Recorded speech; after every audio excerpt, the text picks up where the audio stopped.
Chapter 251. You're quite quick with the news. Wu Heng sat down, with two maids standing behind him. In fact, it wasn't strange that Lesia knew this news. The Snake Badge Consortium has been developing so well in the city, it must surely have its own information channels. Moreover, it was not a secret. Everyone who was present at the scene knew about it. Half of the city.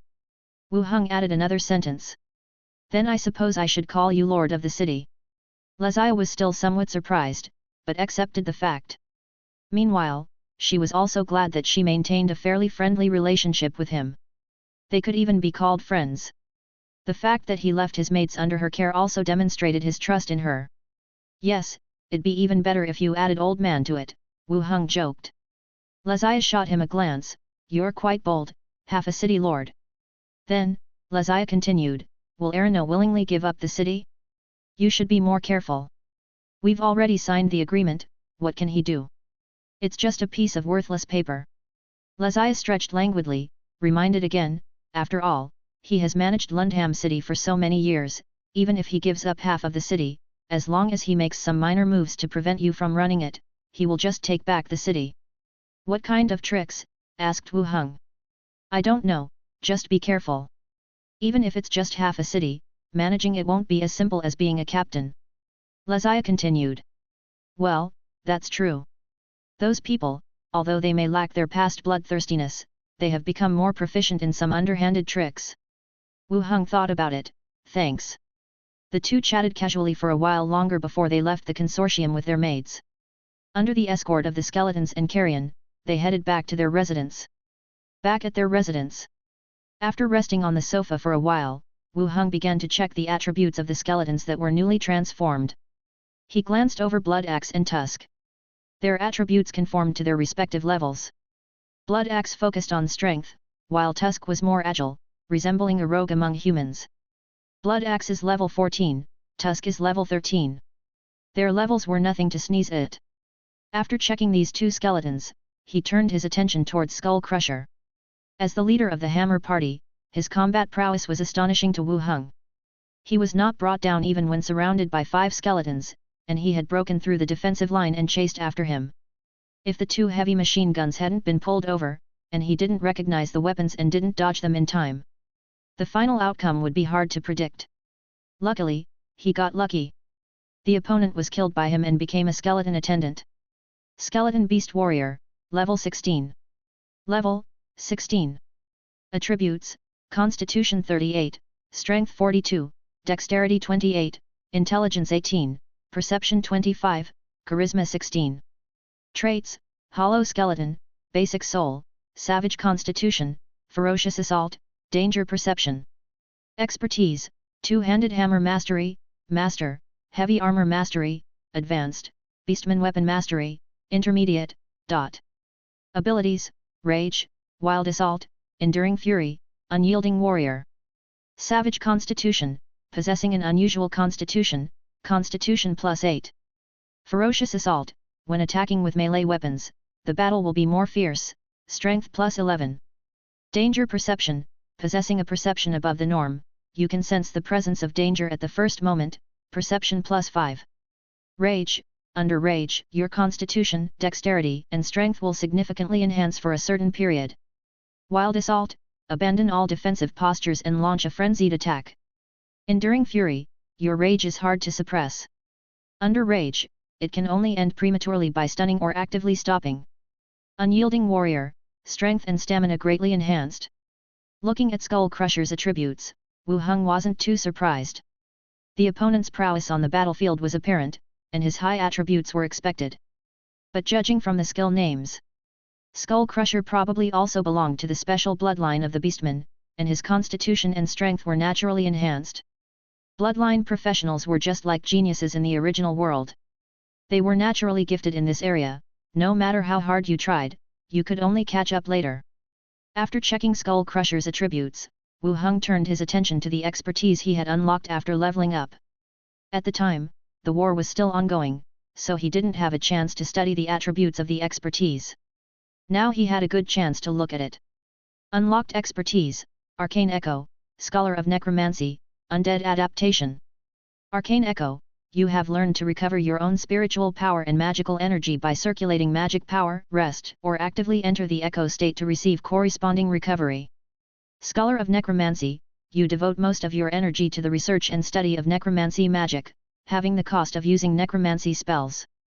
Undead adaptation, you have resistance to the necrotic damage, and your state will not be affected in this environment. A total of 3 expertise were unlocked. The first one was called Arcane Echo. According to the skill introduction, it could recover one's spiritual power and magical energy during rest or by actively entering the echo state. Its effect was like the mana recovery or meditation in games. Just sit down cross-legged to recover energy. The Book of Necromancy had recorded this expertise. It was a low-level expertise for mages and would be unlocked when they researched and touched on the arcane secrets. Wu Heng had taken a shortcut. He directly unlocked the skill by reading the skill book, so he didn't research any arcane secrets. He barely unlocked it when he reached level 10. But for Wu Heng, it was indeed necessary. The current quick recovery method involves drinking spirit potions, regardless of the cost. Drinking this way, he was afraid he was going to build up a tolerance, rendering it ineffective in the future. Being able to recover through the echo was a solution to a big problem. The second one, called Scholar of Necromancy, an exclusive expertise of this clan, reduces the cost of all necromancer spells by half. It's also a very practical ability. At the very least, it can significantly reduce his own consumption and recovery time when converting bodies. It enormously boosts his endurance. Next comes the Undead adaptation. It provides resistance to dark corrosion damage and is unaffected in corresponding environments. The so-called dark corrosion damage is actually the energy generated by undead creatures or necromancer magic. Traditional necromancers, who need to develop magic, would spend a long time in environments filled with corpses or dark energy. This expertise can resist damage from this aspect. As for Wu Heng, even if he doesn't research magic, it still works in an environment where carrion gather. In short, all 3 skills he gained this time are very useful. They're not any inferior to learning powerful skills. After checking all his attributes, he closed the panel and called, "Waiter." Andre Willow ran out of the kitchen. "What's up?" "Come here, help me write some things," Wu Heng said. "Oh, okay." Andre Willow wiped her hands and sat down. Wu Heng took out paper and pen from his space ring, placed them on the table, and said, "Write neatly. It's for others to see later." "Okay." Andre Willow picked up the pen and prepared. Andre Willow, after all, was the junior clan leader of a tribe. Her writing was very good, although somewhat delicate, obviously written by a girl. What to write? Andre Willow looked up at him. Wu Heng considered for a moment, then said, "Right, shocking, he was the one who solved the crisis in Lundham City, saving the residents from danger." "Hey!" Andre Willow was startled. "What are you startled at?" "Write the first line bigger, as a title." "Oh." Andre Willow agreed and started writing. After that, as Wu Heng narrated, Wei wrote on the paper. Minnie also walked out and sat next to them, watching curiously. Zombie World. Before the convoy left, Wu Heng returned to the hotel. Coming down from upstairs, Li Yaheng looked at him curiously. "Did you stay in the room all day?" Although she didn't want to pry too much, she was curious why Wu Heng hadn't joined her in bidding the zombies farewell and had locked himself in his room all day. And only come out now that she was leaving. "Ah, just a little tired," Wu Heng said. Li Yaheng reached out and touched his forehead. "It's okay, just need to rest well tonight." "Well, my body is still quite good," Wu Heng said. "Come in and sit for a while, wait for Qiangzi to finish loading the gas, and then I'll go back," Li Yaheng whispered. "Come on." The two entered the closed lobby. Li Yaheng immediately leaned into his arms, their lips meeting in a passionate kiss. Wu Heng's hands moved all over her, Li Yaheng's body getting hotter and hotter, her breath shallow and soft. They entangled for a while before slowly separating. Today's meeting time was so short. Li Yaheng frowned. "Some things, I'll make it up to you next time." "Tisk. Who needs you to make it up?" Li Yaheng's cheeks reddened. The couple dallied for a while. Wu Heng continued to ask, "Does the prison have a photocopier?" "Yes, do you need to photocopy something?" Wu Heng took out the paper Andre Willow had written and handed it to her. "Make a few more copies of this." Li Yaheng looked at the strange words on the paper, then back at Wu Heng. But she didn't ask further, instead saying, How many do I make? Above 500, get it done and send it to me as soon as possible, I have some use for it. Okay, I'll speed up the return at that time. Li Yaheng leaned in again and gave him a deep kiss. Then she quickly ran back to the convoy and left immediately. Watching the convoy leave, Wu Heng also returned to his residence. After dinner, Wu Heng sent Big Guy, the scary claw monster and a few skeletons back to the zombie world. It was not safe there either, and required high-level skeletons to guard. After handling everything and returning from the courtyard, he saw Minnie, in a yoga suit, sprawling on the sofa lounge, looking at the papers in her hands. Her shoulders, back and waist were sweaty, presumably just after training with Bahudong. She was sprawled there, svelte and full of youthful energy. Chapter 252. Wu Heng walked over and sat on the edge of the couch. What are you doing? Minnie turned her head and waved a piece of paper in her hand, saying, Wei-er and I agreed that she would teach me writing starting today. Wu Heng glanced at the paper in her hand. The characters on it were basic and commonly used. Why the sudden desire to learn writing? Minnie said embarrassingly, once I've learned, I can also help you with some tasks, so Wei-er doesn't have to bear it all. Your dedication is impressive, practicing boxing every day and now also learning to write, aren't you afraid of wearing yourself out? Wu Heng said. What's so hard about it? It won't take that long. Minnie said. Seeing the girl's confidence, Wu Heng chuckled. He patted her on the back gently. Minnie is so smart, she'll surely learn fast. Minnie instantly beamed, really? Master is so nice. The main hall on the first floor. After the two intensely sparred, Little Rabbit traced circles on her master's chest with her finger as pale as a green onion, saying, Wei-er will definitely hear about this, and she'll tease me tomorrow. Wu Heng gently caressed the girl's back and said, what's there to joke about? These are all normal things. They are not normal at all. Minnie complained with a soft voice. Thump thump thump. The two were squeezed on the narrow sofa when the entrance door was knocked on. Somebody's here? They quickly put their clothes on. After checking each other out, Wu Heng went over to open the door. Opening the door, he saw Wen Mancha still dressed in her day attire, with a few skeleton attendants standing by the door. Seeing Wu Heng open the door, she curiously asked, are Minnie and the others not here? It seemed unusual to her for the master, Wu Heng, to answer the door. They're here, come on in. Upon entering the hall, Wen Mancha saw Minnie kneeling beside the coffee table, wiping watermarks from the floor and the sofa with a rag. Sister Wen Mancha. Minnie called out sweetly. Wen Mancha nodded without noticing the girl's flushed cheeks. She took off her outer armor, placed it aside and after catching her breath, she said, Master, all the spoils from the battlefield have been gathered in a yard in the residential area. The city walls of both areas have been taken over, but we're still short on manpower. Actually, Wu Heng had few people he could call upon. The Pint Gang, the only group entrusted with major tasks, had suffered heavy casualties in the fight against the Hammer Party. Although areas had been divided, taking full control felt like a struggle due to lack of manpower.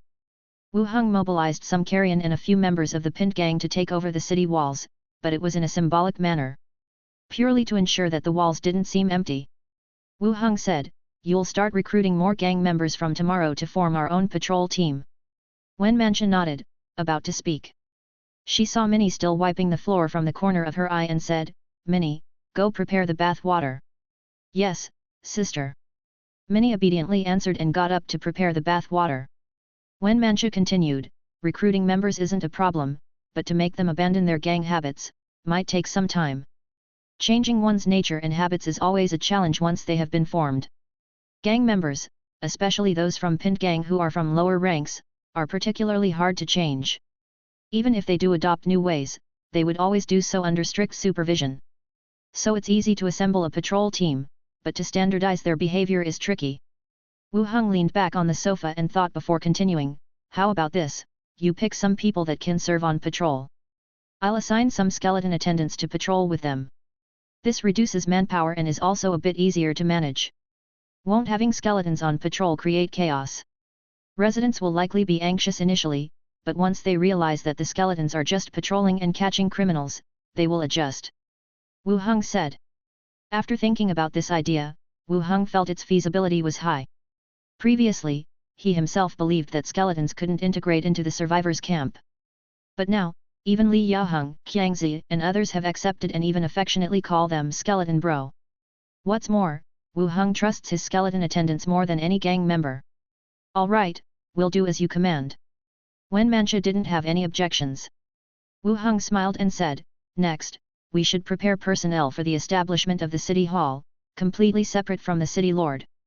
Ah? All of it will be managed by me. Wen Mancha looked surprised. What's wrong? You feeling tired? Wen Mancha whispered, no, I just fear I might mess it up. What could possibly go wrong? Soon, you'll be the biggest sister in our neighborhood. Wu Heng joked. I don't care about that. As long as I can be by your side, that's enough. Wen Mancha looked up, her eyes full of tender feelings. Yeah, you can move in with me later, I'll arrange a room for you. At present, people in the inner city area and members of the Pint gang, all know that Wen Mancha is one of ours. Wen Mancha's face brightened up, really? So, I can live with you. You can choose your own room. Okay. With the use of a bathtub edged with runes, the bath water was prepared quickly. Once Minnie notified them that everything was ready, Wen Mancha took Wu Heng into the bathroom. In the steam-filled bathtub, Wu Heng held the soft body in front of him, enjoying the feeling brought by the warm water bath. Wen Mancha, feeling a bit lazy, yawned and looked up, thank you for saving me last night. Wu Heng's brows raised, you're mine, isn't it only right? Wen Mancha pouted her lips, if it were Rocky, he definitely would not have saved me. Even at crucial moments, he would push me out to buy himself time. Wu Heng held her tighter, comfortingly saying, don't worry, I won't abandon you. A soft smile spread on Wen Mancha's face. She then squinted her eyes, looking up at him and whispered, Bad Master, you become attentive whenever Rocky is mentioned. The next day. After breakfast, Wen Mancha, borrowing 1,000 sets of leather-armored skeletons that Wu Heng had prepared for her, left their residence. According to the agreement from yesterday, Wen Mancha would choose some reliable members from the gang, those who have decent characters. She would lead the skeletons on patrol missions.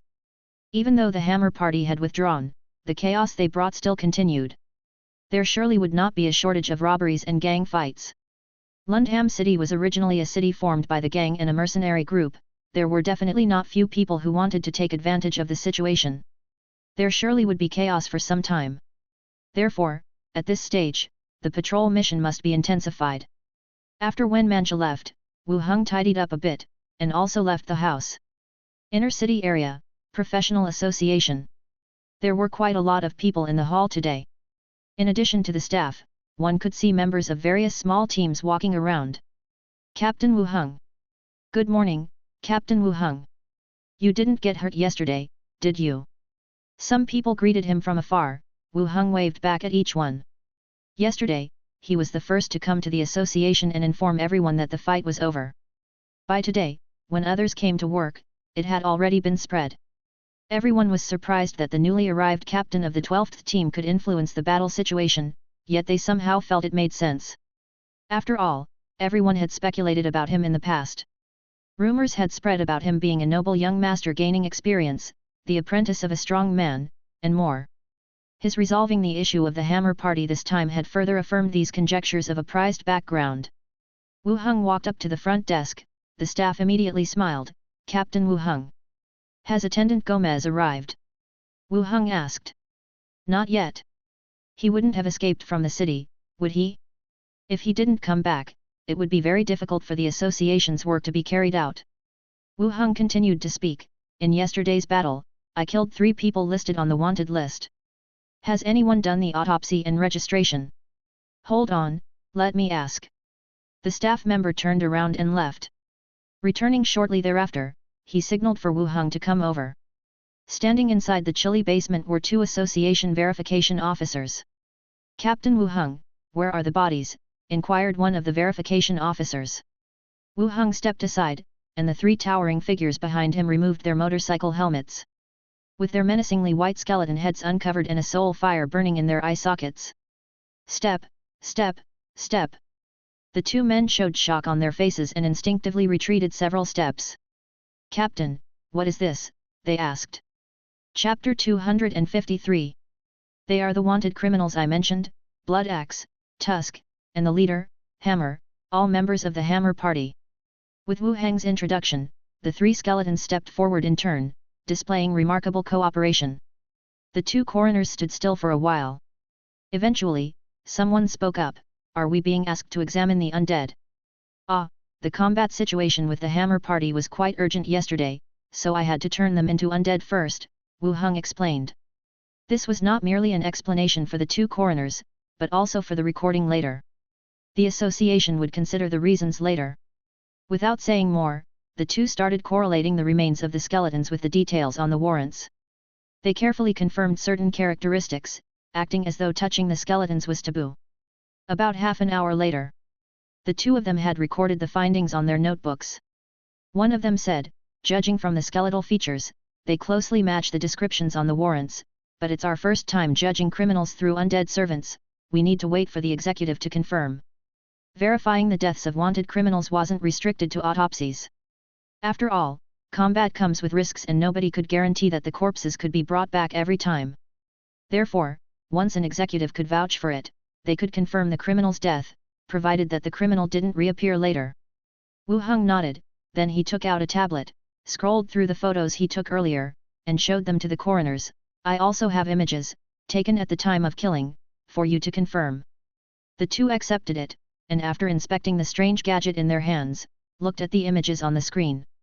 From the images, they could tell for certain, that the body was Skull Crusher, the leader of the Hammer party. And thus, the undead in front of them was probably him. They logged this observation in their notebooks. "Captain Wu Heng, we've recorded all the information you've provided, you might have to wait several days for the results. We'll inform you as soon as we have them," they said. Wu Heng nodded, "All right." Then they all left together. The skeletons put their helmets back on their heads before leaving. Back in the squad's rest area, all three squad members were in the room. When they saw Wu Heng entering, they stood up in unison. "Captain." Mata, is there anything troubling you?" Wu Heng asked. "Nothing at all, Captain," Mata replied. Wu Heng nodded, sat down, and continued, "Regarding Burke's incident, I've notified the front desk. When the time comes, Gallo Burley, you'll follow up. After the compensation fund comes in, send it to his family." Swordsman Gallo Burley agreed with a nod. An undercover agent assigned nearby also received a fallen identity. His apparent death wasn't too hard to bear, and his family could get a sum of compensation money. It can be considered as doing the most that can be done for him. "Captain, will you still carry out tasks with us after becoming a city lord?" Duke asked. The other two also looked up attentively. Mata only heard about yesterday's happenings from Duke when he arrived today. Wu Heng had directly taken half a city from the people in the inner city district. The area where Mata lived was now under Wu Heng's jurisdiction. He was very curious about how their captain would manage the outer city area in the future. "Yes, why the question?" Wu Heng asked. "Hehe, just asking. Isn't it somewhat beneath a city lord like you to hunt down wanted criminals with us?" Duke scratched his head and stated.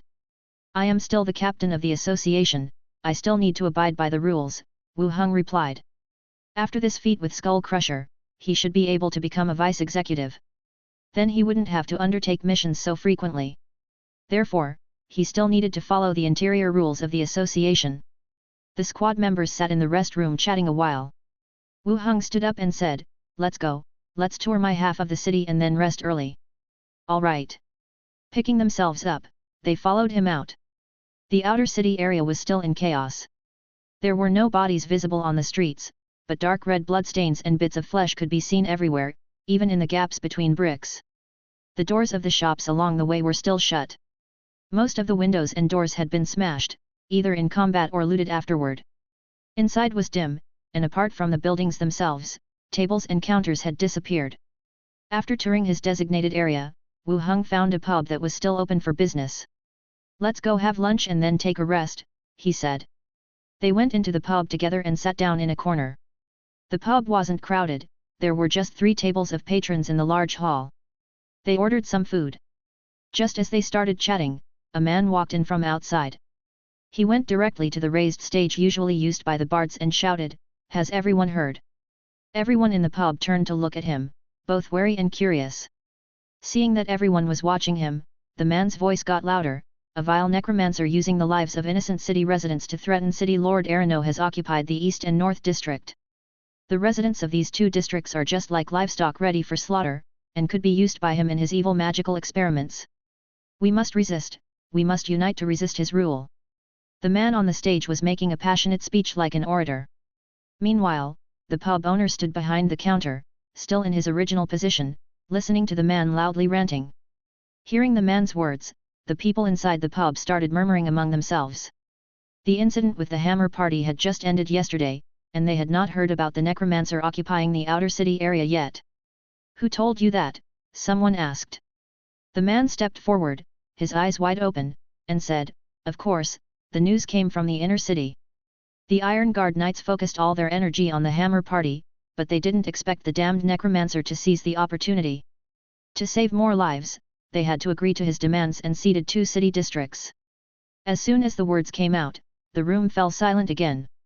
Someone recalled and said, "During last night's fight, I used a tamed beast to get a look, and indeed there were a large number of carrion, covered with green toxic fog, so it should be accurate." "So does that mean the East and North districts have become the necromancer's territories?" someone asked. "What difference does it make for us? The Iron Guard Knights only oversee the inner city anyway, the gangs manage the outer districts, how does it impact us if someone else is in charge?" The man on the stage shouted again, "Foolish! What is a necromancer? It's a profession that experiments on living people, dissecting them alive to produce the undead. Everyone will become his experimental subjects, to the point where death will be hard to come by." This. Everyone present was stunned. They had never dealt with a necromancer before, but they did have a bad reputation outside. Just then, the door of the tavern was pushed open. 2 determined gang members came in with a dozen skeletons clad in leather armor. The man on stage halted, immediately clammed up, pretending to examine the ceiling. One of the pinned gang members scanned the tavern and asked directly, "Nobody's causing any trouble, right?" The tavern owner welcomed them with a fawning smile, "There's no trouble, what can I do for you gentlemen?" The gang member said, "Starting now, our pinned gang is in charge of patrolling this area. There is a patrol point 200 meters out, you can find us there if you need anything." "Oh, okay." The tavern keeper immediately responded. "All right then, carry on with your business." The gang member was about to leave after saying so. Wu Heng suddenly stood up, "Wait." In the dimly lit corner, the gang member frowned and looked closely. Upon recognizing Wu Heng, he immediately dipped his waist. "Captain Wu Heng, sister-in-law asked us to patrol." "Right, good job. Do you have any orders, Captain?" The atmosphere in the tavern became tense. The man on the stage looked anxiously toward this corner. Wu Heng ordered directly, "Apprehend him." As soon as the man on the stage heard this, he turned and ran. The members of the pinned gang reacted swiftly, "Stop him." After a chase around the tavern, the man was held down, with a knife against his neck. "Captain, how should we handle him?" a member of the pinned gang asked. "Take him to Wenmansha." "Okay." With a wave of his hand, the member left with the man in tow. Wu Heng also stood up, leading his team members out. Before walking out the door, he looked back and said, "Close the tavern, don't invite trouble." The tavern owner was already sweating profusely. As he mopped his brow, he nodded, "Yes, yes." Upon exiting the tavern, Wu Heng said to his team members, "You all go back first, we'll see if the vice executive has arrived at the association tomorrow." "Captain, don't you need us?" Duke asked. "Go home, the city has been chaotic recently, take care of your families." Duke nodded, "All right, Captain." Everyone went their separate ways. Pinned gang headquarters. By the courtyard, 5 people were tied up, all brought back from patrol. One of them was the man Wu Heng had encountered, who was preaching resistance against the necromancer in the tavern. The others were caught giving speeches from soapboxes on the street side. The contents were similar, even the sequence of statements was the exact same. It goes without saying, someone had probably orchestrated this to agitate the residents. "How should we handle this?" Wenmansha asked. As the courtyard door opened, 2 more bound men were brought in. The number of captives grew to 7. "Those from the inner city really aren't giving up, stirring up this drama," Wu Heng said. Lazia from the consortium had warned him. "Those people from the inner city may no longer dare to step foot on the battlefield, but they are getting better at using plots and schemes. It seemed that this was one of them now. Go ahead and kill them. Once more people die, others will stop talking nonsense. When Mancha said.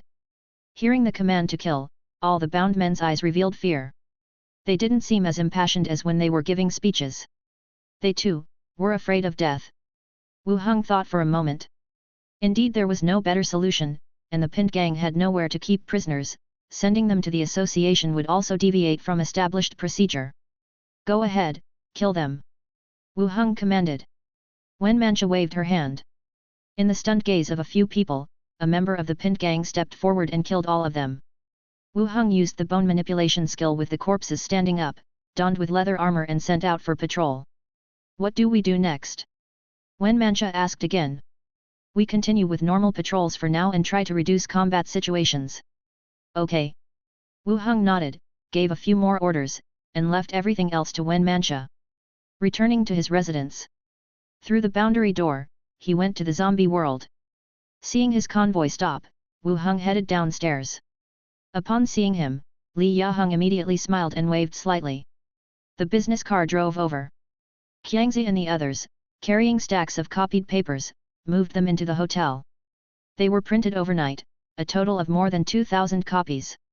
Chapter 254. Stacks of flyers filled with writing were brought into the hotel. Wu Heng took out one and glanced at it. The color of the text was a bit darker than what André Willow had written, probably due to the ink. The overall look was not bad, except there were no illustrations.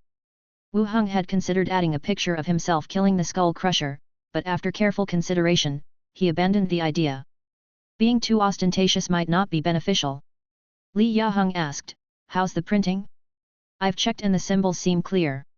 To the people in this world, the words were just a bunch of symbols. They couldn't understand them at all. Wu Heng didn't feel like explaining and replied, pretty good. Okay, if we need more in the future, I'll have more printed. No need, we should have enough, Wu Heng said. There were limited literate people in Lundham City, and once these flyers were circulated, it would largely depend on the people themselves spreading the message. It's to counter the rumors in the inner city. After Qiangzi and the others finished moving everything, they greeted Wu Heng and left. Li Yaheng carefully took 6 potion bottles from her backpack and said, here are the ones Alchemy One gave us, I brought them straight here. Strength Enhancing Potion. Description: an extract concocted from the body parts of mutated creatures, capable of strengthening and enhancing one's body, and with a tiny chance of awakening one's latent power. It was a potion made from a level 1 corpse core. Last time, during the rescue of Grandma Wangke, they were attacked by a herd of mutated cows. After killing them, they indeed obtained quite a few corpse cores. Wu Heng hadn't been back for a while, so they had accumulated some. There weren't any new types of potion, it seemed the 2nd and 3rd level corpse cores were still under development. Wu Heng took out a bottle and gave it to Li Yaheng, while storing the rest, I'll give you one. Drink it now. If anything goes wrong, I can help you. Okay. Li Yaheng opened the bottle and immediately gulped it down. Under Wu Heng's gaze, Li Yaheng's body began to redden, and veins bulged in her wrists and neck. But, these symptoms only lasted a few seconds before disappearing. Her skin remained wheat-colored, but appeared more delicate and smooth. Li Yaheng did a couple of high kicks on the spot and exclaimed in surprise, I feel lighter and like I've aged backward several years. It seems to have worked. Yes, it's truly miraculous. This was her 2nd time taking a corpse core potion, but clearly, the 2nd time was more effective than the first. Her whole aura seemed to have changed. After getting used to the change, Li Yaheng calmed down from her excitement and said after giving Wu Heng a kiss on the cheek, thank you, when I become the amazing woman warrior, I'll watch your back. Well, thanks in advance then, woman warrior. Once Li Yaheng was sure she was okay, they returned to discussing serious matters. The bus modification is almost done. I plan to transport some people over to gather living supplies. They had previously found a lot of buses at the bus station. After taking them all back, Li Yaheng had them refitted. Now with the modifications completed, she planned to bring more people over, some to help transport materials, and some to start scavenging residential areas for cups, bowls, basins, and other common household items. Wu Heng agreed with her plan. With the Hammer Party situation resolved and the city gradually regaining order, it was time to reopen his grocery store. This world was like a warehouse full of resources. If handled correctly, the items, which every household once had, could earn him quite a bit of money and secure a long-term profit. After a thought, he continued, find a safe place nearby as our base here, to provide a secure living space for everyone. How about the bus station? It has a good yard for parking, a wall for cover, and the office building is pretty big. With a little remodeling, it could be used as a temporary dormitory. Li Yaheng recommended. That place seemed to be a good fit. Let's go and see it now. The two left directly with the skeleton crew and headed to the bus station. They killed several wandering zombies nearby and reclaimed the area. After a walk around the yard, they indeed found it to be quite suitable for a base. They asked the skeletons to fortify the bus station. Then they returned to the hotel to move all the living supplies over. The stuff in the hotel could be used for the dormitory. The skeletons lined up and worked until dusk, while Qiangzi and the others filled their trucks with supplies. They waved goodbye to each other, and the trucks quickly left. Wu Heng remained to convert some corpses and then returned to his residence through the boundary door. Ground floor living room. Two maids in casual clothes, Minnie and Wei were sitting on the sofas, learning to write. Minnie was quite smart, but due to the environment she lived in, no one had taught her to read and write. She was able to pick up reading quickly, but writing proved more difficult. As she gripped the pen, her fingers became stiff, and she was already sweating. Oh my hand is cramping, it's so painful. Minnie exclaimed, grabbing her hand. That's what you get for holding your pen so tightly. I hope you don't break the pen before you learn how to write, Andre Willow criticized her. I just can't get the hang of it. The two continued their conversation. Wu Heng, along with the skeleton and the flyer he was holding, strode away. Master, should I prepare dinner? Minnie asked immediately. Wu Heng glanced at her, go ahead, bring out Wen Mancha's portion too. All right. Tossing her pen, Minnie ran off to the kitchen. Andre Willow saw Bunny Girl escape and got up to follow her to the kitchen. Soon, Wen Mancha returned with the skeleton. The four sat together, chatting about the outside world while eating. After dinner, they chatted for a while. After me and I practiced her boxing, Wei continued to teach her to read and write. Wen Mancha pulled him into taking a bath with her. In the bathtub, Wu Heng held Wen Mancha in his arms, enjoying the moment. Wen Mancha spoke softly, Arano has arranged for many people to spread unfavorable rumors about us. More than 50 people were arrested in the evening. I am afraid if this continues, the two districts might break into chaos. Wu Heng caressed her plump and smooth body, feeling the exaggerated curves of her waist and buttocks. He added, I have prepared some propaganda leaflets. Arrange for people to distribute them tomorrow, preferably those who can read them out for others. Propaganda leaflets? What are those? Wen Mancha turned her head and asked. They recount how the Hammer Party was defeated, and my apprehension of the fugitive. Arrange for more people to talk about this and maintain order in the city. Wu Heng continued. All right, I will arrange for it tomorrow. Do you need me to arrange some people in their district too? Wen Mancha looked back inquiringly. Wu Heng pondered for a moment, just figure out a way to send some leaflets over there. No need to send people. All right, I'll do it first thing tomorrow. Wen Mancha nodded. The next morning, Wen Mancha left with the skeletons, each of them holding a bunch of propaganda leaflets. There was a lot to do today. Besides distributing these promotional flyers, they also needed literate and well-spoken people to read them in public places. Not many people in the pinned gang could read. Being literate wasn't a bonus in the gang recruitment process. Finding such a group of people would indeed take some effort. After a while, after packing up his stuff, Wu Heng also left his place and headed to the guild. There were quite a few mercenary groups that had appeared today. They stood in front of the guild's bulletin board, looking at the missions posted. But the missions hadn't been updated for a few days, and the mercenary groups simply passed by and left directly. The executive Gomez and the vice-executive Ethan Ashkarl still hadn't come to the guild. The whole guild was completely running on everyone else's conscience. Wu Heng wasn't particularly concerned about their safety, but mainly because he needed the executive to vouch for the killing of the fugitive. He had already made up a story, but the person hadn't shown up yet.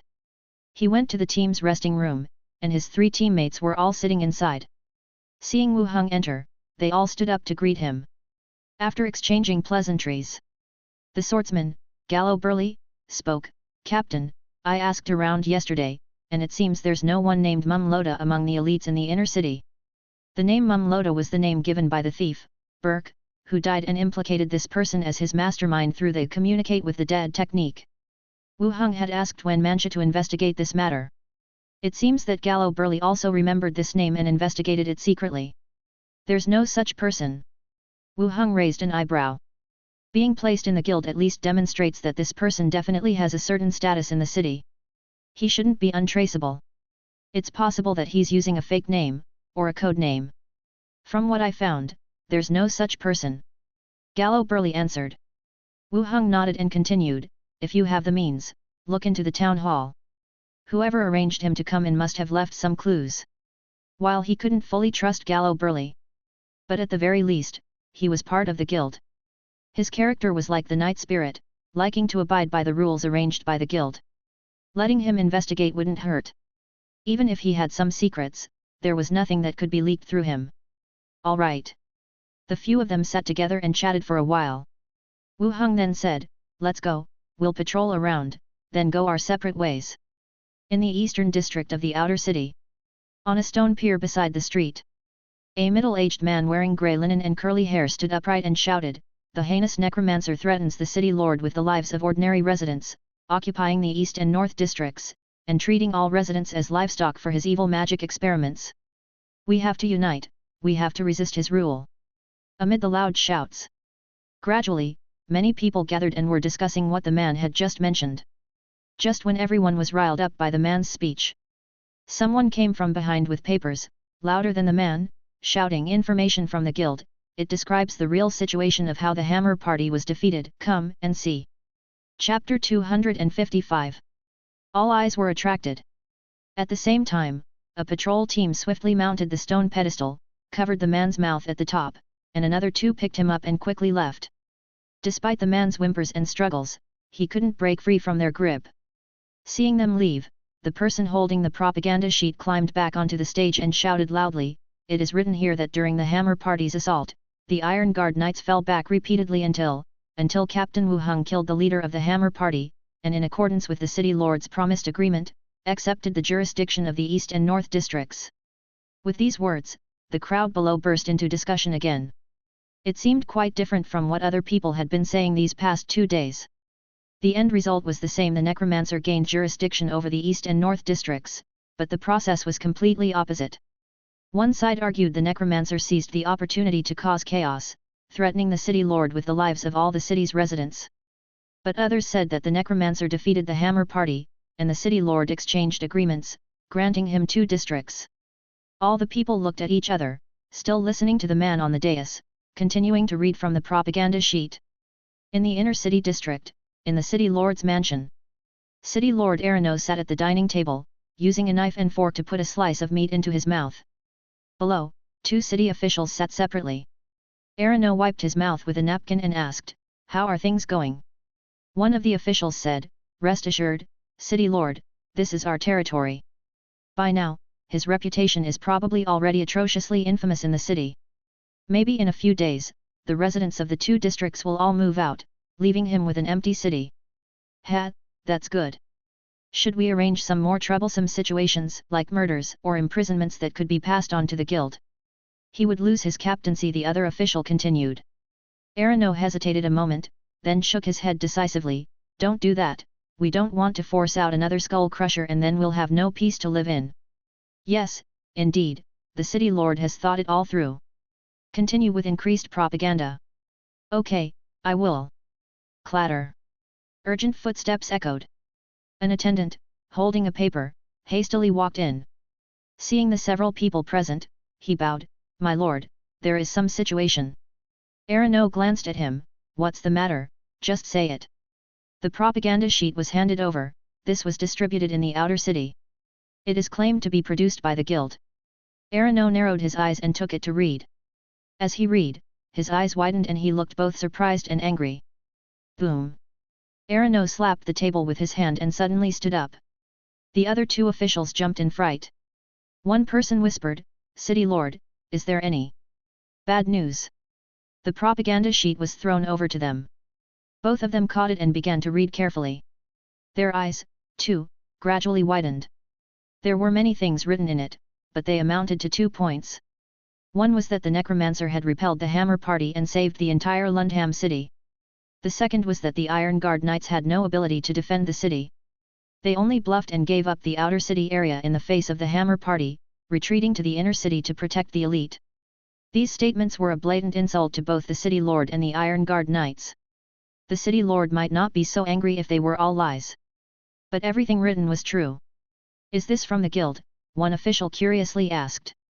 Local guilds generally maintained good relations with the City Lord and would not usually insult him. "The rumor is that it is from the guild," the attendant lowered his head and cautiously said. Arano looked at him coldly and said, "That's that kid's doing. Gomez must be out of his mind, he would never do such a thing." "What should we do?" an official asked. Arano sat back in his chair and pondered, saying, "Firstly, halt the propaganda. Find someone to mediate this matter." "Ah? Oh, okay." The official nodded. "That will do for now, you can go and attend to this matter. The feast is over." "Yes, City Lord." The official stood up and quickly left. Wu Heng, leading his team, made a round in 2 areas. Since he was wearing a helmet, not many people recognized him, and no one identified him. Along the way, he saw a few people reading leaflets. Wu Heng stood among the crowd, eavesdropping for a while. Most people believed the content on the leaflets, as the Iron Guard Knights had never interfered with the outer city area and would most likely retreat and defend the inner city when faced with the Hammer Party. However, this didn't mean they trusted the management of the Necromancer. The reputation of necromancers outside was no better than the Hammer Party. There were also many rumors. People were discussing this matter. After listening for a while, Wu Heng and his team turned around and left. "Captain, that man speaks as if he has seen it with his own eyes." Duke speeded up a couple of steps and followed. Wu Heng said in a low voice, "It's Wenmancha's people." "Oh right." Duke nodded, and the other 2 also got the point. So, they were indeed people who had been arranged beforehand. They walked a few more steps forward. Duke continued to ask, "Captain, is the city safe now?" "If you're referring to the Hammer Party incident, then yes, it's safe now, but the city is also quite chaotic, so we still need to be careful." Wu Heng responded. "When Glask left, he told me to let him know when it's safe so that he can come back for business. I'm thinking of whether to write to him to notify him to come back," Duke continued. "He can prepare to come back, there won't be any big issues." "Oh, okay then." Wu Heng patrolled with his team. After confirming that there were no problems, he directly said, "Okay, that's all for today. Everyone can go home. You don't have to go to the association every day. When the attendants come back, I'll arrange for someone to notify you." "All right, Captain, we will head back first." The team break apart and went their separate ways. Dusk.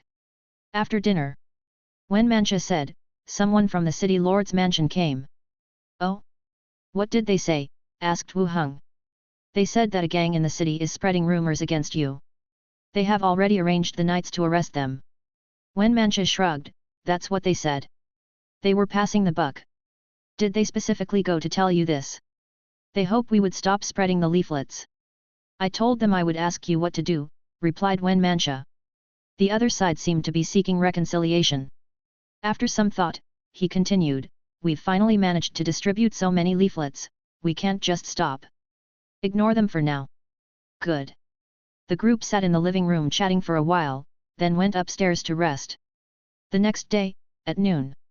Zombie World. Wu Heng walked out of his residence and saw that the caravan had returned and was parked in the yard. In addition to the original trucks and business cars, there were also 5 buses welded with steel plates and bars. The survivors from the prison were unloading things from the vehicles onto the ground.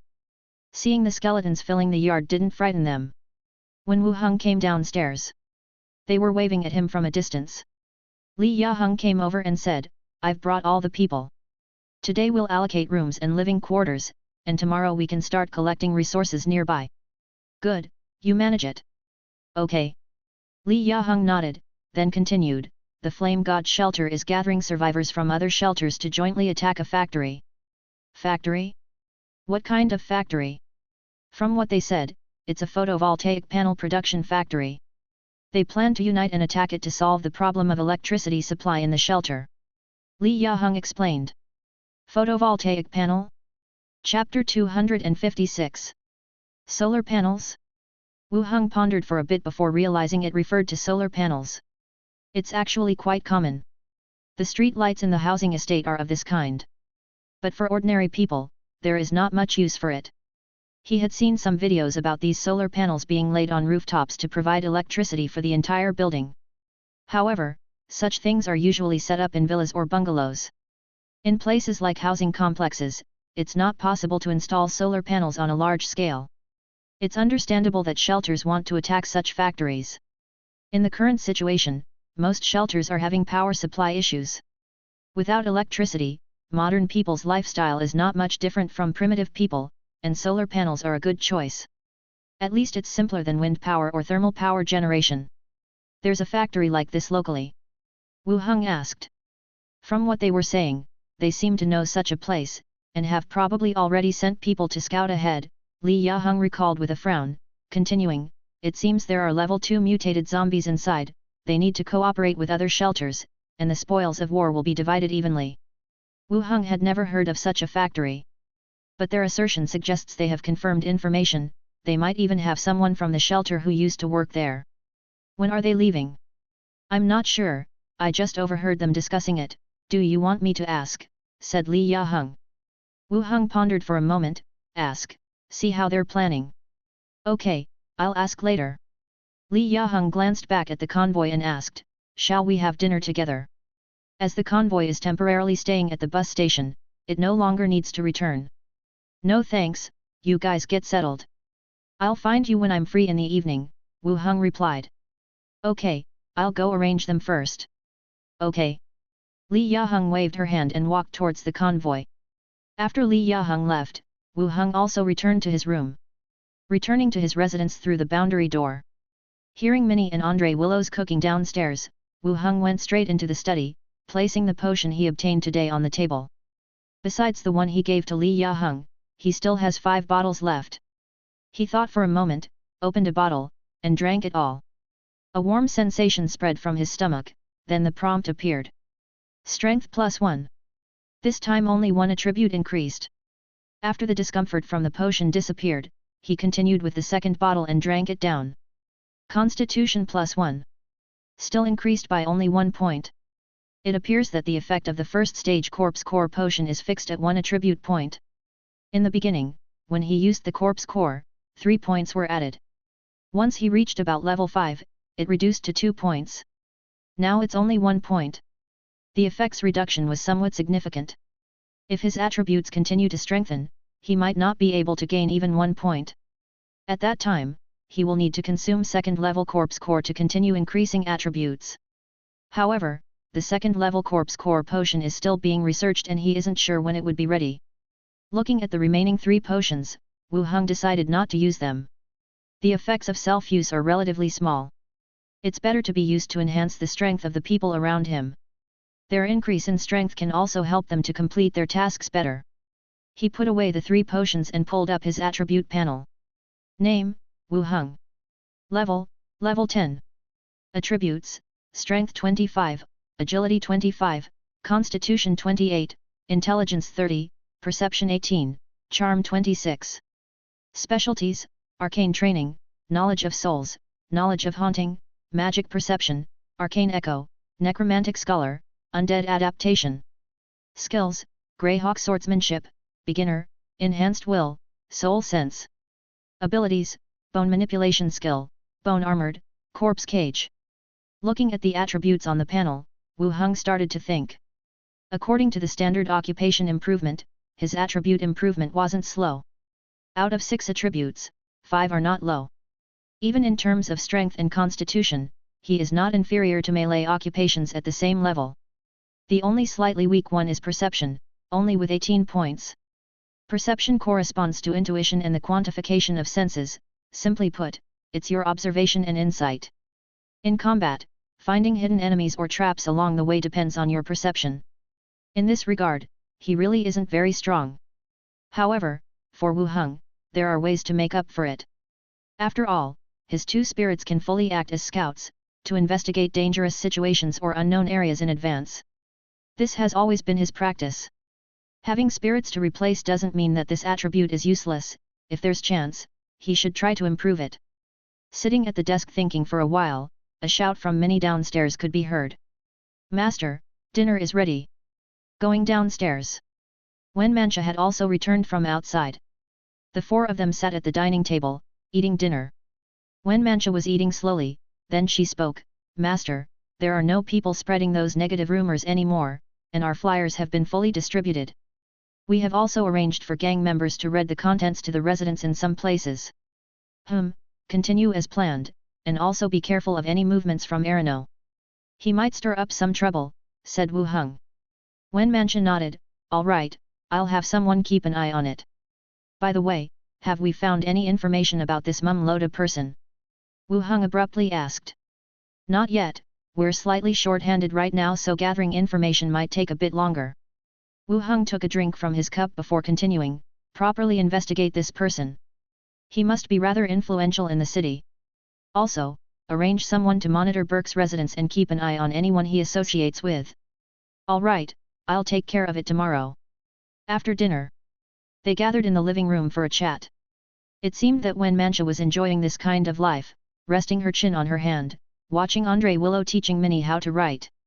It was somewhat cold in the gang's territory and she used to live alone there. It was livelier here. When Minnie completed her writing task and was complaining about a cramp in her hand, Wu Heng presented 3 vials of potion. He said, "These are potions to enhance your constitution. You each get one." Wenmancha had tried this kind of potion before, a concoction so precious it could directly alter the constitution of a person. Her face was filled with surprise and joy. "Thank you, Master." She rose to her feet to take the potion, pecked Wu Heng on the cheek as she settled back down. Andre Willow and Minnie were encountering this for the first time, but seeing how joyous Wenmancha was, they understood that this potion was nothing ordinary. Otherwise, someone of Wenmancha's standing within the gang wouldn't have been so excited. Both Andre Willow and Minnie picked up a vial each, holding it in their hands. Wu Heng said, "Good, you can drink it now." They shared glances between them. Opened the vial, tipped their heads back and drank the contents. Wenmancha and Andre Willow turned red as if they had a fever, however, the symptom disappeared rapidly. They stared at their own hands, seemingly feeling the changes to their bodies. Whereas the effects were more obvious for Minnie. Her body turned red, her bare arms and legs began to exhibit the presence of purple veins. She looked in great pain, groaning softly as she curled up on the couch. Andre Willow was startled, she quickly ran over to check on her. Wu Heng also lifted Minnie's clothes to take a check. Compared to his first experience of taking the potion, her symptoms were much milder. In less than a minute, all of Minnie's symptoms vanished. She stretched her body suddenly, nearly knocking Wu Heng and Andre Willow over. "Are you all right?" asked Wu Heng. Minnie took a moment to feel her body and responded, "I think I'm fine now, it was so uncomfortable just now, felt like my blood vessels were on fire. And now? Now it feels like my body is filled with power." As she said that, she delivered 2 quick punches. A gust of wind trailed her fists. Wu Heng looked at the others, "How about you two?" Wenmancha shrugged, "Such a good potion is bound to have effects." Andre Willow nodded in agreement, "I feel like I've improved as well, but I can't pinpoint where exactly." The potion mainly amplified 3 attributes: strength, constitution, and agility. No matter which aspect it boosted, it would be beneficial to all 3 of them. "All right, as long as there are effects that's good enough. Be more disciplined in your training from now on, especially Minnie, you need to work even harder," Wu Heng said. Minnie pouted, "Why are you singling me out? I am already putting in lots of effort." The group chatted for a while in the living room. Wenmancha cast a glance at Wu Heng, "Master, would you like to join me for a bath?" He shook his head, "No, I think I'll study some magic tonight, I'll stay in my room." "All right then, I'm retiring to my room for the night." Wenmancha yawned and headed upstairs. After tidying up the living room, Minnie and Andre Willow also head upstairs. All 3 of them retired for the night. Back in his room, Wu Heng passed through the boundary door and returned to the zombie world. Night had fallen. Several large lamps were set up in the passenger station. Inside the yard, Qiangzi and his group could be seen changing tires next to a truck.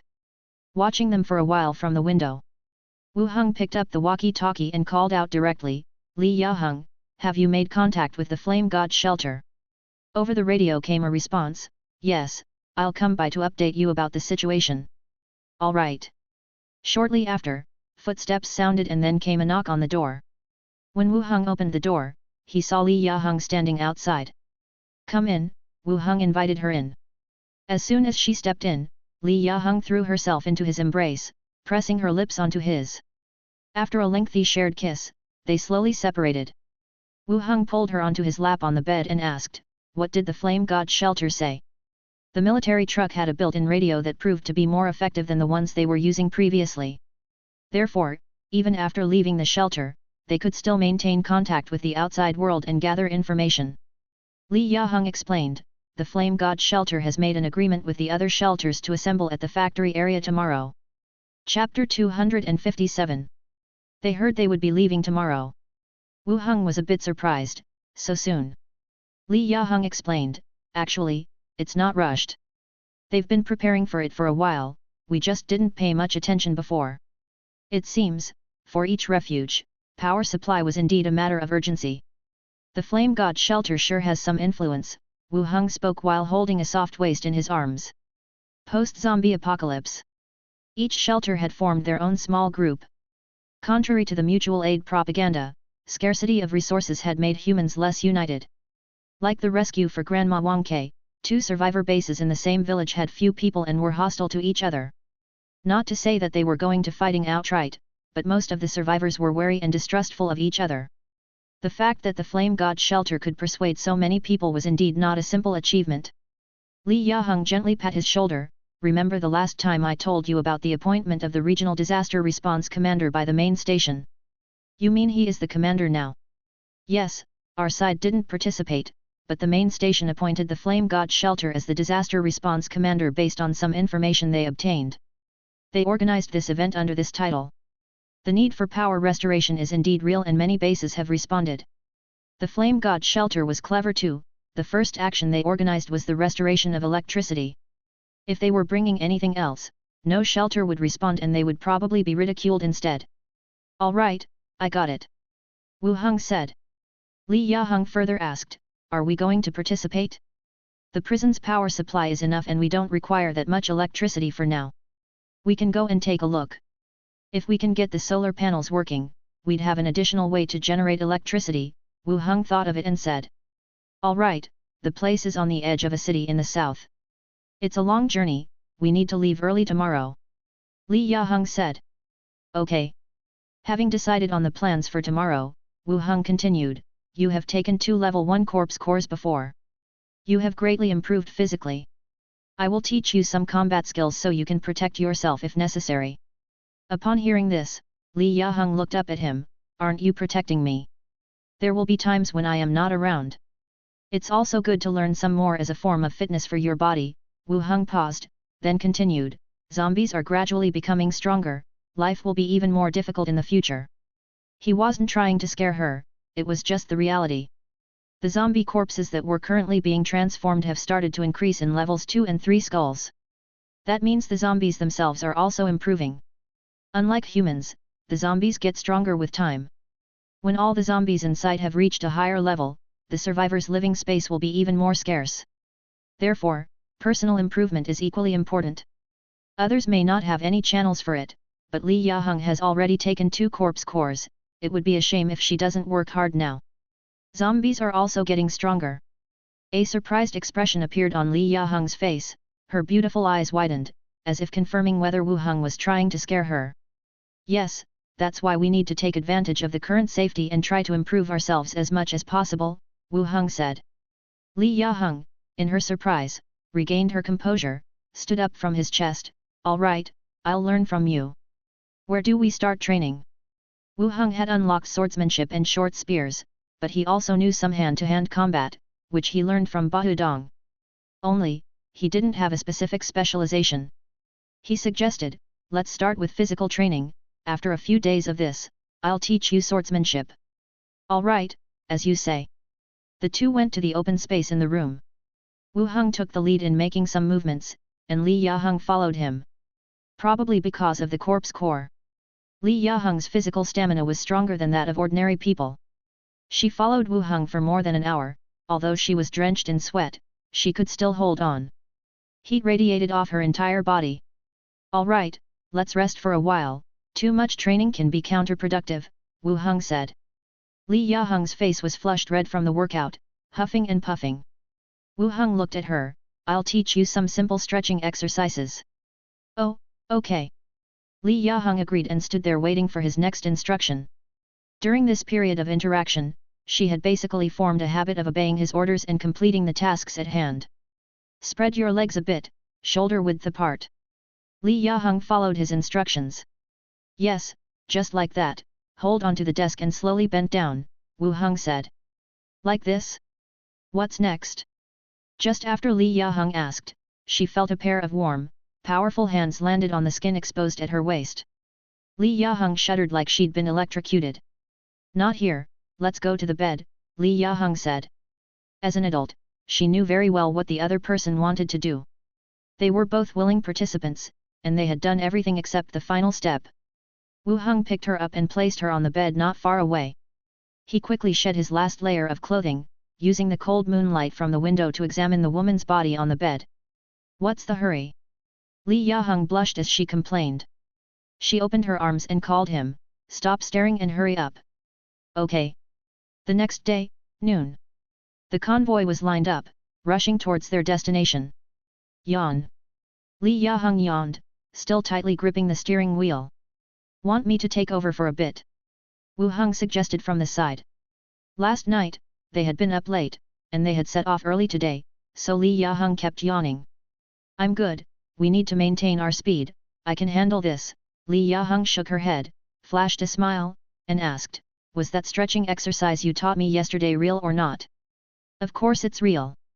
Then I'll practice it again when I get back. Can I teach this workout method to Qiangzi and the others? Being fitter means being better at protecting ourselves. Wu Heng nodded, yes, I learned it from Bahudong. If there's a chance, I'll properly teach everyone sometime. Great. Li Yaheng nodded. She looked at the rear-view mirror above. Besides Bahudong, there were 3 tall bodyguards around Wu Heng. Armed with large battle axes and hammers, they looked like Vikings from a movie. Fierce and daunting demeanor. Zzz. The walkie-talkie sounded. Sister Hong, we're approaching our destination. I can see some survivors and vehicles. Li Yaheng looked toward Wu Heng. The latter said, slow down the convoy, don't approach yet. Li Yaheng relayed through the walkie-talkie, slow down the convoy, don't approach yet. The convoy began to slow down, and Wu Heng sent out Xiao Xiao to scout ahead. In a large yard's concrete room. The empty room had no seats, just a few red bricks forming a table, covered with a hand-drawn map. Around the brick table huddled 6 people. 5 men and 1 woman. In the center of the room, a man in his late 20s stood, wearing a field coat over body armor, with short hair and thick eyebrows. He looked very sturdy. Flame God Shelter Ma Xiong, appointed disaster relief commander by the main station. After everyone had introduced themselves, Ma Xiong got to the point. The factory has more than 3,000 workers. If we want to attack safely, we need to reconsider our approach. The initial contact indicated a larger number of people, but only a few shelters' representatives arrived in reality. Either the rest had backed off, or, in a worse case, died en route. The only woman looked at the map and said, why not send someone to lure the zombies out? The few left inside, we can just go finish off. Ma Xiong shook his head, there is a level 2 commander zombie inside, the hordes won't leave easily. If we are detected by them, all of us are in danger. Everyone looked at the map, with brows slightly furrowed. Is there a way to kill the commander first? Isn't there an armored vehicle at the Flame God? Kill the mutated zombie first, and lure away the rest of the swarm, another person suggested. Ma Xiong shook his head, indeed, we brought 2 armored vehicles. It's fine if the mutated zombie appears, but if we can't locate it hiding somewhere, the armored vehicle is of no use. The crowd fell silent again. Unable to come up with a better strategy, they began to grow restless. Damn, what a waste of time, someone cursed. They had thought they were on a mission to solve the power issue, not expecting such a predicament on venturing out. Just as everyone was at a loss, urgent footsteps approached from outside, and several people from different shelters came in. Each person exchanged glances. One of them spoke up, "Chief, a convoy arrived. It seems to be military trucks, several of them." Chapter 258. Another car fleet? Upon hearing this, the other leaders also looked at the subordinate who just rushed in. They all nodded, which meant they came in to talk about the same thing. Ma Xiang motioned for everyone to be quiet and asked, "Which shelter did they come from and how many people are there?" The subordinate replied, "We're not quite sure, the convoy didn't come close. It consisted of trucks and business vehicles, quite a lot." "How many vehicles?" "We can't give an exact number, but at least 10 or so." Another one behind him added, "There were 5 to 6 trucks, interspersed with buses and business vehicles. They all had reinforced steel plates and steel bars. It seems like they came from a large shelter. 5 or 6 trucks and so many business vehicles. If they were only transporting people, there wouldn't be any need for trucks. If they encounter zombie herds, they would directly rush into the cargo box." This kind of grandeur seemed unlikely to be from a small shelter. But it seemed that no shelter known to them was capable of such a scale. Could they be the people from the auto repair shop? They seemed quite interested in this matter yesterday night. The only woman guessed. "Not sure." Ma Xiang shook his head, stood up and said, "Let's go and see who's coming. No matter which shelter it's from, it's a good thing for our operation." When he reached the doorway, Ma Xiang paused his steps and reminded them, "The booty should be divided equally. It's good for all of us." "Understood." The leaders nodded, and they all left the concrete room together. The concrete room was situated in a driving school's training ground. The spacious yard was filled with vehicles from several shelters, with many of their members standing on the surrounding walls, peering towards the opposite side. Ma Xiang and his group reached the wall and looked towards the distance along the road. The first thing that caught their eyes was a military truck reinforced with steel plates, equipped with a ram at the front and the windshield being a grid of steel bars. This truck had been heavily modified into a steel beast. Behind the truck was a long convoy of buses, business vehicles, and more trucks.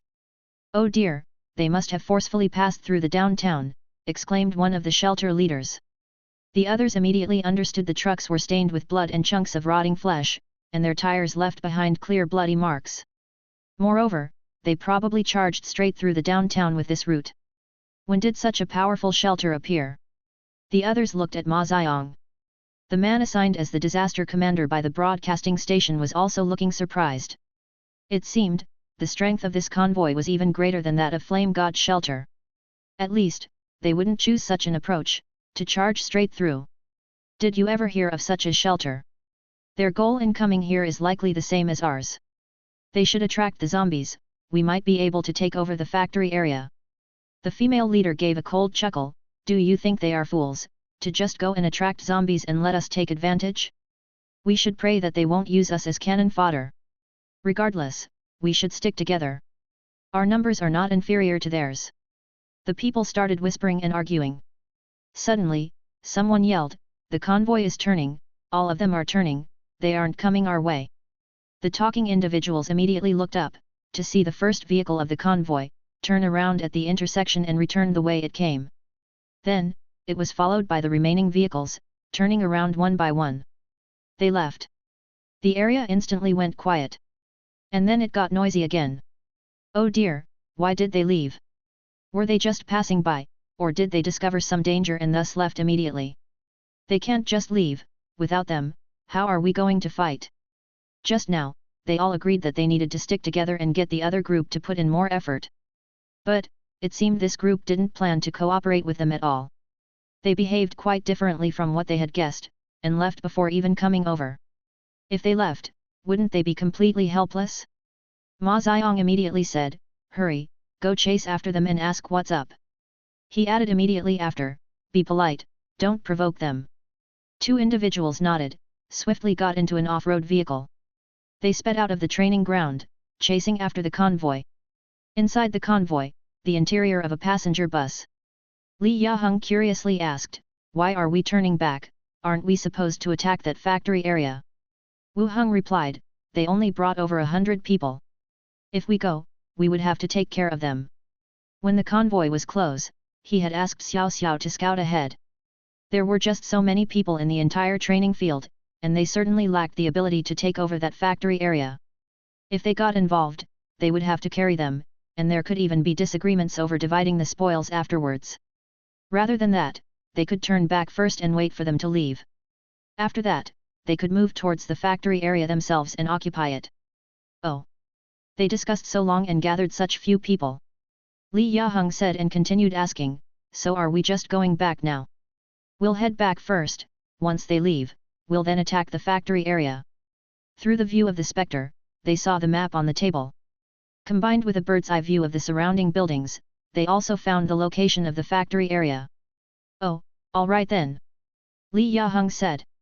At this moment, voices came again from the walkie-talkie. Sister Hong, they dispatched a vehicle and followed us. Li Yaheng pressed the walkie-talkie, what do they want? The reply from the walkie-talkie, they are gesturing continuously, like they have something to say. Li Yaheng looked at Wu Heng, who was sitting in the CO driver's seat, continued to hold the walkie-talkie and said, slow down the convoy, ask directly what they want to say. Be careful. Roger.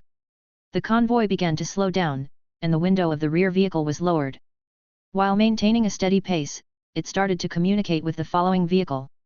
Soon, the walkie-talkie transmitted new information. Sister Hong, they asked if we were here to join the factory clearance, and they asked why we were leaving. Li Yaheng said, we were just passing by, we don't know about the factory area. Roger. Then, the walkie-talkie sent out a voice again, we've told them, we've already left. Li Yaheng pressed the walkie-talkie again, keep moving on, turn right at the intersection up ahead, and then slow down. The convoy once again picked up speed, moving away from the area. The driving school. Off-road vehicles returned, stopping amidst a cloud of dust. Everyone saw the convoy leave, obviously, negotiations had not been successful. But despite this, Ma Xiang and others walked over and asked, what did they say? The car door opened, but the two men inside didn't answer, they just sat there dumbfounded. What did they say? Why the stunned silence? The man in the driver's seat came back to his senses and said, they said they were just passing by, that they had other things to do and needed to leave in a hurry. They didn't know anything about the factory. They didn't know? Then what would the convoy do over here? Looking for a new shelter location? Just as the group leaders were furrowing their brows in thought. The man in the driver's seat continued, they weren't hauling goods in their truck. Hey? What do you mean? When we were about to leave, the truck accelerated away. The wind blew open part of the back cover, and we got a glimpse inside, it was full of, as he spoke, his face took on an even grimmer expression. Impatient, Ma Xiang prompted him, full of what? Spit it out. It seemed like skeletons. Packed tightly together and dressed in ancient armor, wielding weapons. When the cover was blown open, one of the skeleton heads even turned and looked at us, with blue light gleaming in its eye sockets. Everyone frowned at this. Ma Xiang looked at the other man, you saw it too. The man nodded in confirmation. Skeletons clad in armor, bearing weapons. But since both men who went with the convoy reported the same thing, obviously, they weren't hallucinating or seeing things. In this world, the possibility of skeletons standing up is not unthinkable. A female leader thought for a moment and said, I remember the leader of the auto repair shop is called King Yama, right? There was a time when people mentioned skeleton monsters appearing near the repair shop, but there hasn't been any news about it since. Everyone turned to look at her. Are you suggesting those people are from the auto repair shop? The woman shook her head, it's just a suspicion. But they obviously had no intention of cooperating with us. Whether or not they're from the auto repair shop doesn't really matter now since they've already left. Ma Xiang helplessly responded, it seems like we've all made a fruitless trip. I'll continue to assign people to monitor the factory. If the zombies leave or if we find a better solution, I'll notify everyone. Well, there's not much else we can do. Next time, let's just communicate the number of people coming directly, to avoid wasted trips. Someone suggested. Came the response. Although they were frustrated, there was no other feasible solution. They needed to return to their shelter before nightfall. With a few more exchanges, the leaders called their people, got into their vehicles, and each went their separate ways. Pretty soon, the entire driving school was deserted. Half an hour later. The convoy returned from afar and took a look at the now empty driving school as they drove past. These people left rather promptly. The convoy did not slow down, but continued directly towards the factory location on the map. Soon, word was transmitted from the lead vehicle that they were approaching their destination. Through the bars shielding the windows, the sign of Wanyang Transportation Group could even be seen on the factory's main entrance. Transportation Group? That sounded like a road construction company. The convoy pulled up some distance away. Through the wide open gate, they could see zombies wandering around the factory premises. Wu Heng let Xiao Xiao out again and said, "Xiao Xiao, go check out that factory. Look out for any dangers or strange zombies, then come back and tell me." "Okay, uncle." Xiao Xiao agreed, slipping through the car and disappearing. About half an hour later, Xiao Xiao returned, her transparent little hand pointing to the right of the factory. "There are two ugly monsters in that building. One is the crawling kind, and the other one looks a bit like Big Head." Then, she pointed at the scary claw monster skeleton and the Big Head skeleton in the passenger car. "Two mutated zombies? And one of them was a big head?" Xiao Xiao tilted her head in thought, then added, "But it seems a bit different from Big Head." "Different?" Wu Heng said, "Come here, let me see." Xiao Xiao flew into his body, and the image of the factory appeared in his mind.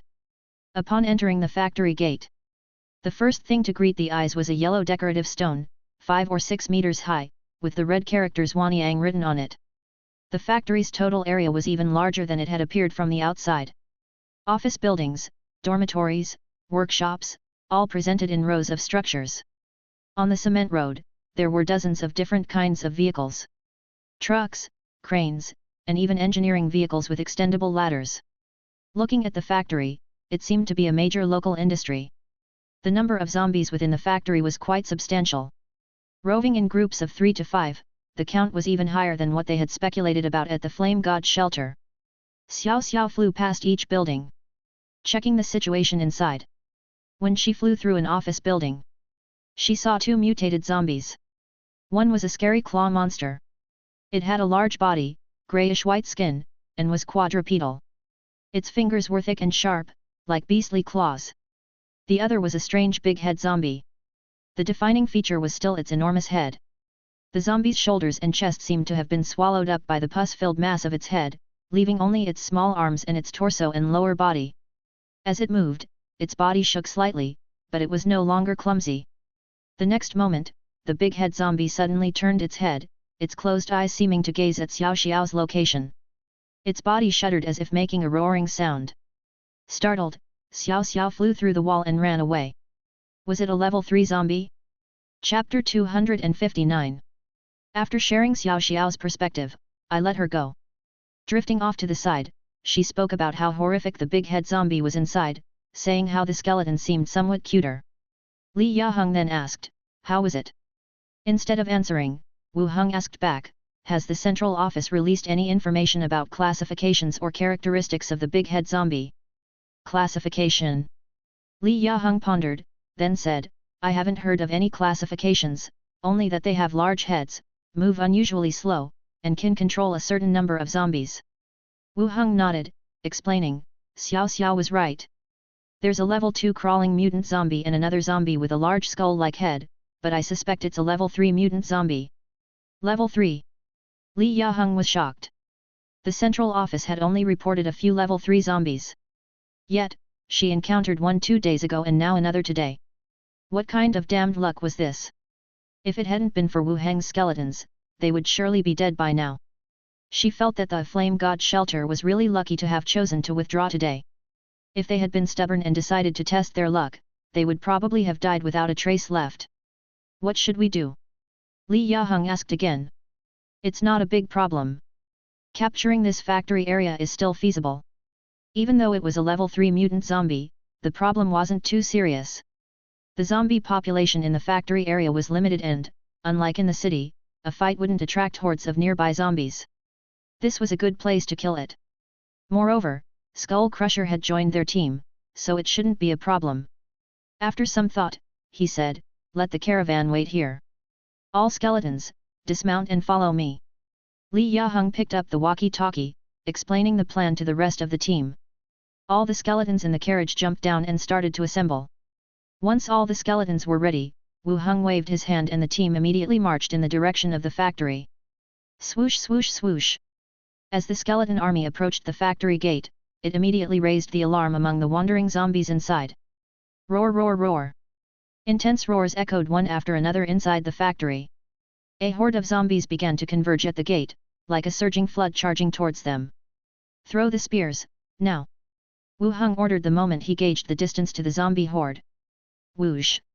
Iron spears formed a large black net, falling from the sky. Amid the clanging, the zombies at the forefront were instantly pierced, falling to the ground. Without waiting for the others to rise, the ones behind them trampled over the fallen zombies, continuing their charge forward. Throw them all! Swoosh swoosh swoosh! The skeletons didn't wait for another order. They threw their spears, one after another. A rain of iron fell again and again, covering the ground with 2 to 3 layers of corpses. Roar! The zombie horde, oblivious to death, continued to charge forward, stepping over the bodies of their companions. Wu Heng quickly released the white bone armor, a layer of white bones covering his entire body. He quickly moved to the front of the skeleton group. He released the grease skill in the direction of the incoming zombie horde. The slick grease covered the ground. The zombies at the front immediately slipped, causing a large number to fall. He continued to release the fireball technique. The scorching fireball flew out, hitting a zombie. The flames spread, igniting the grease. The fire rose instantly, creating an undulating heat wave, causing the air to twist as it burned. A large number of zombies were engulfed by the flames, struggling and shrieking.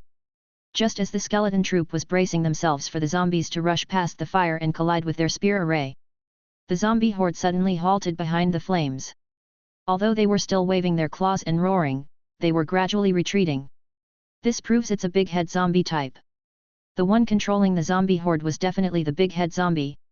The horde of undead paused momentarily, then aimed to bypass the blazing fire, clambering over the 2 side walls of the courtyard and continued to attack the skeletons outside.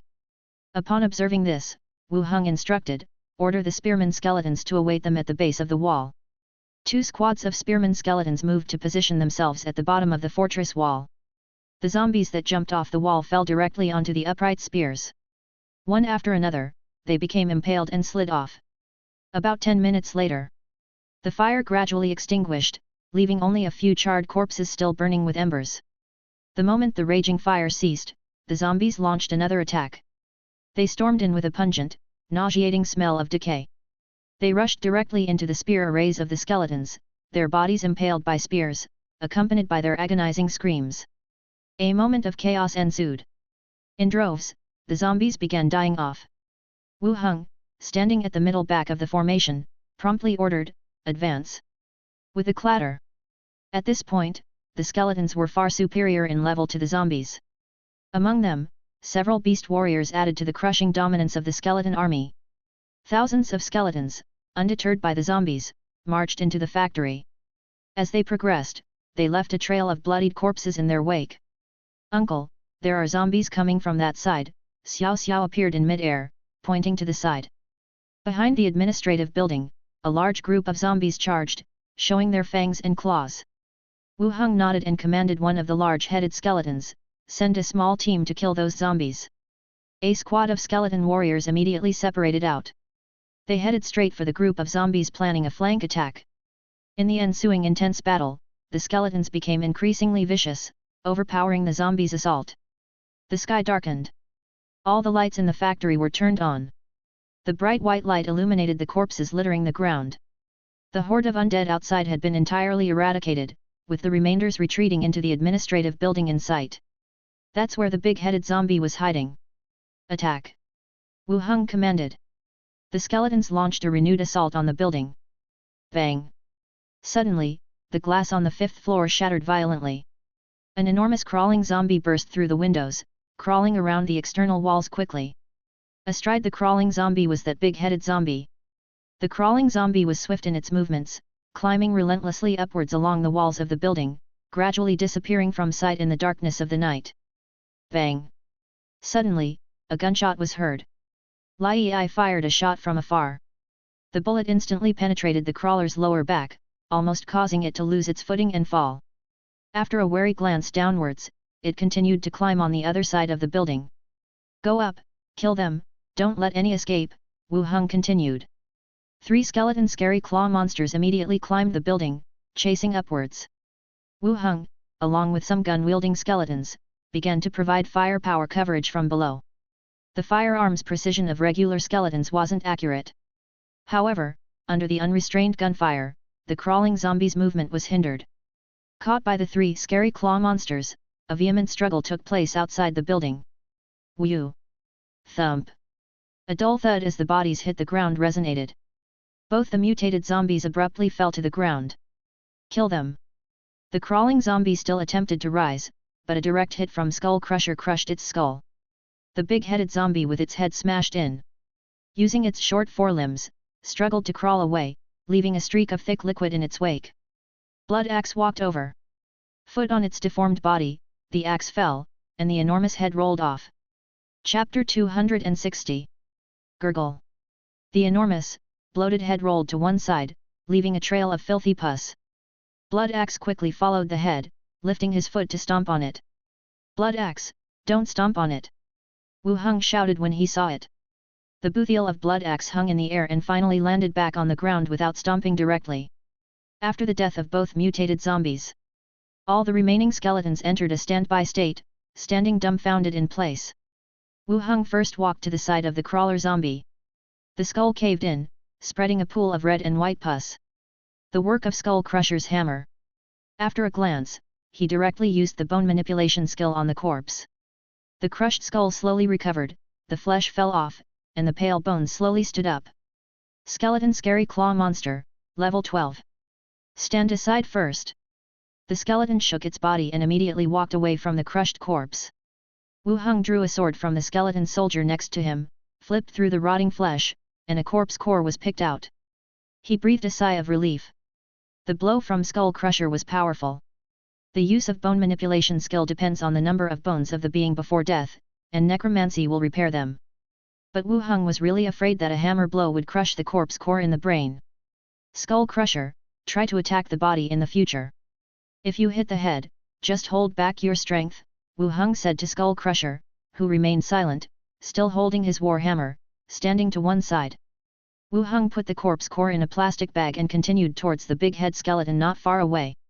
He kicked the rolled head back to its original body position and continued to use bone manipulation skill. The flesh fell off, and the pale skeleton, topped with a skull as large as a balloon, slowly stood up. Skeleton Spirit Demon, Level 15. Level, 15.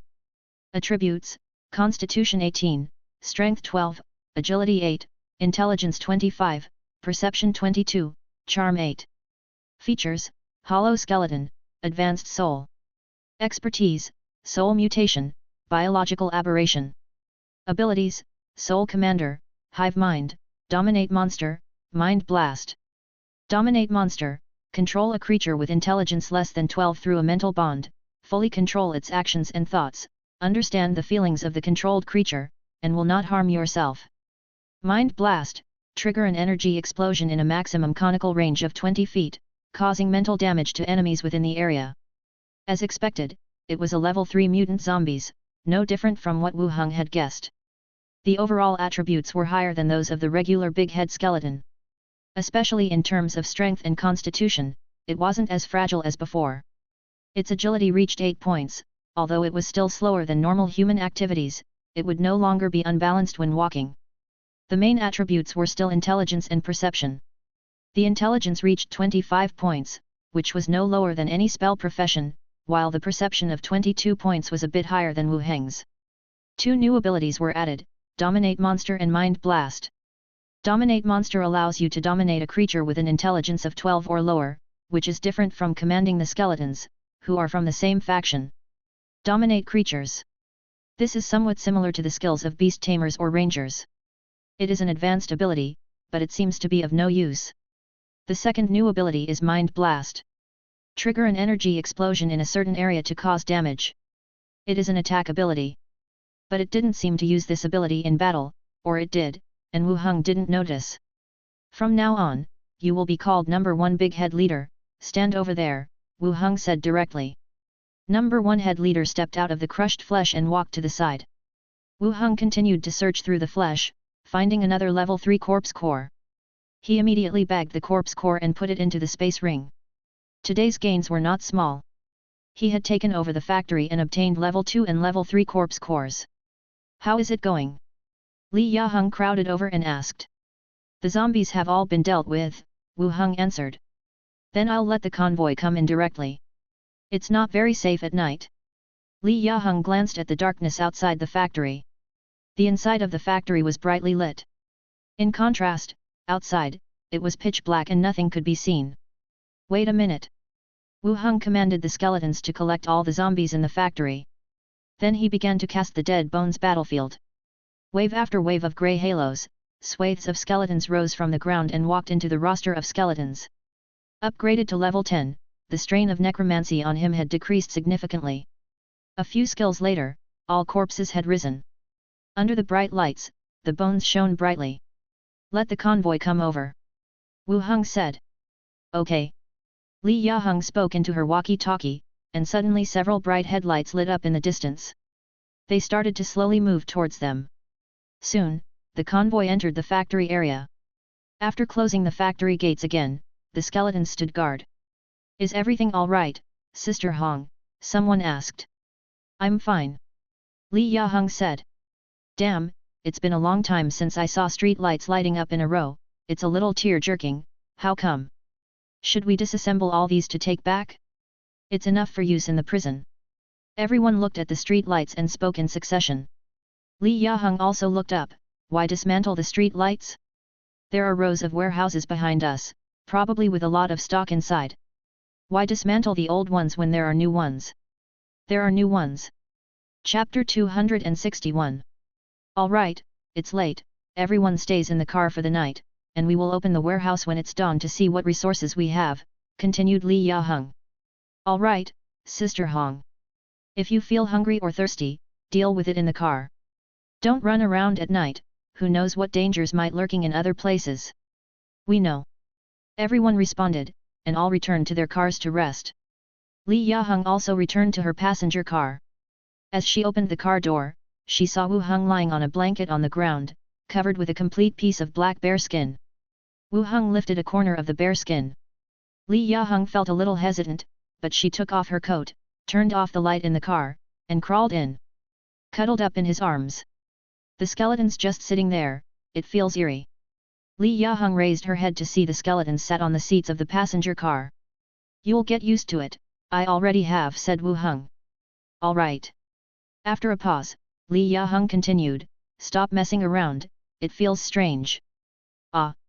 Before she finished speaking, Li Yaheng was held tightly, and she ended up sitting on Wu Heng. What are you doing? Shh, be quiet, no one will know. The next day, early morning. Everyone had their breakfast in the car. Then, they collectively went to the warehouse. Squeak. Amid the ear-piercing noise, each warehouse door was slowly opened. The neatly arranged shelves inside were revealed, with blue photovoltaic panels of different models, circuit equipment, and 2 warehouses, containing thin lamp posts. All the things were complete, and the quantity had reached a staggering level. Damn, so many. Are these for export? Why are there so many? Export? It's not even enough to supply our province. Nowadays, the residential areas and parks are all illuminated by these photovoltaic panels.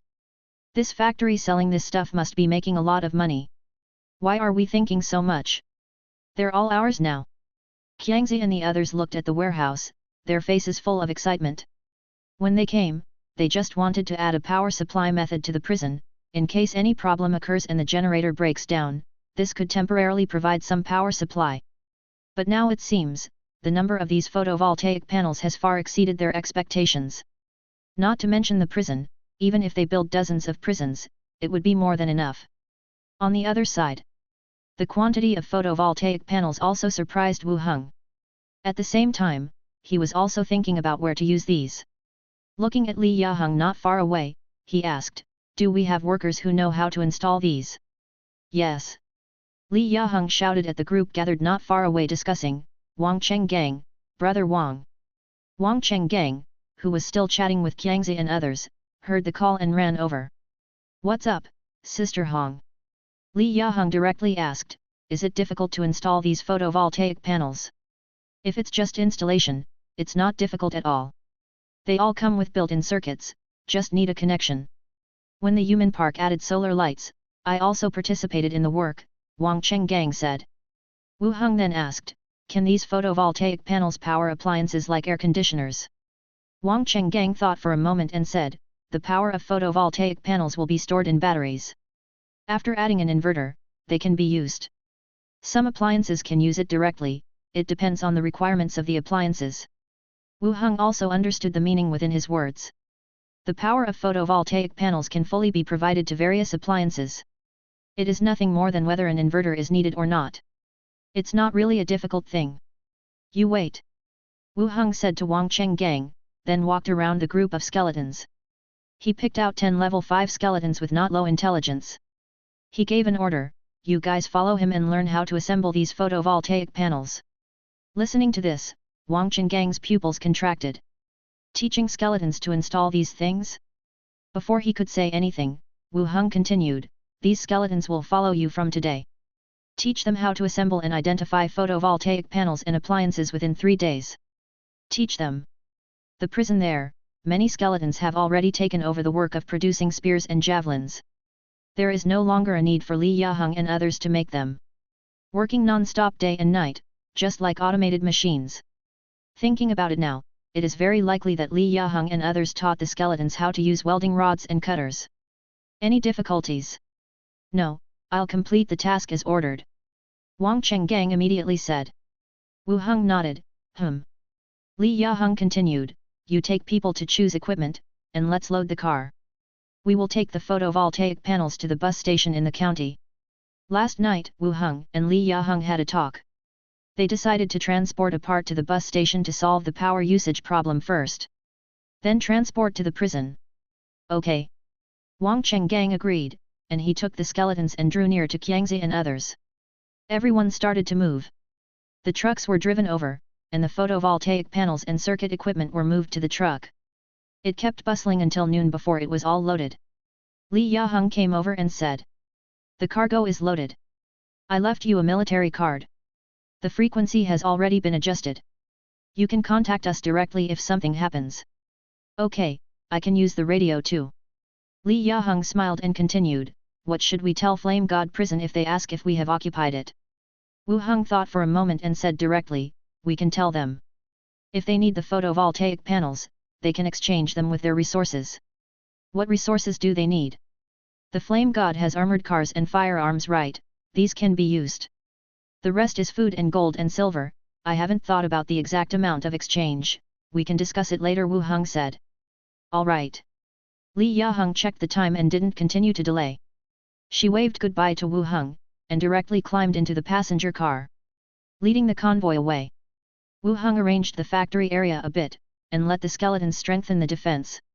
After confirming everything was all right, he went to an office building, opened the boundary door, and returned home. At this time, Minnie and Andre Willow were not at home.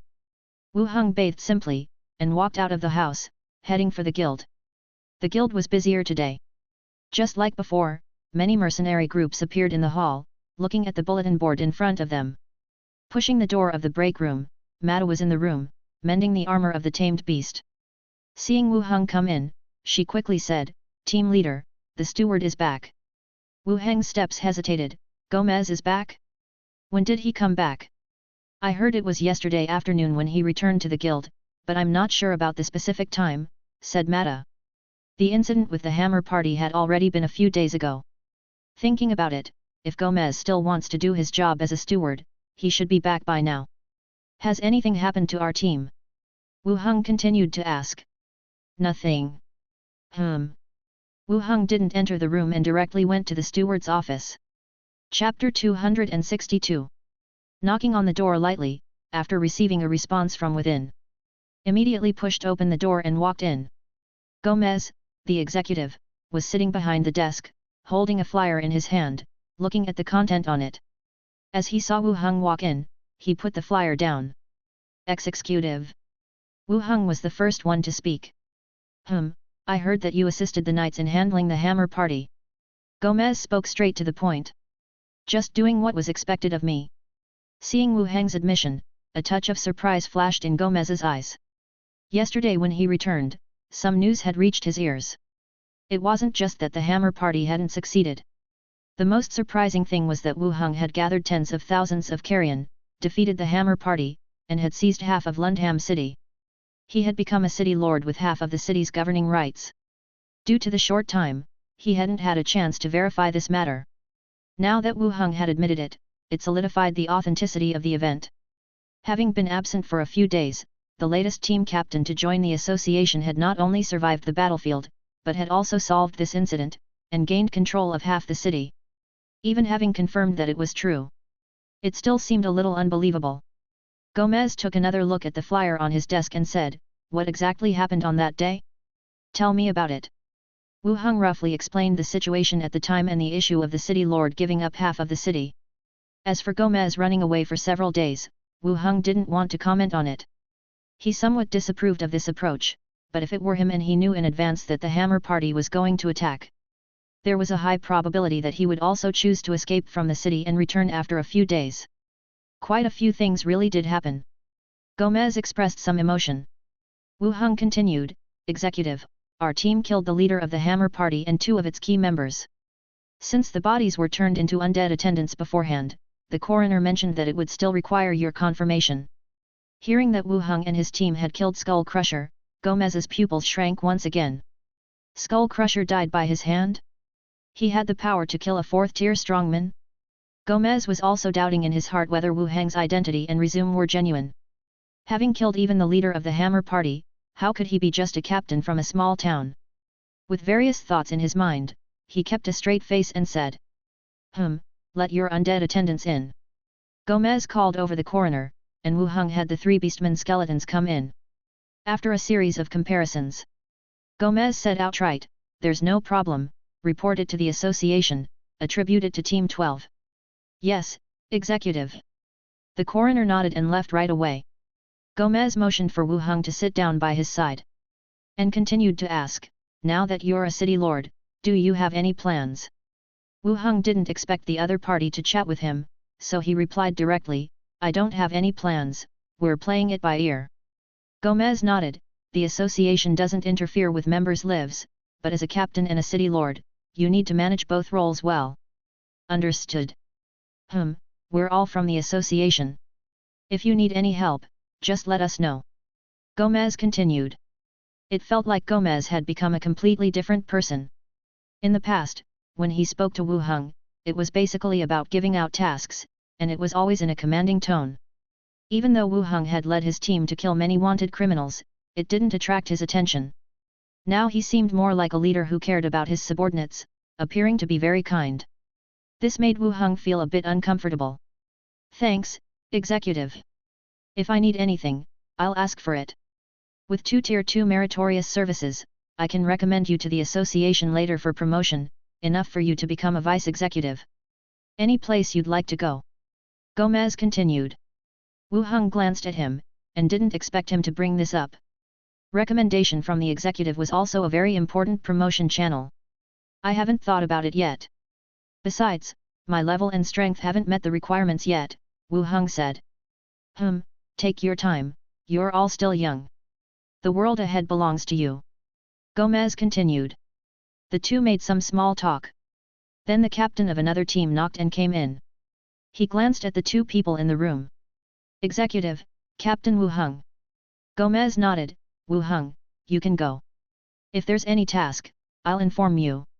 "All right." Wu Heng responded, nodding to the captain in the room before leaving.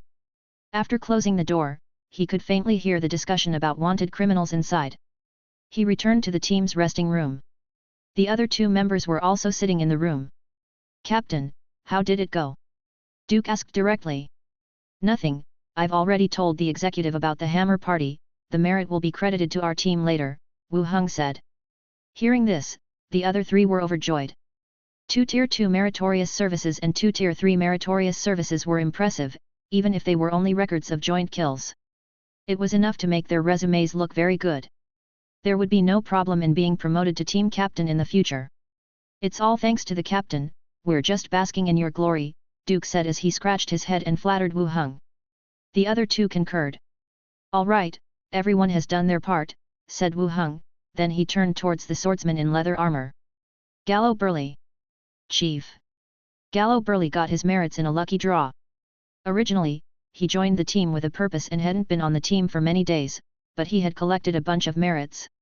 He must be the fastest one to accumulate merits in the guild. It's so unbelievable that no one would believe it if he said it out loud. The bereavement payout came in, pick it up at the front desk and send it to Burke's house. As for the rest, just give them money, says Wu Heng. Yes, Chief. Wu Heng looked at everyone and said, all right, there's nothing else in the guild, go home, share the good news with your families, have a good time. Thank you, Chief. After thanking Wu Heng, everyone left the guild. After leaving the guild, Wu Heng headed straight for the Snake Badge Consortium across the street. Entering the break room, Lazia followed in. She raised her embroidered eyebrows and said, Lord Mayor, what brings you here today? Came to see you. Wu Heng said with a smile. I don't believe you. Any news on the skill book procurement commission? Asked Wu Heng. Lazia sat down beside him, the gold necklace that Wu Heng had given her was visible on her slender neck. It made her skin look even whiter. The hammer party matter just concluded, it can't be this fast. Wait a little longer, I will notify you if there is any news, said Lazia. Wu Heng nodded, not surprised. Gomez just came back, so the collection of items is even slower. I wanted to ask you about someone. Information costs money. All right. Wu Heng leaned a little closer and said, Mum Loda, I believe he is a notable person from the inner city. Lazia wrinkled her brows and considered for a moment, then shook her head, I've never heard of him, I can post a notice for others to gather some intel. If she posts it, then everyone will know, including Mum Loda himself. Wu Heng didn't want him to know about it yet. No need. I was just asking, it doesn't matter if you don't know. You shouldn't charge me since you don't know, right? No charge, really? You're a Lord Mayor. Wu Heng kept the conversation going and chatted with her for a while. He then changed the topic, can I look at the city map that you showed me last time? The map? Yes, the map of Lundham City. Wu Heng said. Sure. Lazia opened the door, gave instructions to someone outside, and a map including both the inner and outer city areas was spread out on the table. Some details might be slightly off, but the overall layout and roads of the city were accurate and clear. Wu Heng took a careful look. Lazia sat next to him, crossed her legs, sipped her tea, and her fair and delicate leg lightly swayed mid-air, looking at your jurisdiction. Yes. Wu Heng stood up, took out his tablet, and took a picture of the entire map in the air. Lazia frowned and stood up to look at the tablet screen. She had never seen anything that can directly imprint maps and it's so clear. Wu Heng put away his tablet and said, do you think extending shop opening hours would help the development of the city? You mean, you want shops to do business for longer hours? Yes, what do you think? Wu Heng asked. Lazia smiled, unless you can make the sun hang in the sky all the time. What if it's possible? Then this place will become the most prosperous city among the beastmen and humans. That makes sense. Wu Heng nodded in agreement. By that time, you will be in control of the sun, and do you still care about whether these shops open or not? Lazia added. Wu Heng shrugged his shoulders without saying anything. He spent some time in the consortium before deciding to take his leave. Returning home, he had a rest in his room. At dusk, Minnie and Andre Willow returned home. When they saw Wu Heng at home, they chatted away about the day's shop reopening activities. Wu Heng sat and listened. The night fell. Minnie and Andre Willow went to prepare dinner in the kitchen, and when Mancha also returned home from outside. Seeing Wu Heng, she also smiled. After dinner, Minnie and Bahudong practiced boxing on the side. Wu Heng sat on the sofa, When Mancha poured herself a cup of tea and sat down close to him. What's the matter, master? Wu Heng opened his tablet, brought up the map he took a picture of earlier, and said, I need you to arrange for people to dig some deep pits along these two main streets and erect metal iron pipes in them. Chapter 263. Digging holes to install iron pipes? Wen Mancha looked at the map with a bit of confusion and asked directly, Master, is there any particular plan here? Wu Heng responded promptly, I have a batch of items that can provide lighting at night. I plan to install them along the main roads in the two areas. Magic tools? Isn't it a bit too lavish? Is it necessary to do such things in the outer city area? Wen Mancha hesitated but still voiced her thoughts. She knew her master was wealthy and had substantial resources. But spending like this was a bit much. Using magic tools for public lighting was something hardly anyone would consider. Wu Heng placed an arm around her shoulder, saying, it's different from magic tools, and the cost isn't as high. Not only were there solar panels left behind by the photovoltaic farm. In some areas, there were many street lights that could still be used when removed. Supplying light to a city of this size was not going to be an issue. Wen Mancha leaned into his embrace, thinking for a moment, then said, even if the cost isn't high, implementing this might be difficult. How so? Master, this is Lundham City, a city teeming with thieves and burglars. Considering local customs, I fear the installations might disappear overnight. Wen Mancha explained. Compared to Wu Heng, Wen Mancha, as the gang's leading lady, understood the local situation far better. In the Pint gang, thievery was a predominant practice in the early days. Going outside and not bringing something back was considered a loss. The items that Wu Heng referred to would be perceived as magic tools by the local residents once installed. At that point, it wouldn't be hard to guess what they'd do. Upon hearing this, Wu Heng agreed that there was some truth in her words. Do you have any solutions? Wen Mancha picked up the map, thought for a moment, and said, why not first use them in a few key locations to see how it goes? Where would the best locations be? I think the area near the city wall, where the skeleton warriors and carrion are stationed, is less likely to be robbed. We can start there. Wen Mancha suggested. That seemed like a good idea. Reviewing the map, the city walls guarded by the undead attendants were in 4 locations, the outer and inner walls of the 2 city districts. Let's install the iron pipes at the inner city walls first and see the results. Wu Heng pointed to 2 locations on the map. All right, I'll handle it tomorrow. Wen Mancha agreed. Resting her head on Wu Heng's leg, she continued, many people are selling their property recently, including some shops, planning to sell at a low price. Selling their property? Wu Heng looked down at her.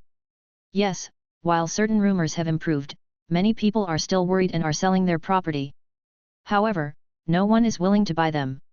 Wen Mancha added, the prices are almost as low as those in the outer city. It's really cheap. Wu Heng grabbed and kneaded Wen Mancha's soft body through her clothes, all the while contemplating the impact the current situation might have on him. After some thought, he realized that these people selling their property didn't affect him much. On the contrary, having control over the houses would make it easier to arrange his future plans. When the time comes, I'll give you some money. Buy all the properties on sale at the lowest price. Wen Mancha's cheeks turned red. Okay, I was thinking the same too. It's also a good opportunity to update the housing information. The property deeds were in the hands of the city hall. They certainly wouldn't hand them over easily. Instead, it's better to start afresh. The properties up for sale could also be bought back at a low price. All right, let's proceed with this plan for now. The two of them chatted a while longer. Minnie, having finished her boxing practice, came over with her clothes soaked in sweat. She snuggled up on one side of Wu Heng's arm. What are master and sister talking about? About the city's affairs. Wu Heng draped his other arm around the little bunny girl. Oh, sister knows so much. Wen Mancha glanced at her. Minnie has become quite the talker. Hee hee. It's all thanks to sister's teachings. Wu Heng glanced at the sky. He hadn't slept well the previous night. Gently patting the two girls, he said, let's go, we need to bathe and sleep early tonight. Wen Mancha sat up, yawned, and headed upstairs to the bathroom, her nightgown strap hanging casually off her arm. Minnie wanted to spend more time with Wu Heng. Seeing them heading for a bath, she pouted and walked towards her room. Aren't you bathing? Wu Heng held her back.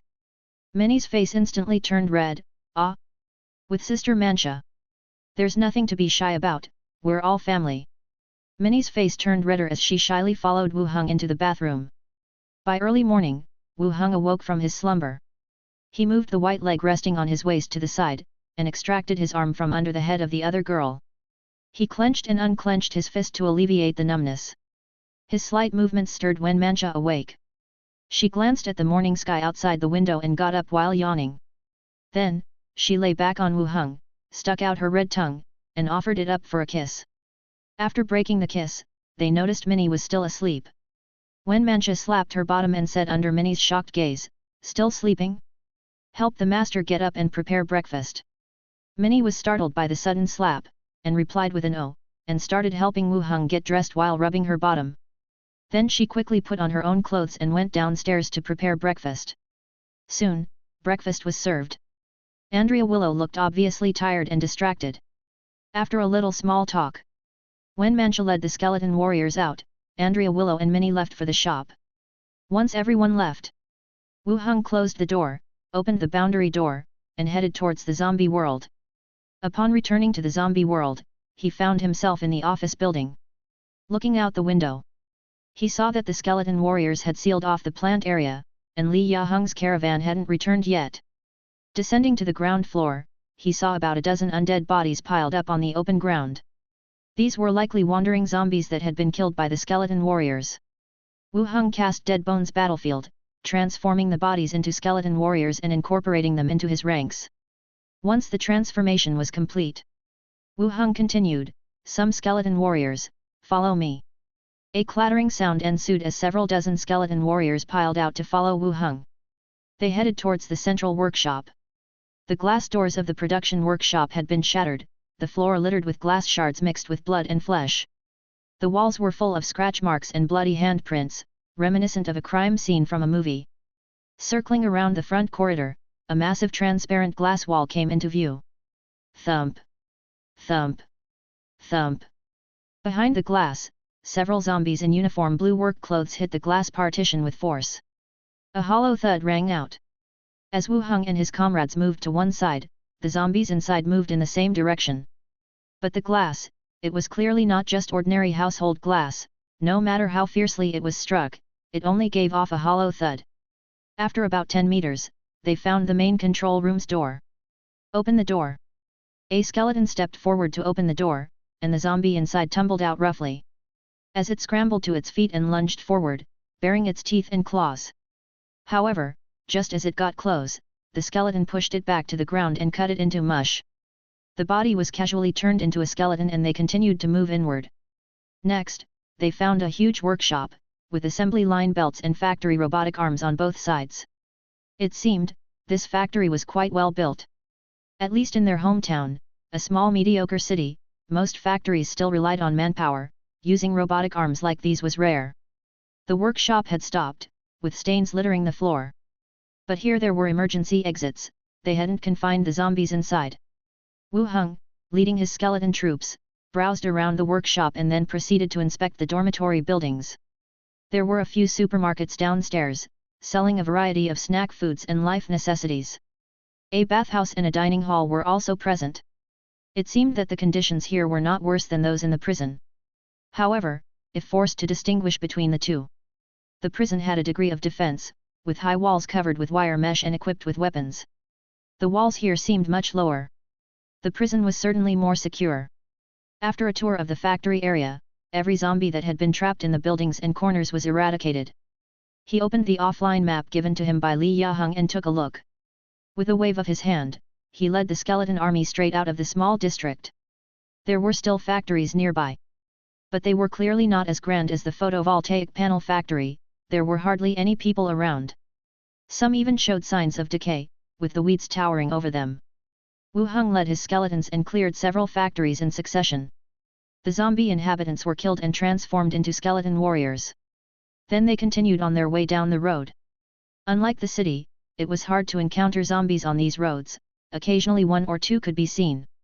As soon as they rushed over, they were killed by the skeletons. After walking for more than half an hour, another 2-meter-high enclosure appeared in front of them. From a distance, the howls of zombies could be heard. Next, the gate was violently opened up and about 100 zombies rushed from the inside onto the road. After glancing left and right, they fixed their eyes on the group of skeletons. Howling, they rushed forward as a group. "Number 3, try using your mind blast," Wu Heng told the level 15 big head skeleton next to him. The big head skeleton, with its large cranium, moved to the front of the group. The next moment, an invisible wave of energy radiated forward in a fan shape. Boom boom boom. The charging zombies instantly froze, half of them fell to the ground, and the other half remained frozen on the spot. Once it was over, the big head skeleton retreated back. That's it, Wu Heng looked at it. The big head skeleton didn't respond. Wu Heng had no option but to give the order, move ahead. Kill the zombies. The army began to march. They continued to push forward. Only when they got close did the immobilized zombies gradually start to regain their movements. They were immediately killed by the skeletons. Dead Bones battlefield was released, and the skeletons rose to their feet. All the zombies were cleared out. Wu Heng led his skeletons into the courtyard. Upon reaching the main gate, Wu Heng's pupils constricted. The larger grounds were densely piled with scrapped shared bicycles. Like the waste in a garbage dump, yellow and blue bikes were stacked into small mountains. A bike graveyard. Wu Heng hadn't expected that this place wouldn't be a factory, but something more akin to a recycling station. He walked in, leading his skeletons. The stacked-up bikes were already covered in rust, and some had even started to rot. After searching around, helmets that had been kept separately were found in a concrete warehouse. The quantity was astonishing, filling the entire room. Wu Heng's eyes lit up. It turned out that this trip wasn't a waste after all. He casually put a part of them into his space ring and instructed the skeletons to hang the rest on their bodies. The battalion, amidst clink-clink-clink sounds of helmet collisions, began to head back. With them fully padded with helmets, it was impossible to continue clearing out zombies. Flame God Shelter. The convoy swiftly passed through the gate and parked in the open space in the middle. What did you find today? Within the shelter, someone asked. From the leading SUV, a man with a serious expression jumped down. Where's Brother Ma? He's over in the conference room. What's up? Did something happen? The man didn't answer, and sped towards the conference room. Upon reaching the door of the conference room, with a loud bang, he burst open the door, startling the people inside who were in a discussion. Ma Xiong's brows furrowed as he said, "What's the rush?" Huff huff.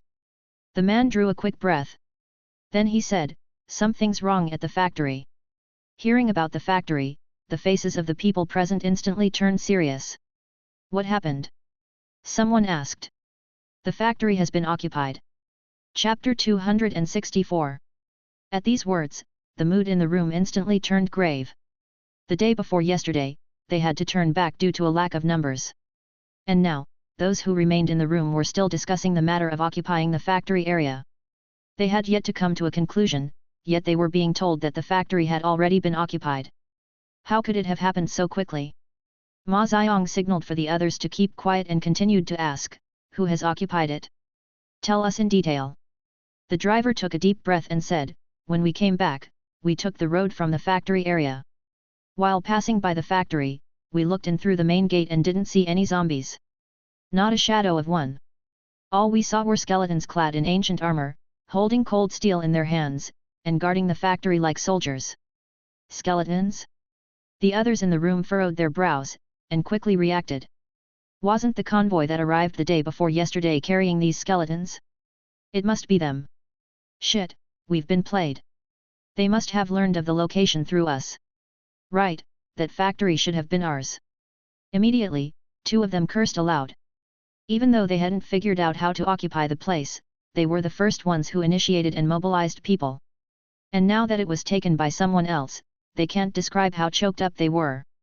Ma Xiong's face was equally grim. Restoring power is a crucial step in the camp's subsequent development. Are they supposed to fight those skeletons? If the others could single-handedly take over that factory, their strengths must not be underestimated either. If both sides sustained casualties by then, they would also be eliminated by the current harsh environment. Hearing the others still cursing, Ma Xiong said, "Let's go, to the radio." The few of them got up and followed him out. They entered a room on the second floor. Upon opening the door, they saw a few women sorting through food while chatting. Seeing Ma Xiong and the others rush in, one of them asked, "What happened?" Ma Xiong said, "Nothing, we just need to use the radio." Beneath the window, on the wooden table, there was a radio. It was turned down low, and the conversation on the line was about the shelters discussing the issue of storing grains before winter arrived. The city was still occupied by zombies. And once winter arrived, they would have to store grains in advance here in the northern region. Otherwise, they would hardly survive. Ma Xiang turned up the volume on the radio, picked up the microphone, and said, "Is anyone from the auto repair shelter there?" The conversations inside the radio halted. When someone was transmitting a message, idle chats would be temporarily stopped. "This is the auto repair shelter, what's the matter?" A woman's voice came from inside the radio. "We're from Flame God Shelter. We have a matter to discuss with your leader," said Ma Xiang. "The leader is not here currently." Before she finished speaking, another woman's voice cut in, "I'm here." "What is it?" Everyone at the radio stations of all the shelters were taken aback. Why were there two places speaking? There were two bases at the auto repair shelter? Ma Xiang asked directly, "Did you occupy the solar farm?" The room instantly quieted down. Everyone was waiting for the answer from the other side. Yes. This. Although they had suspected it, hearing the confirmation still left them taken aback and incredulous. Those skeletal figures were really controlled by people. And they could even awaken such strange superpower. Before Ma Xiang could respond, other voices from several other shelters resounded in the radio. "The auto repair shelter isn't being honest. We agreed to attack together and share the spoils equally, how come you occupied it alone?" "Exactly, Captain Ma initiated it. You occupied it without a word, what's the meaning of this? How did you learn about the factory's location?" The shelters were questioning one after the other. But no one from the auto repair shelter responded.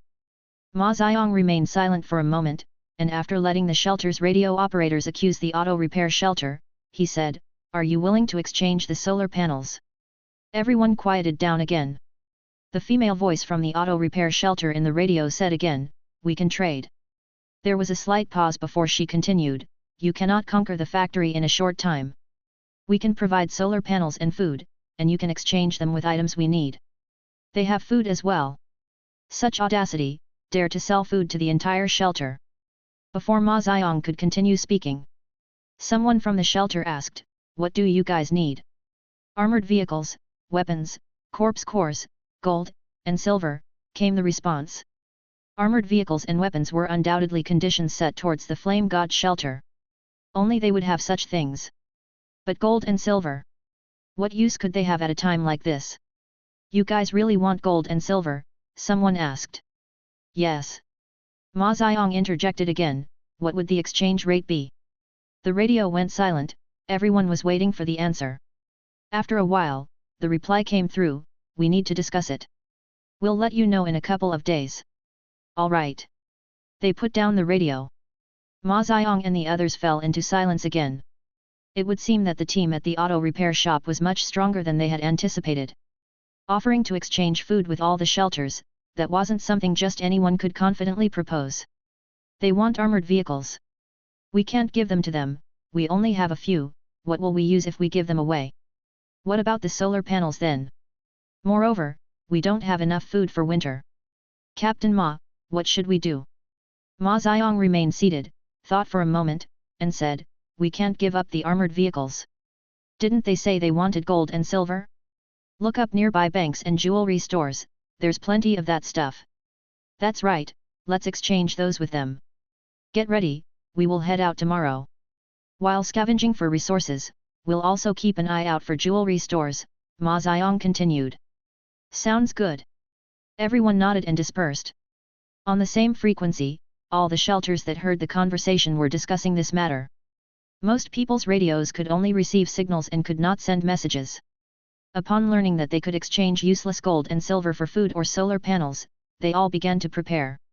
Perhaps they could safely get through this winter after all. Wu Heng returned to the factory district with the skeletons. After storing all the helmets in a warehouse, he rearranged the defensive formation and surrounded the entire factory district. In fact, this place was safer than the city district open, uninhabited.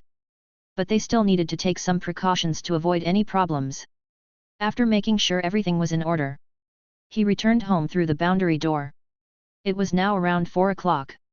Wu Heng asked the skeletons to carry a few electricity poles over there first. He sat in the room for a while. Then got up and went to the guild. The whole guild was still bustling, and it was also the guild members' gathering time. Upon entering the hall, apart from the staff, members and leaders of some small teams shouted greetings from afar. As if they were old acquaintances. "Captain Wu Heng, there's some mail for you here," the receptionist shouted. Wu Heng walked over. There was only one letter, and from the seal's pattern, it was a reply from Slither. He thanked the receptionist with a smile and headed towards the lounge. There was no one in the lounge. Wu Heng sat at the desk, cut open the letter's seal, and pulled out the letter. The writing was as neat and beautiful as ever. The content was about thanks for Wu Heng's trust and some internal situations of the secret speakers. Wu Heng schemed through it. It seemed that Slither's tone in this letter was somewhat too formal, without the usual cunning hints. The last paragraph stated that she would come to Lundham City again in 3 days to take away the blood cup. And asked Wu Heng to keep his word from last time. To meet her at the border. Chapter 265. Is Slither arriving in 3 days? It seems that this blood cup is even more important than it was stated in the letter. The reason isn't difficult to deduce. After all, the person in need of this special item is the leader of the secret speaker faction in the association, in essence, Slither's superior. Not to mention that the blood cup is a peculiar item that is costly to make and is basically useless. However, even if it is a prized item, a sharp woman like Slither would not give up the opportunity to build a relationship with the other party. Knowing that the other party will arrive, Wu Heng doesn't consider replying to her. Based on the travel time from Blackstone Town to Lundham, they should be on the way right now. In fact, Wu Heng starts to miss her somewhat. It would be good for the two to catch up when she arrives this time. After sitting in the break room for a while, none of the squad members showed up. Since there was nothing to do, he got up and left with his skeleton attendant. Just as he opened the door to leave, he saw several tall green-skinned beastmen crowding around Vice-Executive Shaman and walking toward him. People on the way respectfully gave way.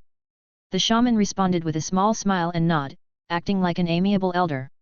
It appears that he just returned from outside. The Vice-Executive indeed has an excellent job, he even returned later than Gomez. Standing at the entrance, he watched as the beastman walked away. Suddenly, the beastman shaman stopped, turned his head and looked this way, giving a nod and a smile. Wu Heng also gave a slight salute in return. After dealing with the Hammer Party, it seemed as if everyone in the association had become more friendly. After the shamans walked away, Wu Heng crossed the hall and left the association. Returning to his place, Minnie and Andre Willow were chatting while preparing dinner. Upon hearing the door, Andre Willow glanced at the entrance. Seeing Wu Heng and his skeleton attendant returning, she immediately smiled. "Master, please wait a moment. Dinner will be ready soon." Wu Heng nodded, took off his armor and stored it in the space ring. Soon, Wen Mancha also returned, looking quite weary as if running the gang was more work than she intended. Following Wen Mancha was a skeleton attendant holding a wooden box. He placed it by the side of the coffee table with a thud. Wen Mancha stood by the clothes rack, took off all her armor and the clothes inside, revealing her plump and curvaceous body. She replaced her gear with a silk nightdress. Walking over and leaning on Wu Heng's chest, she curled up on the sofa. With one arm around her waist, Wu Heng asked, "You must be tired, right?" "Not at all, it feels more invigorating than running the gang." Wen Mancha quietly replied, then continued, "Today, we retrieved many property deeds, including a lot of homes in the inner city. I've dropped the prices lower than the houses in the outer district, yet they still chose to sell them." While speaking, she stretched out her foot and nudged open the wooden box by the coffee table. Inside were neatly sorted property deeds. In just one day, they've collected so many deeds. Would the city become empty if this continues? Wen Mancha worriedly asked. A city's development depends on the number of residents and their living conditions. If all the people leave the city, leaving only some undead attendants and gang members, then it isn't a city anymore. It would be more like a bandit stronghold or a gang base. Just larger in size. Wu Heng said, "It doesn't matter. Once the city's infrastructure is built, people will move back." "All right, I'll listen to you." Wen Mancha nodded, then stretched and continued, "The pit has been dug, and I have already inspected it once. The depth should definitely be sufficient. The few pillar rods have been left in the yard. I will take them over tomorrow." Wen Mancha nodded. She twisted her body around, facilitating his touches. After chatting for a while, dinner was served. After eating, Many began to practice boxing, and Wu Heng joined Blazing Blade to practice swordsmanship. The techniques and moves he taught were more profound than those from Jianyi and Jianer in the past. While mages need to study scriptures and magics, melee class also needs long hours of training and polishing their skills and techniques. Every class can reach a high level, but nothing comes without a price. Certainly, some species are naturally advantaged, but that is only an advantage, they still need to level up. After being busy for a while, they headed to bath when night fell and then retired to their rooms. The next morning, after breakfast, when Mancha was directing her skeleton to lift the long lamppost and leave. It looked slender and light-weighted, but it wasn't heavy as it appeared to be, just thicker tubing made of iron. She found several beastmen skeletons to carry them away directly. Minnie and Andre Willow also went to their shop. After putting on his leather armor, Wu Heng opened the boundary door and went to Zombie World. He appeared in a room of an office building, then looked out of the window. Li Yaheng's convoy had already stopped in the factory area. A group of people unloading boxes. Wu Heng came down from the office building and Li Yaheng walked over to him. "When did you return?" Wu Heng asked. "Just now." "Is the photovoltaic panel usable?" Wu Heng continued. "It's quite useful. The ones we took last time have all been installed at the bus station. The result is quite good, there is not much difference from the generator. This time, I plan to transport some to the prison." Li Yaheng happily replied. Replacing generators with photovoltaic panels can significantly reduce the consumption of gasoline. Sometimes, they were reluctant to use it, but now with solar power, they could use electricity freely. Chapter 266. As long as the sun could rise the following day. Wu Heng nodded. If it could be used at the bus station, then it should have no problem in Lundham City. Li Yaheng continued, "Yesterday, people from the Flame God shelter inquired about the conditions in our factory district. I told them we could exchange solar panels and food for resources. The exact exchange rate isn't set yet, you need to determine that." After all these things were obtained by Wu Heng. And, he needs gold and silver too. How to exchange would depend on his pricing. Wu Heng thought for a moment and asked, "What are your thoughts?" "Armored cars and weapons can be used to exchange more solar panels and food to encourage them to exchange. Gold and silver actually aren't very useful at the moment and are not as valuable as food, so we can exchange less food for them," Li Yaheng suggested. "The prices for gold and silver cannot be too absurd. I can secure a sufficient amount of food. Exchange is a method, it can also help everyone to overcome hard times. If it's too harsh, it's not good." Wu Heng considered before saying. Li Yaheng was afraid that the food she painstakingly gathered would all be exchanged away. By that time, everyone would starve together. But Wu Heng's thought was the opposite, food in the alternate world was abundant. Even without using the gathered food, it could still fulfill the exchange for other items. There was no need to make the exchange terms too stringent.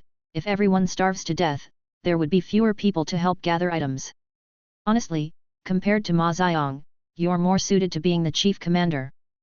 "Who?" "The leader of Flame God Shelter, Ma Xiang." "Oh, we are not destined to be leaders." The two walked over to a stone table on the side and started discussing the exchange ratio. After some adjustments, a preliminary price list was generated. A bag of normal 100 jin food can be exchanged for 20 grams of gold, 200 grams of silver. The solar panels are divided into 3 sizes, small, medium, and large, costing 50 grams, 80 grams, and 120 grams of gold, respectively. And an armored car can be exchanged for 500 solar panels, 5,000 jin of food. A gold ring, gold necklace also weigh a few grams. One can simply kill some zombies or gather items from an area. As long as one is not expecting to get something for nothing, they could exchange for food. As for silver, it's not so valuable, scrunging a few hundred grams is not easy, they could be exchanged for some small items when the time comes. After setting the prices, Li Yaheng listed them all over again. Confirming there were no issues, she took a picture with her phone to prevent loss. After settling the pricing issue, Li Yaheng gestured to the distance. Wang Cheng Gang, leading more than a dozen skeletons, came over. "Boss, these skeletons have all learned how to install solar panels."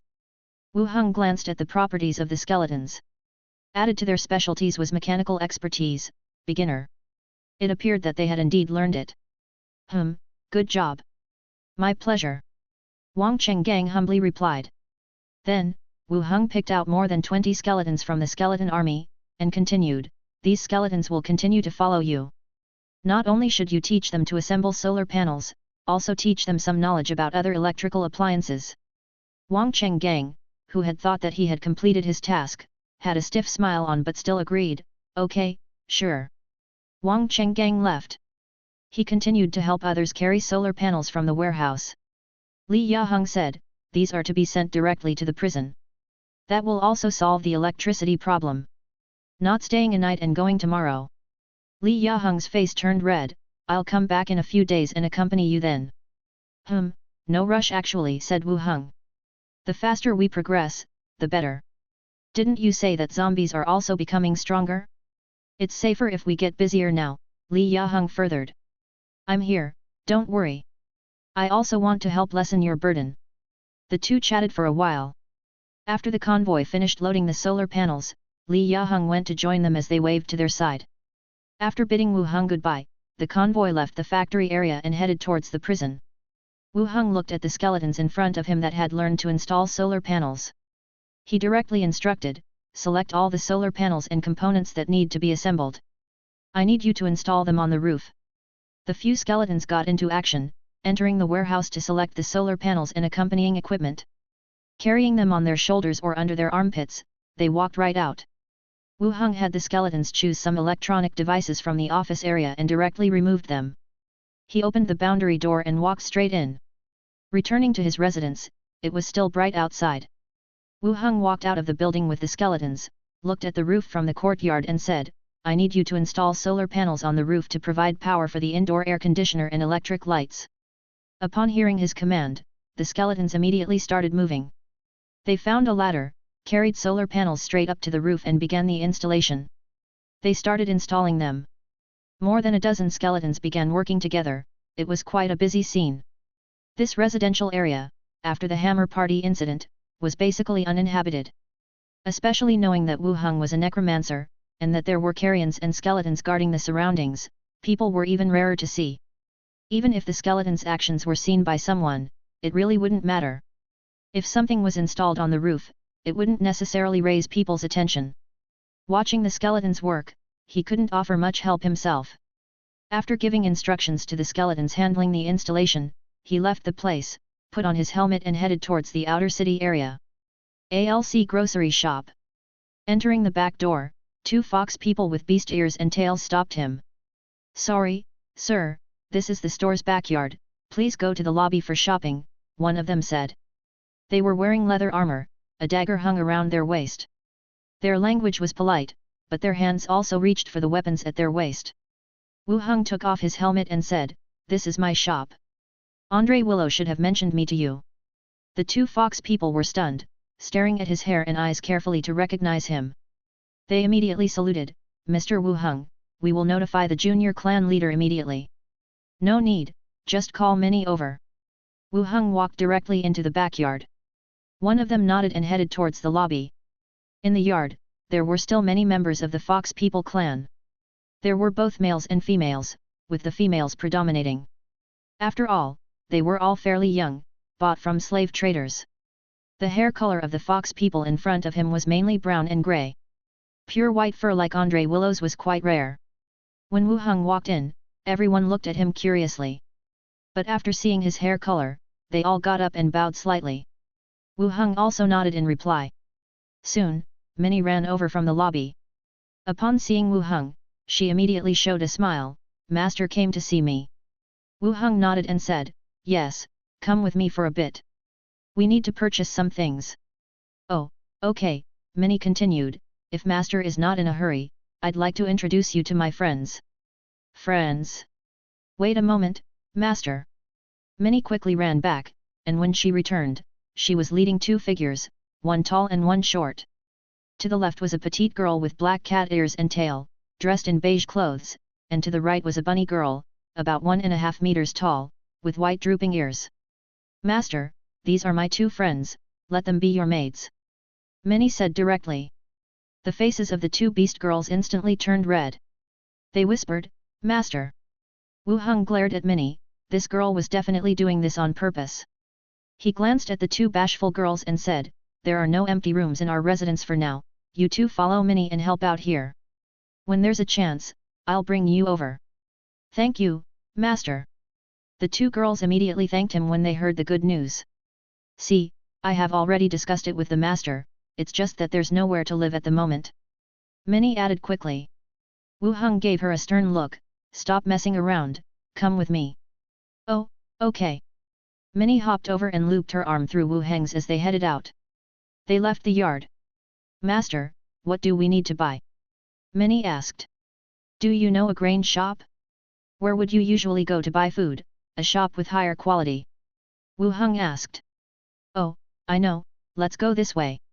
Chapter 267. The supply of food in the city was primarily controlled by the human race. Though beastmen did partake in farming, it was very minimal. They were more proficient in hunting, selling animal meat and fur in the city. Humans, on the other hand, excelled in farming. Coupled with plant-based magic and elixirs, the yield of food crops was significantly improved. Consequently, the price of grain in the city was not expensive. Minnie, together with Wu Heng, had only walked a few steps when they saw a shop. When Wei and I are on our way home, we buy from here. The food prices are similar throughout the city, Minnie said. Wu Heng looked over at the shop. The shop was not particularly large. Compared to the shops on either side, it seemed rather narrow. It felt more like a former alleyway had been blocked off to make room for this establishment. Minnie led Wu Heng and a few skeletons straight in. A middle-aged, round-faced shopkeeper was barely awake at the counter. Only when he heard footsteps did he lift his head to look. Ah, Minnie's here, mid-sentence, he spotted Wu Heng and the 5 guards behind him. Immediately, he broke into a smile and came forward to greet them. He said, you've come at the right time, sir. The city's road just opened and these are the freshest, top-grade grains. Guaranteed to satisfy you. Despite being separated by the skeletons, the shopkeeper stayed close, enthusiastically explaining the products. The pubs in the city are all supplied by us. Our prices are absolutely fair. If you're buying for the nobles in the inner city, I can recommend some better types. That way you won't have made a trip in vain. In the shop, samples were displayed. All of them were grains and flour. The main food in this world was bread and pancakes. Humans preferred bread, while beastmen ate various types of roasted cakes. Grains, on the other hand, were mainly used to make porridge. A small bag of barley was priced at 36.8 copper coins, and a full bag was 73.6 copper coins. A small bag of oats was 52.5 copper coins, and a full bag was 105 copper coins. Wheat. Barley flour. Oat flour. A small bag of wheat flour was 85.5 copper coins, while a full bag was 171 copper coins. Both the grains and flour were packed in special cloth bags. A small bag weighed approximately 50 kilograms, and a large bag weighed 100 kilograms. This was roughly the same as the weight of modern rice. Seeing these prices, Wu Heng was in high spirits. Copper coins. Whereas the trade agreement that he and Li Yaheng had made was in gold.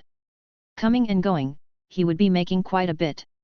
Minnie says your grains are of good quality. At this point, Wu Heng spoke aloofly.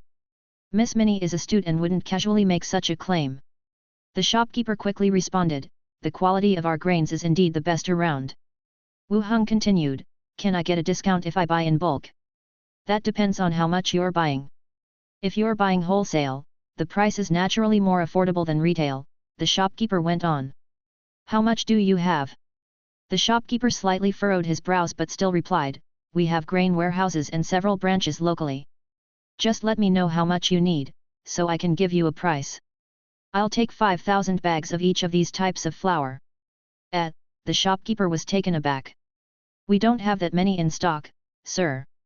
The combined inventory of flour in our shops and warehouses is less than 2,000 bags. How come there's so little? Asked Wu Heng. Earlier, the shopkeeper boasted about the abundance of their stocks, and now claimed he didn't have enough. The shopkeeper felt a bit embarrassed and quickly explained, the war just ended, sir. We didn't dare bring over such a large stock. But if you really need it, we can have more shipped over in 3 days. Fine, calculate the cost of these 2,000 bags. If the price is right, I'll take them all, Wu Heng said outright. All right. Never did the shopkeeper anticipate serving such a big client that day. He beamed as he agreed. He then ordered his staff to count the inventory, while he served tea to the guests. Before long, the staff member returned with the inventory count. Meanwhile, the shopkeeper was doing the calculations. Sir, it should be 242 silver coins in total. But I can give it to you for 240 silver coins. 220. I'll pay you now. Plus, you can restock afterwards. I'll still purchase it at this price, Wu Heng countered. The shopkeeper hesitated for a moment but eventually agreed, all right. Since you plan on making long-term purchases and were introduced by Miss Minnie, I'll give you this price. Wu Heng took out his coin pouch and counted the agreed amount of silver coins onto the counter. Deliver the flour to the ALC grocery store. Very well, sir. The shopkeeper collected the money and immediately summoned his workers to deliver the goods. Wu Heng watched as they loaded the sacks onto a pushcart, transporting them to the grocery store across the road. Then, he and Minnie departed. He called me Miss Minnie. Minnie's face beamed. What's so great about that? It's the first time someone called me that. I've never heard it before. From now on, he'll always address you this way, Wu Heng said, draping an arm around her shoulders as they headed for the grocery store's backyard. In the backyard, Minnie went to the front of the house to help Andre Willow with sales. Meanwhile, Wu Heng stood in the yard, watching the workers pile bag after bag of flour. When everything had been brought over, he addressed the Fox People clan in the courtyard, stay outside for now. Don't let anyone else in. The Fox People in the courtyard bowed slightly. They all left the courtyard, standing guard outside the back door. Through the warehouse door, Wu Heng opened a boundary door, directing the skeletons to move the flour to the zombie world, and brought all the collected supplies back. About half an hour later, all the flour in the courtyard had been replaced with pots, bowls, and dishes packed in cardboard boxes. You may come in now, Wu Heng called out. The Fox People outside the door entered. Wu Heng said, these are the newly delivered goods. Let Andre Willow know later. Yes, sir. The Fox People nodded without asking further questions.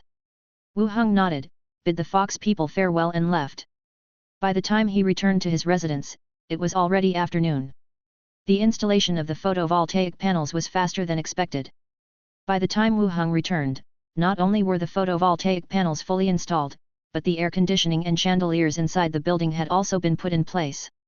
The only problem was that all the wiring was laid out visibly, with the wires clearly seen running along the roof and walls. But there was no other option, they couldn't start cutting out grooves in the walls to bury the lines now. It didn't really matter, as long as the appliances could work. Apart from the lights overhead, the main appliance in the living room was the upright air conditioner in the corner. Wu Heng picked up the remote control and tested it out. With a beeping sound, the air conditioner lit up. He adjusted the temperature, and gusts of cool air started to come out. It actually worked. He was momentarily delighted. He turned off the air conditioner, and then tested out the chandeliers in several rooms. The modern light bulbs were much brighter than any engraved ornaments meant to simulate light, but this wasn't very noticeable in broad daylight. After inspecting everything, Wu Heng was quite satisfied. He turned off all the appliances. Next, he opened the boundary door and headed to Zombie World. He directed the skeletons to move all the flour into the warehouse.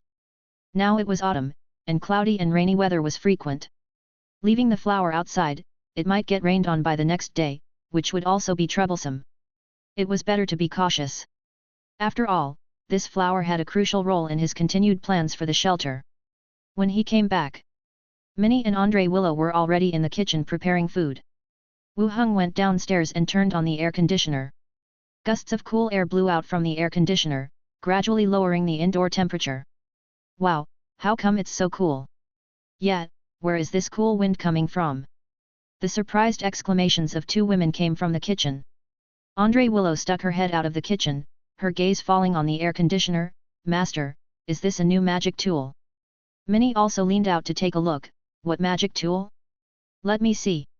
A technological tool, it cools down the air. The two women came out of the kitchen and stood in front of the air conditioner. Wow, it's so cool. It's so good to be rich.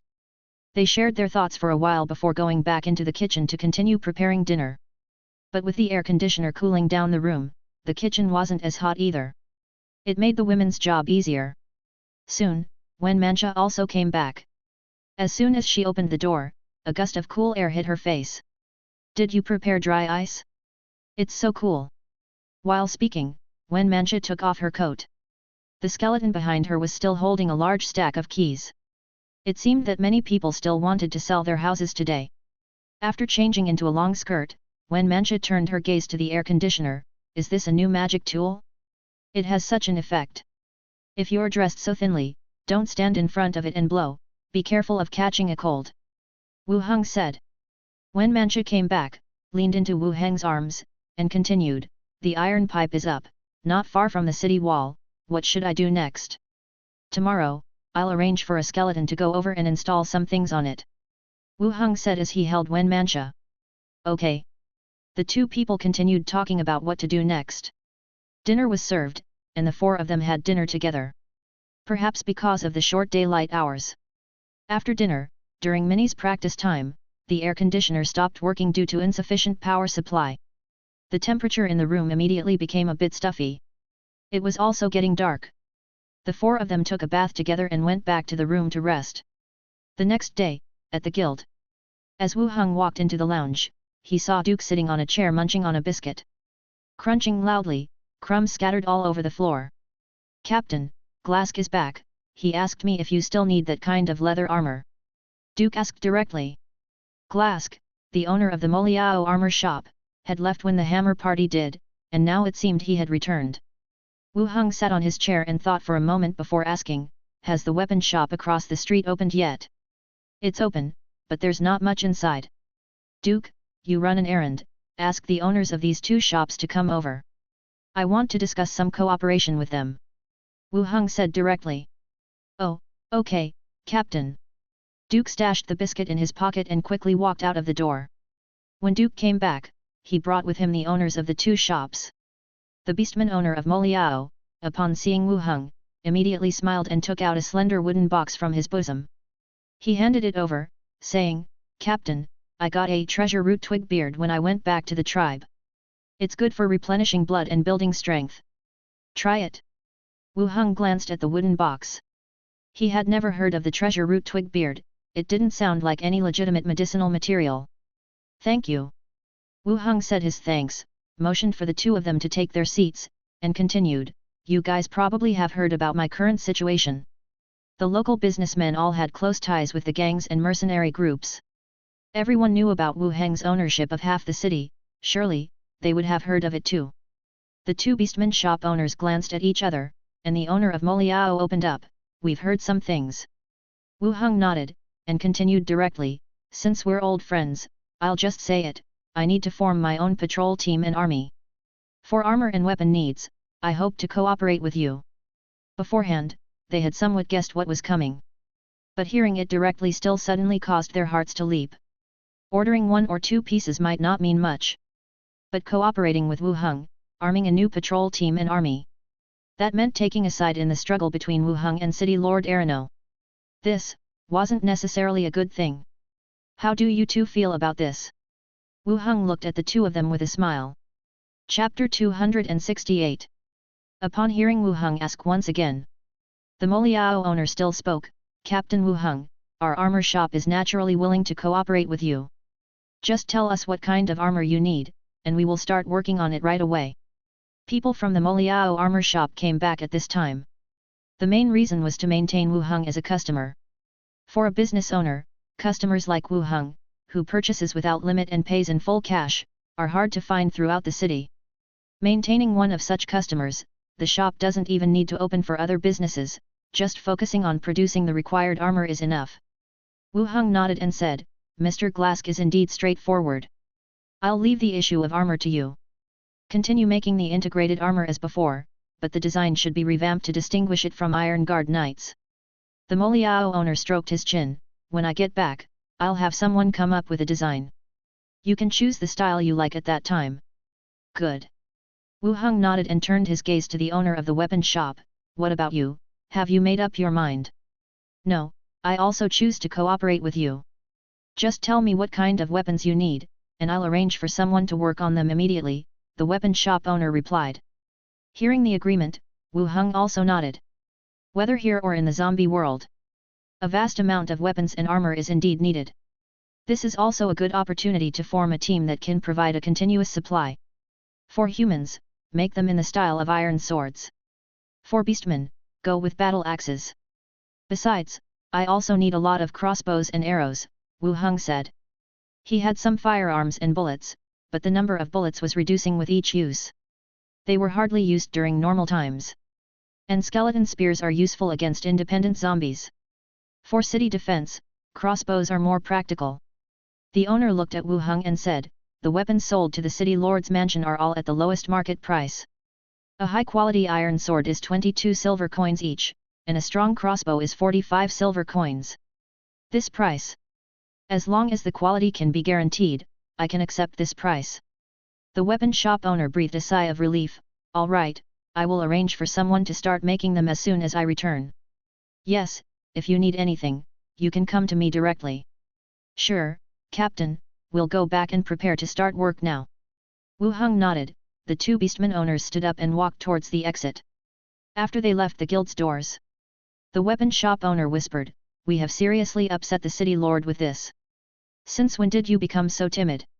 If you don't offend him, the Iron Guard Knight's order would not come to us. It's better to cooperate with this captain, Moliao owner said. You're right. This captain, he is rich and powerful, there's no way he's not a match for Arano, don't worry. Moliao's owner reassured. You mean he has a background? Of course, Gomez has been in the city for many years, have you ever seen him take over half a city? There must be something we don't know. That's right when they thought about it. Then let's go, let's start work as soon as possible. As the two beastmen whispered, they hastened their pace to leave. After the two left, Duke took out a pie from his arms, ate while talking, Captain, recently the executive hasn't been giving us any tasks. After the Hammer Party's incident, all the small teams started to get busy. However, the 12th team had been quiet, like they were on vacation, without any task assignments. Wen Mancha was busy with matters in the city and hadn't passed over any fugitive information either. Wu Heng felt this kind of life was pretty good. If it could continue like this, he wouldn't have to consider becoming the vice-executive anymore. Facing Duke's question, Wu Heng said, we just got credited for 3 merits. Resting for a while is normal. We should also give other teams some opportunities. Oh, I see. Wu Heng glanced at Duke and continued, if you feel there's nothing to do, you can head over to Wen Mancha's place and lead a team of skeletons and street patrols. That's fine too, but what does patrol do? Just to see if anyone is causing trouble, catching thieves, and such. Oh okay, then if there's nothing to do, I'll go on patrol. Wu Heng nodded. After sitting in the resting room for a while, there was nothing else to do, so they left the guild directly. The sky gradually darkened. Crack, crack, crack. The erected street lamps suddenly emitted dazzlingly bright rays of light. They lit up the entire area.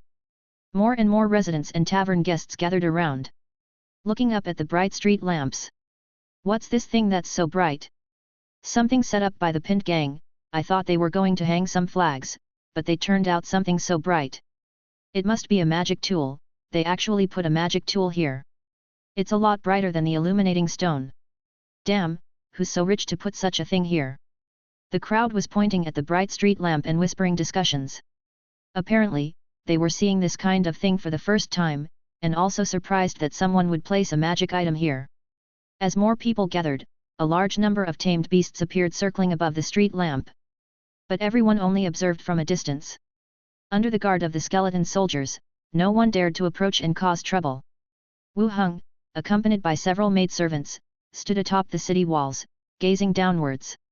The darker it got, the better the street lamps functioned. They illuminated a vast area. Master, are these the street lamps? Why place them here? They would be better suited at home, Minnie commented. It seemed quite unworthwhile to her that their master was spending money on street lamps for the outer city area. The one we have at home is the same kind, they're all the same, Wu Heng remarked. Wen Mancha was also taken aback by the effect of the street lamps. Unlike Minnie, she was aware of Wu Heng's plans for citywide deployment. If these street lamps were installed throughout both city sectors, the city would look as bright as day, even at night. Meanwhile, elsewhere, within the inner city area of the Eastern District, the carriage of the Snake Badge Consortium came to a halt. From outside the carriage came the voice of a guard, "Miss, some people are blocking the way up ahead. We'll have to wait a moment." Leaning against a corner of the carriage, Leslie lazily asked, "What's the matter? Did the gang start fighting again?" "No, someone has set up a magic tool ahead, attracting quite a crowd of residents," the guard continued. "A magic tool? In the outer city area? Who would do such a thing?" Curiosity piqued, Leslie pushed aside the carriage curtain. The split second she did, a beam of bright light extended into the carriage, causing the illuminating stone hanging from the ceiling to suddenly appear dim and yellowish. Following the beam of light, she looked skywards. The glaring bright light hung in mid-air. Leslie's eyes widened in disbelief. At that moment, she had a good guess at who would do such a thing. He really did hang the sun up in the sky. The night passed. In the outer city area, there were two pedestrians walking side by side. "I told you it would keep glowing all night, pay up." "You lost the bet." "Yeah, right. You know I don't need your money. If I'd known, I would have shot it down with an arrow last night." "You're not as good as me then. I had my tamed beast poop on it last night. In front of a shop. It couldn't have been a demonstration of a product for sale, right? Who would give demonstrations in the outer city area? Besides, could you even afford to buy it if they did? I will check if it's still there tonight. If it is, I plan to sell dried fruits over there. With so many people, business will definitely be good. I heard some of the Pint Gang guys saying that it captures daylight and releases it at night."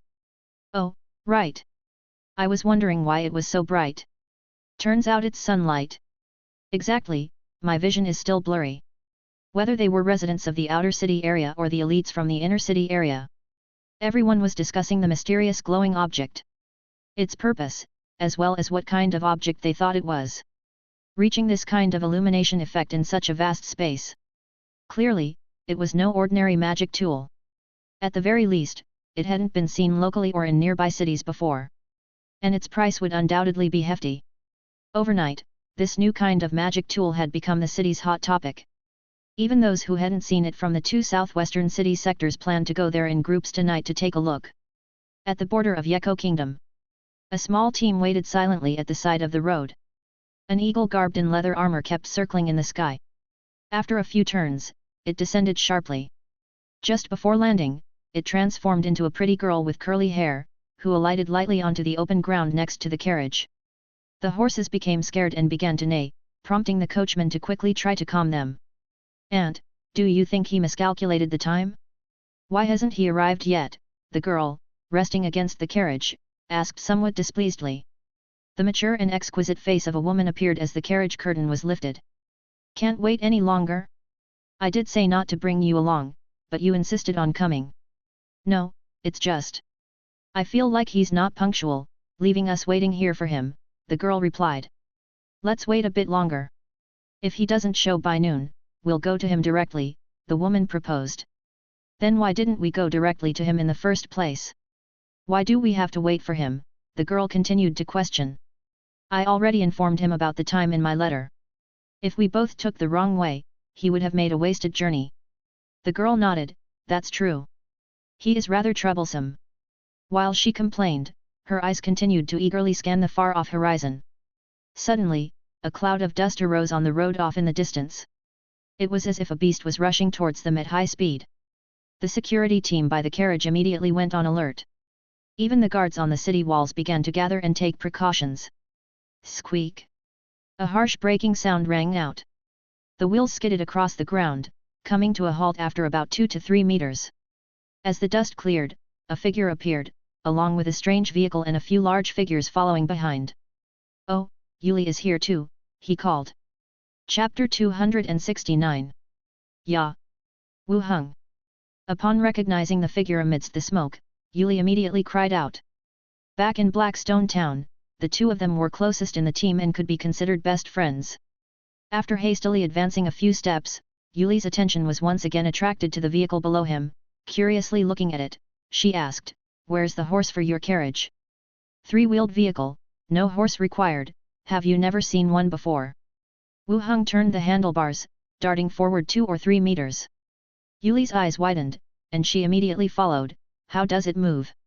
Wu Heng motioned for her to get on, took her hand and placed it on the handlebar. Slowly turn it downwards, slowly.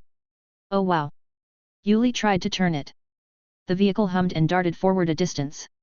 Excitement, akin to finding a new toy, was written all over Yuli's face. Then, the three-wheeled vehicle zoomed off again, erratically darting about the empty ground. Wu Heng walked over to the carriage, noticing Slither sitting inside, looking in his direction. "Butler, long time no see," Wu Heng said with a smile. Slither nodded calmly. "Has Lundham City been all right?" "Yes, it's been fine. Let's get Yuli back here, it's getting late, let's head into the city." Wu Heng called out to Yuli, who narrowly avoided crashing into the carriage with her vehicle. Spitting out sand from her mouth she said, "This thing is really fast. The butler wants you back in the carriage, we're about to set off." Wu Heng said.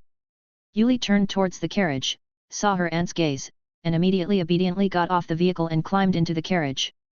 Slither said, "Let's set off, we should reach Lundham City as soon as possible." "All right." Wu Heng and the skeleton got back onto their three-wheeled vehicle. Accompanied by their team and the carriage, they set off towards Lundham City. Just before dusk, the team was nearing Lundham City. People were already returning to the outer area of the city, but the population was still scant, not as chaotic and lively as before. The advancing carriage suddenly slowed down. Slither asked, "What's wrong?" A guard approached and whispered, "Madam, all the guards on the city wall have turned into the undead, something seems to be off." Slither, pulling back the curtain, looked towards the city wall in front. Standing on the wall were carrion and skeletons armed with weapons, much like city guards. Slither frowned. The last time he came, living beings were guarding the city wall. Why had they now been replaced by the undead? At the city gates, many people could be seen entering and exiting seemingly oblivious to the undead above.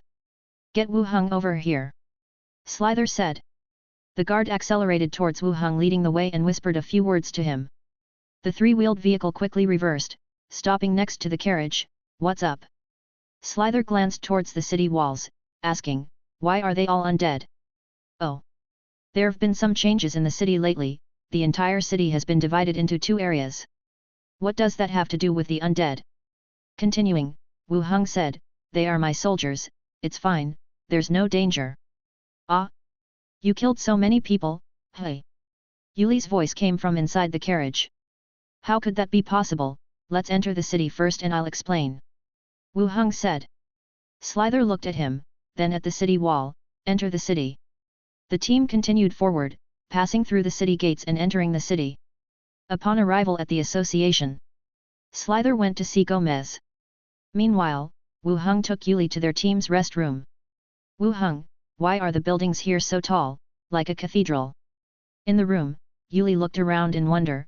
Curiosity filled her eyes as she examined everything. "There are beastmen here, each one of them is 3 to 4 meters tall, so the buildings have to be bigger," Wu Heng explained. "Do you have beastmen in your squad?" "Yes, there are 2 beastmen." "Can you call them over for me to see?" Lying on the large sofa, Yuli looked up at him and said, "Let's do it another day, it's impolite to call them over if there's nothing important." "Humph, and you call yourself a squad leader?" Ignoring her provocation, Wu Heng changed the subject. "Since you're here, why didn't you bring Mimi?" "Mimi?" Yuli looked up in confusion. "You're Cheetah. Kuro. What's with this Mimi? What a weird name." Yuli corrected him, then continued, "Do you like it?" "I can't say I like it, just that it's less of a chatterbox." "Oh. I wonder when Aunt will come back, I want to go and explore the city today." Yuli also didn't pay much attention to his words, complaining as she said so. Knock, knock. The door to the room sounded. Slither directly opened the door and walked in. Glancing at the 2 in the room, he closed the door again, his gaze falling on Wu Heng. "What's up?"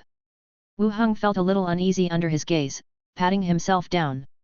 Slither sat down, asking, "Have you become the city lord?" Yuli also looked surprised. It seemed that he had heard some news from Gomez. "Ah. Don't I look the part? Tell me what happened." Slither's brow was still furrowed. Wu Heng poured 2 cups of tea for them, sat down across from them, and began to recount the Hammer Party incident. The rough course of events was that while he was patrolling, insiders opened the city gate and the members of the Hammer Party attacked the city. Wu Heng, with his team, began to counterattack, ultimately assisting the city lord in repelling the Hammer Party, killing the enemy leader, and receiving half the city as promised by the city lord. Chapter 270. The story wasn't long, yet the two ladies were still surprised. It sounded simple, but what was inside was already frightening. Blackstone Town never experienced such large-scale wars. Wu Heng highlighted in the conversation his actions of repelling the Hammer Party and killing enemy leaders. Slither is a secret speaker, he doesn't know how Gomez and the others will report this matter.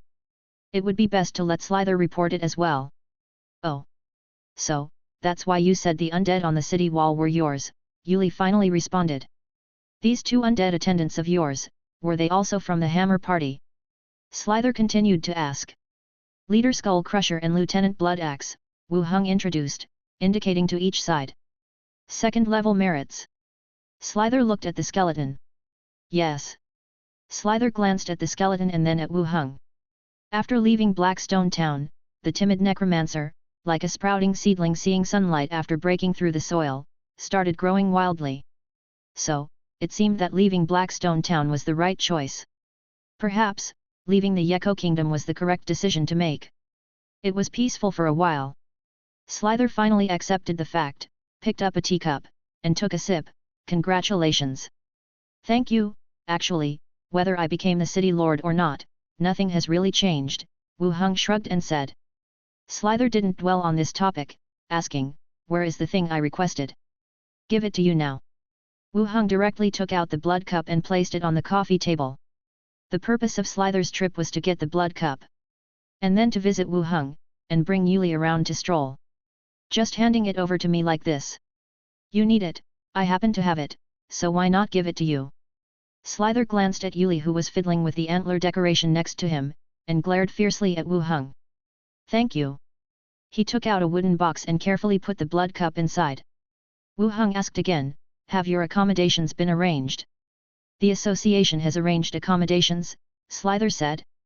Oh, how many days are you going to stay? Leave the day after tomorrow. Tomorrow you show Yuli around the city. Oh, okay. The two chatted a bit more. Slither left the lounge with Yuli, heading for the accommodation arranged by the association. Wu Heng watched the two women leave and also left the association. He originally thought Slither would stay at his place. But since Yuli was here, he had to revert back to his stern, maidenly persona. Wu Heng rode his tricycle back home. Upon opening the door, a cool breeze greeted him. Minnie and Andre Willow were cooking in the kitchen, when Mancha was sitting on the sofa reading the files in her hand. Master is back. When Mancha greeted with a smile. Wu Heng took off his leather armor, hugged her shoulder, how was your day? When Mancha lazily leaned against him, saying, everyone in the city is now discussing the street lights. Tonight, more people will be going to watch. It's becoming almost like a tourist attraction. What's so great about it? Wu Heng was curious. It was understandable that people went to watch last night. After all, it's a new thing and normal to be curious and want to take a look. But why go again today? A glowing thing without any special features, what on earth is so exciting? I heard that many people have made plans to go, when Mancha continued, most people from the outer city area have only heard about magic tools. Plus, they have nothing to do at night, so they go to a brightly lit place to chat and make it lively. That seemed reasonable. There wasn't much in terms of entertainment at night. Some people would go to pubs for a drink. But most people didn't have many other places to go. Find a well-lit place to chat and pass the time. Wu Heng continued to ask, when will the other street lights be ready? Wait a bit more until these things are not so unique, when Mancha said. All right. After dinner. Minnie practiced martial arts while Andre Willow went upstairs to settle today's accounts. Wu Heng sat in front of the table and took out the box that Boss Bahudong gave him. Upon opening, it revealed a dirt yellowish plant covered in whiskers. It was like a yam, but its root resembled that of a ginseng. Treasure root twig beard. Description: whiskers cut from the root branch, nourishes blood and energy, can be used as alchemical materials. It also had attributes, most likely a type of medicinal herb. Have you seen this before? He asked the nearby Minnie.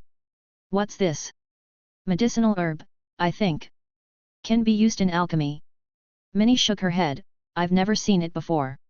She originates from the Beastman tribe and had never seen it before. He should probably ask an alchemist. At this moment, when Mancha, with her hair still slightly damp, came down from upstairs. She glanced at the herb on the table and said, Master, how did you get this? You know this. It's treasure root glyph, very nourishing for men. When Mancha continued, Rocky was injured before and tried it during his recovery. Oh, Wu Heng finally knew what it was for. No wonder, when the Beastman boss gave it to him, he was over the moon. Master, you have no use for it. Your body's still fine. Who's Rocky? What happened to his body? Minnie asked non-stop from the side. Don't ask about everything, you're still a child, Wen Mancha said. Minnie pouted, continuing to practice boxing with Bahudong on the sidelines.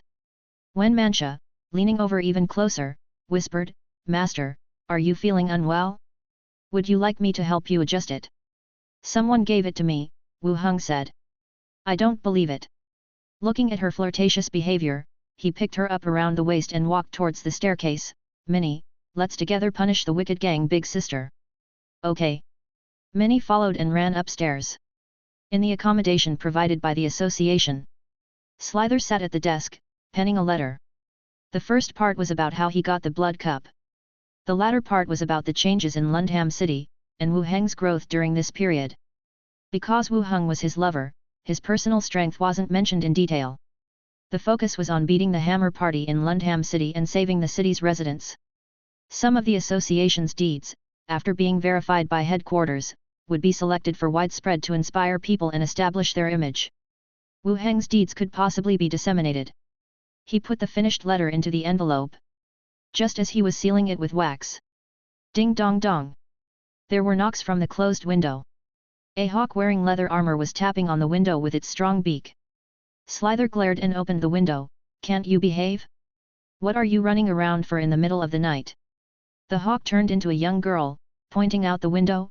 Maiden, the magic tools that Wu Heng set up in the city are bright now, and there are so many people around them. Chapter 271. A magical object placed outside? And it can also light up? If it were anyone else, he wouldn't be particularly interested. But if it's Wu Heng, it makes him curious about what surprising thing he has done this time. What kind of magical object? Slither asked. It's similar to an illuminating stone, but it's brighter, and it's dazzling when looking at it, Yuli explained, trying her best to describe it. Slither pondered, finding no such magical objects in his memory. Let's go and have a look together. Sure. The two went downstairs and headed toward the city gate with the guard team. From a distance, they saw bright lights illuminating a large area in the middle of the path, casting a white ring. Above the star source, swarms of tamed beasts were circling. More people gathered below, chatting and discussing while sitting in the lit area. The place was packed with people. From time to time, they could see some vendors carrying baskets, selling dried fruits and beer. Isn't it so? It's much livelier than Blackstone Town, Yuli exclaimed loudly. Slither frowned at the guarding skeletons and the dazzling strong light, shocked even more. What else would he do in the city? Let's go back. Slither glanced around, then returned to his residence. He opened the then-written envelope, added a description of the particular magical object, and then resealed it with wax. The following day, on the streets. Aren't you hot? Yuli, carrying several wrapped food items, asked while eating. Since early morning, Yuli had been out with Wu Heng, wandering the city streets. Once they strolled into a few shops, she had a good number of snacks in her handbag. Primarily, those were special dishes from the Beastman's side, such as roasted meat and lizards, along with a couple of meat sandwiches. Had Wu Heng not stopped her, she would have bought even more. I can't help it, being a city lord, I have to stay low-key, Wu Heng adjusted his helmet as he spoke. Most people only know that the new CO Lord is the captain of the association, characterized by black hair, while other features are not very well known. Wu Heng kept himself a bit under the radar, and apart from those who knew him, no one else paid any attention. The only trouble, though, was the excruciating heat. His head was dripping with sweat. Whatever. Yuli scoffed, then continued, what's that emitting light object called? Do you mean the street light? Why place such an expensive object outside? Yuli took a bite from her roast and asked further. For lighting up the outdoors. Isn't it wasteful? I'll test it first and see. After sauntering around the city, they had lunch at a nearby pub at noon. Then they returned to the association directly. In the break room, Yuli sat behind the desk with numerous comics in front and said, "Go on, I'll jot it down." Wu Heng read while comparing it with the comic. There was a man who possessed all the wealth, power, and prestige in the world. He was the Pirate King. Oh. Slow down, Yuli noted down beside the comic. She had already read the entire comic. But she couldn't understand the text, so she could only calculate what it was approximately about. On this visit, she wanted Wu Heng to translate it so she could go through the plot once more. After writing more than 20 pages, Yuli dropped the pen aside. "I'm exhausted." "You write. My writing is slow." "That won't work either." Thump thump. The knocking sound echoed again. Slither entered through the opened door. "Yuli, get ready, you're accompanying me to a banquet tonight." "What? But I'm full." "Hurry." "Okay, okay." Yuli carefully put the comic away, signaled Wu Heng with her eyes, and directly left the room. The room closed, leaving only the two men. Slither looked at him curiously. He asked, "Is that light up there in the city set up by you?" Not having anything to hide, Wu Heng immediately affirmed, "Yes. I'm also planning to set up more. Lundham City is the junction of two races, so if we can prolong the nighttime, it could significantly aid us in selling goods. I plan to develop this place into a city that never goes dark at night. A city as bright as the day all night." "Yes, you've seen the effect. It's not difficult. As long as we set up more of these objects around the city, we can achieve it." Wu Heng smiled as he explained. Crossing his legs, Slither pondered for a moment and then continued, "Are you sure you can do it? Won't the original city lord cause you trouble?" "How could he cause trouble for me? Kill me? Would the association approve of such a thing?" Wu Heng countered. He didn't dare assassinate the city lord for fear of making it onto the association's most wanted list. The opposition would likewise be mindful of this, as killing a captain of the association was a burden they could not bear. With Wu Heng's current strength, even covert assassination attempts would be difficult for the enemies. Therefore, any competitions between the sides would not escalate into full-fledged battles. After some deep contemplation, Slither straightforwardly said, "I plan to bring Money Cat to your city district, how do you feel about it?" Wu Heng was startled, but he quickly grasped the meaning behind his words. The man saw potential in the city and planned to establish a business there. "Of course, you're welcome. The revenue from a shop here will be a multiple of what it would be at Blackstone Town," Wu Heng replied. Slither raised an eyebrow in agreement with Wu Heng's statement. "How should we solve the issue of construction?" "I can handle construction and decoration, and I can even place illuminating stones inside to create a city that never sleeps," Wu Heng said. "A city that never sleeps." Upon hearing those words, Slither's mind instantly conjured up an image of a city that still shone brightly at night. "What will the split be?" Slither asked. "A 70-30 split." Wu Heng contemplated before suggesting. Slither furrowed his brows. "That seems slightly unfair to you." Wu Heng looked surprised and said, "I take 7, you take 3. "Why? I'm the one setting up the shop, why should you get 70% of the profit?" Slither immediately retorted. "I provide the venue and the equipment, and I will deal with the local security and safety. You only need to provide management experience. Even if we were to split the profits according to our investment, you would only get 10%, leaving you with an extra 20% because we are acquaintances," Wu Heng stated bluntly. Slither was somewhat angered by his initial words, but upon hearing the rest, his face reddened. He glanced towards the door to make sure nothing was amiss before turning back and giving Wu Heng a glaring look. "What nonsense are you spouting? Managing this city isn't as easy as you think. In any case, it wouldn't be too much for a city lord to take 70%, continued Wu Heng. Slither frowned and continued, 3/10 is too low. It's not easy to find people who can perform the task. Without me, all you could open is a mundane tavern. To this, Wu Heng did not deny. In Blackstone Town, the Money Cat was a high-end entertainment venue, well known even in the neighboring towns. Coupled with the association's approval, it was evident that Slither was an able administrator. I'm also taking considerable risks, Wu Heng added. I'll take 40%, in charge of management and internal personnel. You'll be responsible for local construction and security, and you'll take 60%, suggested Slither. Wu Heng studied him for a moment and said, acceptable, but you'll have to give me a sign. A sign? Slither frowned. Wu Heng pointed to his mouth. Slither's expression hardened. Stop being ridiculous. Just a little, and I'll consider it as your 40%, Wu Heng proposed. Slither took a deep breath. After a moment's hesitation, he moved to close the door tightly, slowly made his way over and blushing, lightly pecked the other man's lips. Just as he was about to withdraw, he was abruptly pulled back into a deep kiss. The overwhelming scent of a man enveloped her in an instant. Slither shivered, instinctively responded a couple of times, then turned to the side, admonishing seriously, stop fooling around, what if we get caught? With one arm still wrapped around her soft waist, Wu Heng whispered, sis, it's been so long since we've seen each other. Slither's face flushed a deeper shade of red, her body grew slightly hotter, she said earnestly, we can't do it here. Don't worry, nobody comes around this time, Wu Heng reassured her. He lifted her onto the book table with one swift motion. Slither gave a startled jump, planted both hands firmly on the table, turned her head again to glare at him, are you mad? Wu Heng advanced again, looked down at her from his high vantage point, if we continue to waste time, we really might be discovered. On top of the desk in the rest room?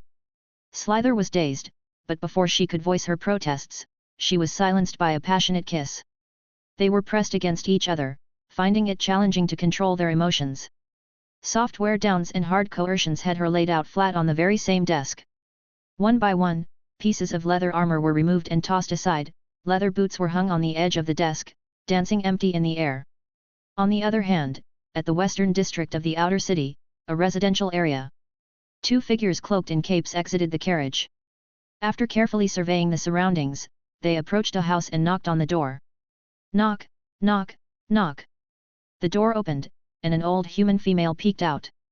Her gaze fell upon the two men at her door. Who are you looking for? The man in the lead forced a smile and said, we're friends of Burke. We had arranged to meet a few days ago. Before he could finish, the elderly woman began sobbing softly. Between her intermittent sobs, she managed, damn hammer party, they killed Burke, they really killed him. She had already broken down into inconsolable weeping. The two men glanced at each other, their expressions filled with confusion and surprise. Killed by the hammer party? How could that be? They immediately felt something was wrong, glanced around, neither of them saying a word before turning to leave. By the time the old woman looked up again, the duo had already vanished. The old woman cursed and closed the door again. Across the street, a man selling fruits from a vine frame basket quickly stored his goods and followed behind the leaving men. Chapter 272. Inside the small team's rest room. Two labored breaths rise and fall. Slither is lying on his back on a desk, a strand of hair sticking to his forehead. He lightly bites a strand of long hair, emitting a slight hum. Wu Heng lets out a deep breath, lying on his partner's smooth body. He leans closer to the chest and whispers, stay with me, I'll take care of you. Slither, slightly dazed, recovers a bit. He looks down at the man lying on top of him and reveals a gentle smile. He cradles the head to his chest, lightly stroking the hair, it's not that simple. Without our identities, we have no place. His tone slightly halts, his voice growing softer, your sister has you in her heart, it's not like she can't see you. Why don't you stay a few more days? I am the resident priest, if I stay away too long, there will, Slither begins to say, but his body arches slightly upward again, emitting a sultry moan. He forcefully grabs the other's hair, slightly annoyed, why are you still here? Wu Heng lifts his head and smiles but doesn't reply. Outside, the chatter of passing workers scares Slither into quickly covering his mouth. Slightly dazed, he whispers, hurry up, Yuli will be back soon. Then say something nice. What? Lovey-dovey words I can't say. Slither turns his head to the side. Wu Heng turns her back to him and says, call me husband. Slither suddenly turns his head around, annoyed, are you crazy? Hurry up, someone will be here soon. Wu Heng urges. Slither's mind is a mess. He finally slightly tightens the arm hanging around his partner's neck, bringing them closer. His red lips near the ear, he whispers, Husband, hurry.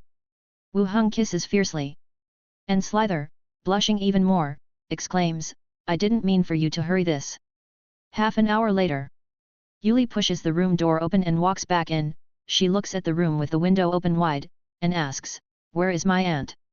Wu Heng is sitting at the desk, currently translating a comic. He looks up and says, she went out just now, she will be back soon. Didn't she say she was in a hurry to attend a banquet? Why did she leave?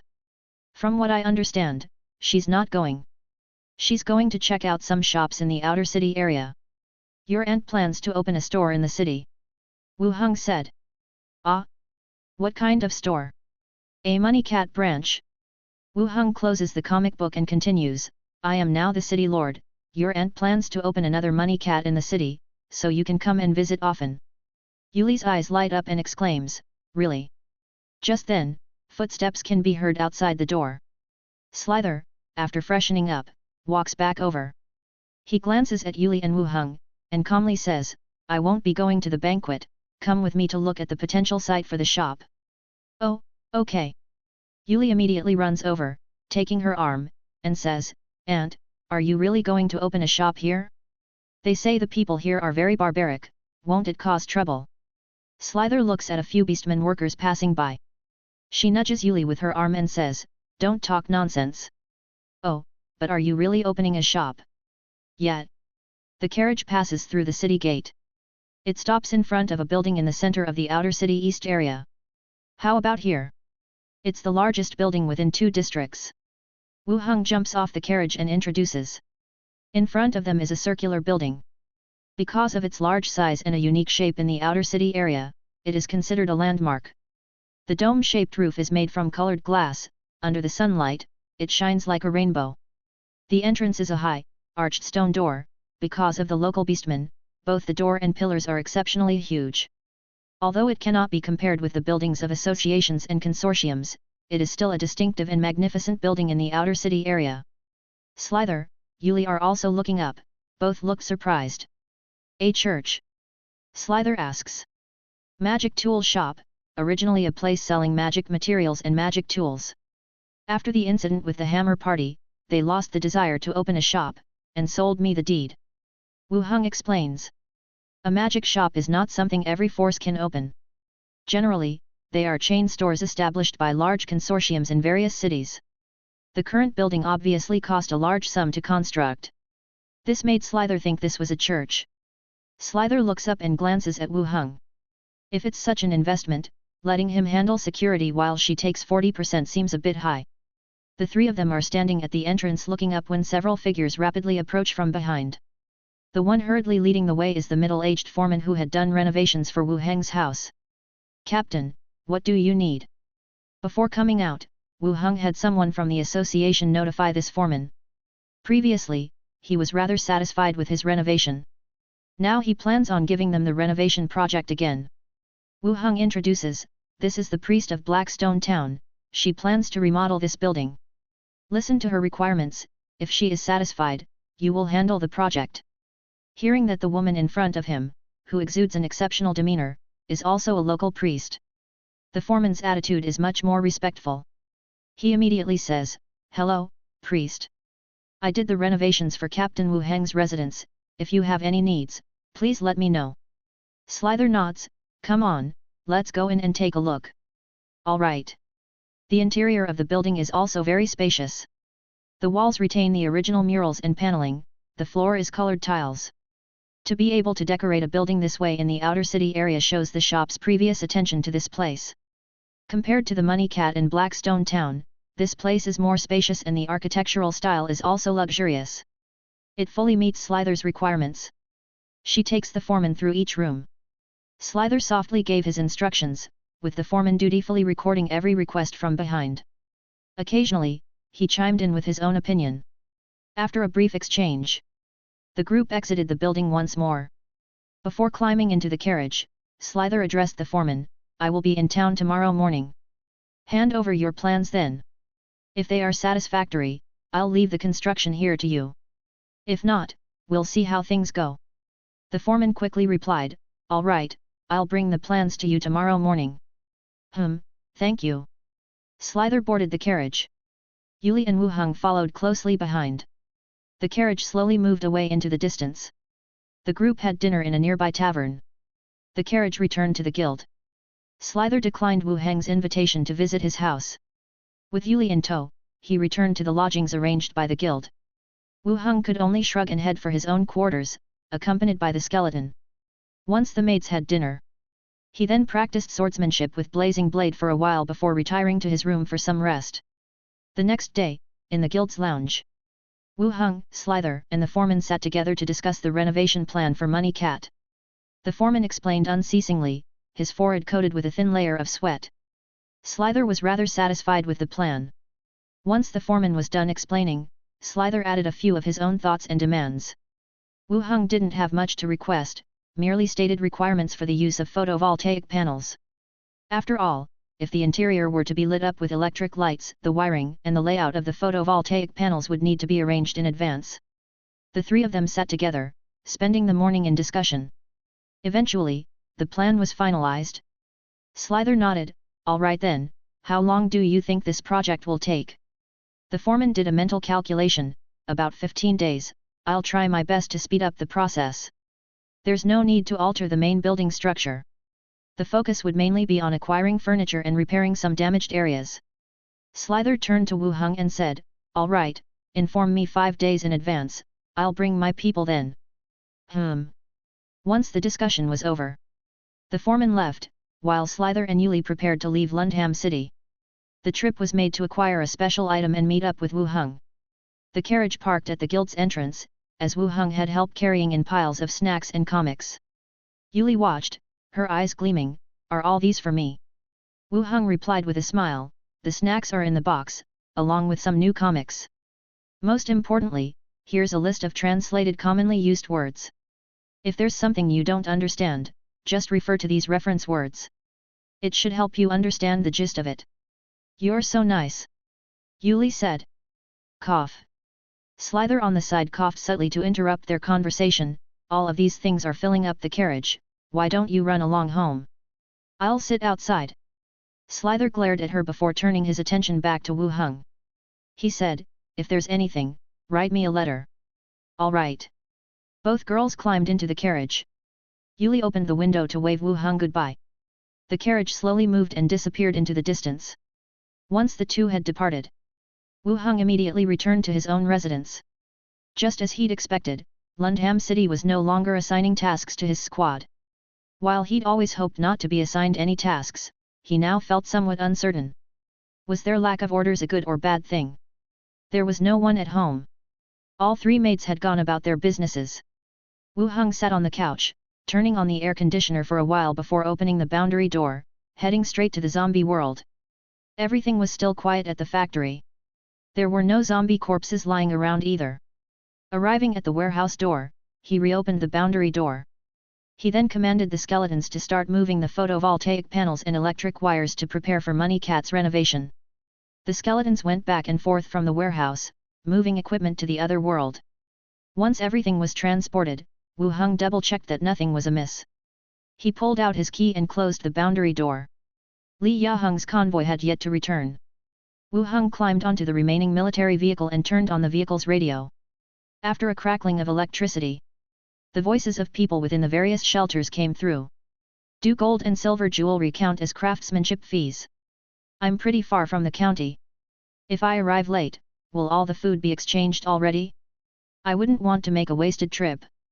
The repair shop has set its sights on Captain Ma's armored vehicle, the exchange conditions they're asking for are quite steep. What's the use of an armored vehicle? You dare to fire a shot in the city? A horde of zombies would visit your whole family in minutes." The people on the radio were all discussing the exchange of materials at the auto repair shop. After a while of chaotic chatter, a familiar voice sounded from the radio. "Gold and silver jewelry are calculated by weight. There are plenty of grains, as long as you can come over within the year, there'll be enough. We listed the armored vehicle separately, it's not a necessity. Also, any brothers planning to make a fortune in one swoop, you're always welcome." Chapter 273. Li Yaheng's voice came through the radio. Compared to before, her tone when speaking has become much more solemn, embodying the demeanor of a faction leader. With the changing environment, each person was also changing. Perhaps they may not notice it themselves, but others could identify some changes. The auto repair factory was publicly trading resources. Where there were people willing to trade, there would definitely also be those scheming to steal or grab hold of some items. The apocalypse had led to the total collapse of order. Grabbing resources or forcing the living to lure zombies is nothing new. Yet, the auto repair factory was willing to trade their surplus supplies instead of grabbing more. To many people, it seemed like they were fools who were washed up by the crap about unity from the central station. Li Yaheng's slightly warning tone echoed. The radio drew silent for 2 or 3 seconds. Then someone said, "Look, she's actually upset about chatting. I'm from the butcher shelter, and I won't allow anyone to mess with the big sister from the auto repair factory. You weren't saying that just a moment ago."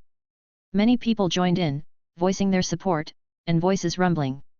At this moment, Ma Xiong's voice resounded in the channel. "When will the trade start?" Li Yaheng replied, "In 3 days, I will inform you of the location." "All right." After they finished their conversation and paused for a few seconds, someone started speaking again. "Damn, the Flame God is really going to sell the armored vehicle. The price is so good, I would trade for it too." Ma Xiong's voice was broadcast again. "I have gold on hand which I won't trade for an armored vehicle." Well, even if armored vehicles and firearms aren't used inside the city as mentioned in the channel, they still held sufficient intimidation towards other survivors. Anyone who dared to rob the auto repair factory would not dare to confront the Flame God directly. After sitting in the car and listening for a while, Wu Heng learned that Li Yaheng was safe and that the deal was made 3 days later. That means he should return the day after tomorrow. Seeing that there is no problem, he turned off the car radio again. After arranging for a skeleton to guard the factory area, he returned to his residence. After having dinner, Wen Mancha rested on his lap, saying, "Today, 2 men came to Burke's place. Burke was a thief in his team. During the attack by the Hammer Party, Wu Heng killed him directly. His body was lost during the chaos of battle. His death was not disclosed, only a consolation payment was sent to his family. It appears that those who gave him orders are also attempting to confirm his status. Have you found out who?" Wu Heng looked down at her. "Not yet. When we followed them to the inner city district, they managed to throw us off," Wen Mancha said as she turned to him, "but we have confirmed the range of their residence. I have arranged more people to inquire there. As long as this person shows up again, we can confirm his dwelling." Not being able to confirm the other party's identity made Wu Heng a little disappointed. He's worried that they might have sensed something and would either leave or take some other actions. But without a target, there's no way to proceed, and thus he cannot demand too much from his gang members. "It's okay, keep an eye on it." Wu Heng stretched out his hand into her collar and gently kneaded her. Wen Mancha squirmed and continued, "You had Duke patrol my area, right?" "Ah, what's wrong?" Wu Heng retorted. He indeed told Duke that if he had nothing else to do, he could help patrol her streets. "Nothing, it's just that Duke starts earlier than me every day. In a few more days, he'll probably become a key figure in the gang," Wen Manchi said with a smile. "The association hasn't been assigning us tasks recently, so let him help you out," Wu Heng replied. "No, Duke is actually pretty good," Wen Mancha still smiled. The two chatted for a while on the first floor. As the night gradually deepened, they went upstairs to rest. The following morning, inside the association team's rest room, Wu Heng sat in front of the sofa, facing the owners of the armor and weapon stores. The owner of the armor store presented a blueprint and spread it out on the table, saying, "Captain, this is our design. It includes the recovery of the Hammer Party's damaged armor, extracting the ink iron and the native iron ores for smelting, to produce a batch of iron grey armor, which are much stronger in defense but also heavier." He carefully glanced at Wu Heng, and continued, "Miss Wen Mancha has already agreed to this plan, it only depends on whether you are satisfied." Wu Heng looked at the design blueprint. The iron grey coloring contrasted clearly with the Iron Guard Knights, and it looked quite good. He was generally satisfied with the style, but such equipment would still be limited in quantity for now. What if we run out of such materials later? The armor shop owner proceeded to present a second blueprint. This is the evolved version of the jumpsuit armor. By adding iron plates to the chest and hip areas, it can significantly increase defense. The jumpsuit rack was meant to be worn by skeleton attendants. If normal soldiers wear it, it would substantially hinder their movements. Wu Heng glanced at it, then nodded and said, "All right, if Wen Mancha has agreed, I have no objection. You can start work anytime." "All right, Captain." The owner of the armor store showed a smile. Next was the owner of the weapon store. He didn't have any blueprints as weapon specs were fixed.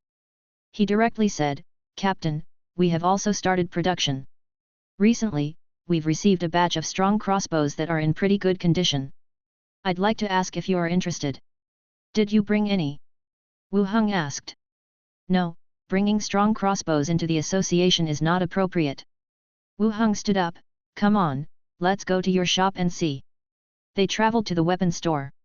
The store was still fairly empty, with nothing on the shelves. The owner brought him to the backyard, took out a strong crossbow and handed it over. "This is from a gang sale, but it works perfectly." Wu Heng stared for a while, then handed it to the blazing blade standing behind him. Drawing the string and loading the arrow. With a bang, the arrow pierced through the wooden target at front. "How many do you have?" Wu Heng inquired. "We have altogether recovered 12. How about the price of these?" "How would you price these recovered ones?" "The price of a strong crossbow does not fluctuate much, we would charge you 40 silver coins per unit." "Deal, I'll take all of them," Wu Heng immediately responded. It was said to be sold by the gang, but it seemed more like it was left behind during the battle with the Hammer Party, or perhaps sold out by some surviving factions. The crossbow showed limited wear, likely from infrequent use. The boss nodded, ordering his men to bring out all the strong crossbows and crossbow arrows. Wu Heng stored them into his space ring and paid the corresponding silver coins to the other party. Certain people's collapsed equipment. He continued, "For weapons, speed up the process, I'll have Wen Mancha arrange for someone to come and inspect the goods." "Okay." After the simple interaction with the two men, he directly left the shop. On his way home, he stopped to check on the construction of the money cat on the way. The entire building's exterior was covered by barriers, and some workers were removing the rubbish inside. Many residents stood afar, whispering among themselves. They were speculating about the shop's next steps. Wu Heng took a distant look and had no intention of going over. He took a detour and went straight home. After having lunch at home, he went to Zombie World through the boundary door. 3 o'clock in the afternoon. Beep beep beep. A horn sounded. The skeletons blocking the factory gate made way. The convoy drove into the factory area and slowly parked at an open space. Li Yaheng stepped out of the passenger vehicle and walked over. "Tomorrow at the county's passenger station, we'll trade goods with other shelters. Some people might have ill intentions, we need your help to keep an eye on things." "I will accompany you." Wu Heng asked, "Are there many people involved in the trade?" "Some should be coming over, but I'm not sure about the exact number." Li Yaheng thought for a moment and responded. The discussion on the radio was intense, but not many people might show up after all. After all, most of the roads were still dominated by zombies. "We'll see then. I've prepared some flour in the warehouse, I'll bring it along as the food for trade." Wu Heng said. "Flour? Did you find it in the other factories nearby?" "You don't need to worry about it. Have Qiangzi and the others loaded into the truck," Wu Heng stated. "Okay." Li Yaheng didn't ask any more and gestured towards Qiangzi and the others to head towards the warehouse mentioned by Wu Heng. When the warehouse door opened, neatly stacked large bags of flour inside were revealed. "Put out the cigarette. Don't you know that fire is not permitted here?" Wang Chenggang snuffed out the cigarette in someone else's mouth. Li Yaheng also realized, "Move them into the vehicle. No open flames, be careful." "All right, Sister Hong." The crowd responded in unison and began to load the flour into the vehicle. On the other side, Wu Heng also made some arrangements for the skeletons. Number 2 Big Head was left in command of nearly 10,000 skeleton soldiers to hold the factory area. This place still needed to be occupied. The solar panels in several warehouses and the entire factory area would be useful in the future. Therefore, even if he left, he needed to ensure this place was protected. Zombie hordes definitely wouldn't come over. He was just worried that some survivors seeing that no one was here would take everything away. "We're done moving everything." Li Yaheng walked over. "I've finished giving instructions here too. Let's go, it's better to get there earlier." Li Yaheng nodded, and together they boarded the passenger vehicle. Then, the convoy set off, leaving the factory area. The night was deep. As they approached the passenger station, the road lamps were replaced with solar panels, illuminating the area for 100 meters on both sides of the gate. Seeing the convoy approach, the passenger station's gate opened immediately. The convoy drove in slowly. Everyone began to act on their own, some unloading goods, while a few briefed Li Yaheng on the recent situation. After all the goods were moved, everyone returned to their rooms to rest. Knock knock knock. A soft knock on the door echoed. Opening the door revealed a figure in pajamas with short hair hanging loose. Li Yaheng made a shushing gesture and carefully stepped in, closing the door behind her. Wu Heng lifted her onto the bed. The next day, 2 modified SUVs drove into the county's commercial area. The man driving the car with his hair loose said, "Bro, do you really believe that the auto repair shop has so many resources? I hope we're not making this trip in vain." Next to him sat a middle-aged man with a thick beard. He pulled out a crumpled pack of cigarettes from his pocket, knocked out half a cigar, and lit it. "Even if it's a wasted trip, it's fine. If it's true, we can get some food early. If we go too late, others might get all their stuff." He took a deep breath and continued, "The Flame God has an armored car, I think they will use it for resource exchange sooner or later." "Do you really believe them? I don't think they have food now. Only a fool would use food to exchange for gold at this time." And added in his heart, "And those who do believe it are even more foolish." They passed an intersection. The eyes of both men widened. The road began to clear up. Although there were bloodstains on the ground, no zombies were in sight. This was the main road in the county. "No zombies? Slow down, there are people up ahead." Schhhh. The car started to slow down. In front of the road, scrapped cars were blocking both sides of the road. In the middle of the road was a checkpoint, just wide enough for one car to pass through. A few people in anti-stab suits, wearing helmets and holding crossbows, signaled to them. "Bro, should we stop?" "Of course we should stop, why do you think we came here?" The 2 cars came to a halt one after the other. Behind the checkpoint, a man quickly walked over. He asked, "Ahead is the auto repair shop shelter, are you here to trade goods?" "Damn, bro, they are so organized." Chapter 274. In the end times, the living conditions of most shelters are largely similar. At the same time as suffering from hunger and a lack of food, they also have to worry about attacks from zombie hordes. Only a few shelters are somewhat better off. Take Flame God Shelter for example, they possess some modern weapons, have chosen to settle in a location far away from the city, and after clearing the surrounding zombies, it becomes somewhat safer. But even so, compared to other shelters, they may not be that much better. However, the people from the current car repair shop seem distinctly different. Blue puncture-resistant suits, electric car helmets, and there's even a flashlight, stun stick at the waist, and a handheld crossbow in the hand. Bearing a bizarre resemblance to the private militias in Wasteland films. You would believe these people to be official rescue teams rather than inhabitants of a car repair shop shelter. But these people are indeed from the car repair shop. The very car repair shop that declined participation when the television station organized disaster relief teams. "Yes, we heard about the exchange of items on the radio, we made haste to come here." The man in the CO driver's seat immediately revealed a smile, leaned over and replied. The inspection officer assessed the car and asked, "How many vehicles do you have?" "This one, and the one at the back." The inspection officer continued, "We need to confirm if any of you are injured, if no issue arises, you can just go in directly." The 2 hesitated, but eventually left the car. Meanwhile encouraging the people in the car behind them to get down to undergo the inspection as well. It wasn't a strict type of inspection. The virus from the undead can infect a person quickly. As long as no visible wounds appear on the body and you don't spend over 3 to 5 minutes outside the checkpoint, you can confirm whether or not you've been infected. "Alright, you can go in now.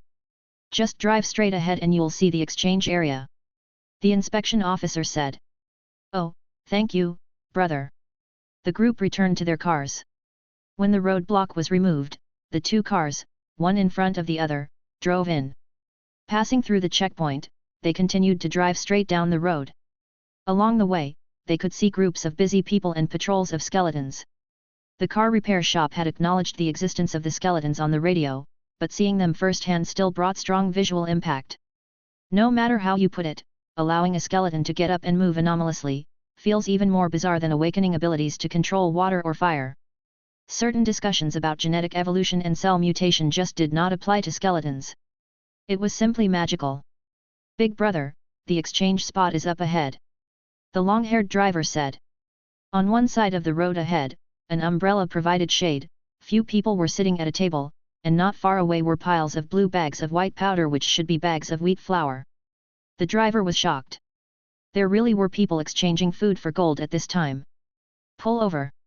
The car stopped aside, the big brother left the car. Glancing at the piled bags of grain aside as well as beer and instant noodles that could be seen in supermarkets. The woman sitting under the umbrella immediately asked, "What do you want to exchange?" "We have gold to exchange for some food." "Take out the gold, we have scales here." A man opened the rear car door and took out a backpack, which contained various gold ornaments when opened. Rings, bracelets, and even a large gold chain the thickness of a pinky finger. The two behind the table checked the gold while one person started weighing it. Except for the thickest gold chain that was fake, the rest were real. "How is this possible?" "This was a gift from my girlfriend, I've been wearing it all along." The man protested. "Who?" The man quietly cursed as the sound of vehicles approached from behind. Two military green armored vehicles with machine guns mounted slowly approached and lined up at the end of the convoy. "The people from Flame God's shelter. They have also arrived. And they arrived very early, probably due to the fear that supplies would run out after being completely exchanged." "What do you want to exchange for?" the staff member urged again. The man turned his head, and immediately said, "Exchange for food. Only wheat flour is available." "No problem. Drive over there to collect it. There's also some beer, instant noodles, and such. Take a look and see if there's anything else you need." The staff member went on. "All right, thank you." The man got back in the car and headed towards the direction to exchange the items. "How about the bus station?" With the opening of the door, several figures strode in. Li Yaheng laid her eyes on the lead, sized him from head to toe, and then extended her hand. "I'm Li Yaheng, the person in charge of the car repair shop." The other party reached out for a handshake. "Flame God Shelter, Ma Xiong." "So, it is Captain Ma, I've long heard of your name, please sit." Ma Xiong took a seat and began, "We came here with the intention of exchanging for some solar panels, but upon seeing the craftsmanship of your crossbows, we're wondering if they are on your exchange list." Li Yaheng raised her brow, she didn't expect them to take interest in the crossbows. This weapon was distributed to the people by Wu Heng last night, serving as some sort of self-defense weapon. Easy to use, noiseless and sufficiently powerful to kill zombies. Li Yaheng appeared hesitant. The crossbows were not numerous in number. And whether to exchange them or not, it was not her decision to make, ultimately it would depend on Wu Heng's opinion. "So, the crossbows are not for sale?" Ma Xiong asked curiously. Li Yaheng gave a slight smile. "Manufacturing crossbows is incredibly challenging and we only have so few, it's really not easy to sell." Chapter 275. Although crossbow strings do create a certain amount of noise, the sound is not loud, unlike the explosive din of firearms. Basically, you wouldn't dare to shoot a gun when dealing with zombies, but this type of handheld crossbow doesn't present as much of a problem. The noise would be covered by the roar of the horde anyway. Plus, affecting the battlefield situation from a distance can have a significant impact. What does Leader Li need? Let's discuss it. Under the current circumstances, we should help each other get through the hard times, Ma Xiong continued. Li Yaheng was about to refuse outright. She then said, "In fact, we don't have anything that's too scarce. You should propose what you can offer." Seeing that the other party tossed the question back at him, Ma Xiong said directly, "I can offer 2 rifles I brought with me, in exchange for 5 of your crossbows and corresponding solar panels." Li Yaheng shook her head, "Captain Ma, what use are guns? We have plenty of them too. Apart from intimidating survivors, we dare not shoot a single bullet at zombies. Let's leave it at that." "That can't be said like this. Sometimes, preventing others can also be very necessary." Li Yaheng shook her head, "Sorry, we do not intend to sell our crossbows." Ma Xiong fell silent where he sat. A follower of his whispered a few words to him. Ma Xiong resumed speaking, "Leader Li, we have another type of weapon in our possession. You can take a look at it first and then decide whether or not you want to trade." "Sure. I will instruct my men to bring it, without bringing the ammunition along to avoid any misunderstandings, Ma Xiang continued. Li Yaheng glanced to the side. Qiangzi, go with them to fetch it. Okay. A few people left and came back shortly after. A heavy weapon with a giant rotary wheel was placed on the table. It looked like an oversized revolver. LG-4 rotary grenade launcher, weight 5.58 kilograms, length 780 mm, barrel length 300 mm, required ammunition 40 mm grenade, the power of each bullet is equivalent to a hand grenade. Ma Xiang elaborated. Li Yaheng, on the other hand, looked at him in surprise after listening to his introduction. It's not that she understood this weapon, but she was astonished by his sales pitch. Even gun enthusiasts might not be able to deliver such a speech. Especially in our country, ordinary people wouldn't have access to these things. Adding to that, the way he was referred to on the radio, Captain Ma, made her suspect his identity. We don't have many people on our side who know how to use it, and the ammunition. Li Yaheng looked troubled. After hesitating for a moment, she asked, "What do you propose for the exchange, Captain Ma?" "1 gun, 6 rounds of fragmentation shells, in exchange for 10 of your crossbows and 20 sets of solar panels. We can trade solar panels or food separately, why stick to the crossbows? In the future, when we have more, we can trade with Captain Ma," Li Yaheng said directly. The repair shop only had 12 crossbows in total, and you wanted to take 10 with a fancy revolver. In addition, solar panels are currently a necessity in all shelters. Ma Xiang still didn't want to give up. "Leader Li, state your conditions." Li Yaheng, leaning to the side, paused for a moment before asking, "How many of these grenade launchers can you provide us with?" "We can sell a maximum of 2 of them to you." "And the ammunition?" 12 fragmentation shells. Li Yaheng pondered for a while.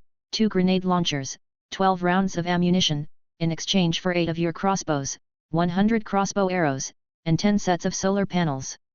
"That's way too much." The other people from Flame God Shelter exclaimed. "Captain Ma, these are my conditions. Whether we trade or not is up to you." Ma Xiang looked serious, staying quiet for a while before saying, "All right, we'll trade." Li Yaheng nodded, saying, "Qiangzi, have our people prepare the crossbows for the trade." "Okay, Sister Heng." Qiangzi nodded. Ma Xiang also rose, "I won't disturb you for now. If you need anything, we can contact each other later." "All right." After a few people had left, Wu Heng walked out of the house. It's not that he was avoiding something. It was just that he had decided that the shelter's affairs would primarily be handled by Li Yaheng in the future. When dealing with other shelters, she'd be the one to represent them. At most, he'd work behind the scenes. Or you could say that Li Yaheng was his manager and spokesperson. Li Yaheng originally didn't plan to agree to the trade, but Wu Heng told Xiao Xiao to invisibly tell her the trade conditions. "If we give them the crossbows, what will we use?" Li Yaheng asked. Wu Heng sat down in front of a chair. "We will have more crossbows later. This grenade launcher might come in handy. More crossbows will be produced in Lundham City in the future, to be provided here. If the other party is so desperate to get crossbows, it's very probable that they want to reproduce them. After all, some people can self-manufacture crossbows." But Wu Heng isn't worried about this. Anything they make won't be as good as what the professional weapon shop workers can make. Whatever they make might be effective to some extent, but its killing power or accuracy can't compare with what they have here. They really are something.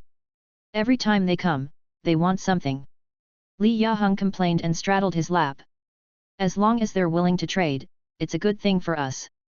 Yet, today was pretty good. Several shelters came. Today is just the first day. After they return and spread the message, more people will come. Wu Heng stated. At this point, Qiangzi and a few others came in carrying boxes. Chapter 276. As they walked in, they called out, "Sister Heng, we brought back." As soon as they walked through the door, they saw Li Yaheng sitting on Wu Heng's lap, a sweet smile on her face.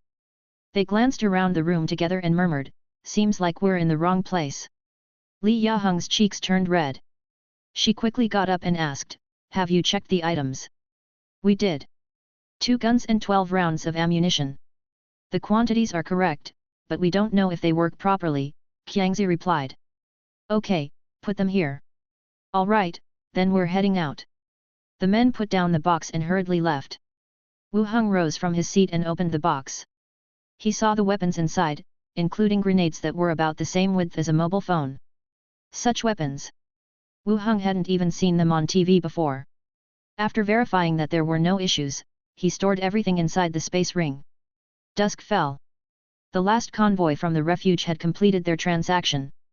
Everyone began packing up, getting ready to call it a day.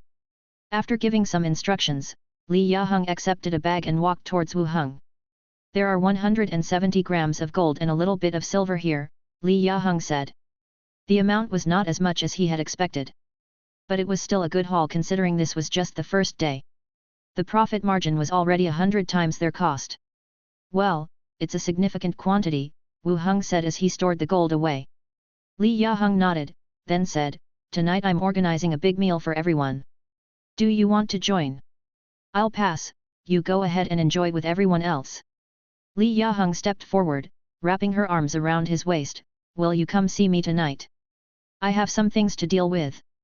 "I'll contact you when it's convenient," Wu Heng replied. "All right, I won't let anyone upstairs. You can relax and handle your business." "Good girl." Li Yaheng blushed, "Since you won't be with me tonight, I'll take some interest." Wu Heng lifted her chin gently and gave her a light kiss. After a while, reluctantly, Li Yaheng let go. "I have to get going, contact me when you're done." Wu Heng nodded. Once Li Yaheng left, Wu Heng put away all the spoils of the day. He opened the boundary door and returned home. Stepping out of the boundary door, Wu Heng went downstairs where Minnie was preparing dinner. When Mancha wasn't back yet. Seeing Wu Heng, Minnie immediately smiled. "Master, wait a moment, dinner will be ready soon." To Minnie, Wu Heng's sudden disappearances and reappearances were no longer strange. Initially, Wu Heng liked to maintain an air of mystery, but as time passed, all the maids became used to his sudden comings and goings. They might not have fully understood what he was up to, but they were accustomed to it.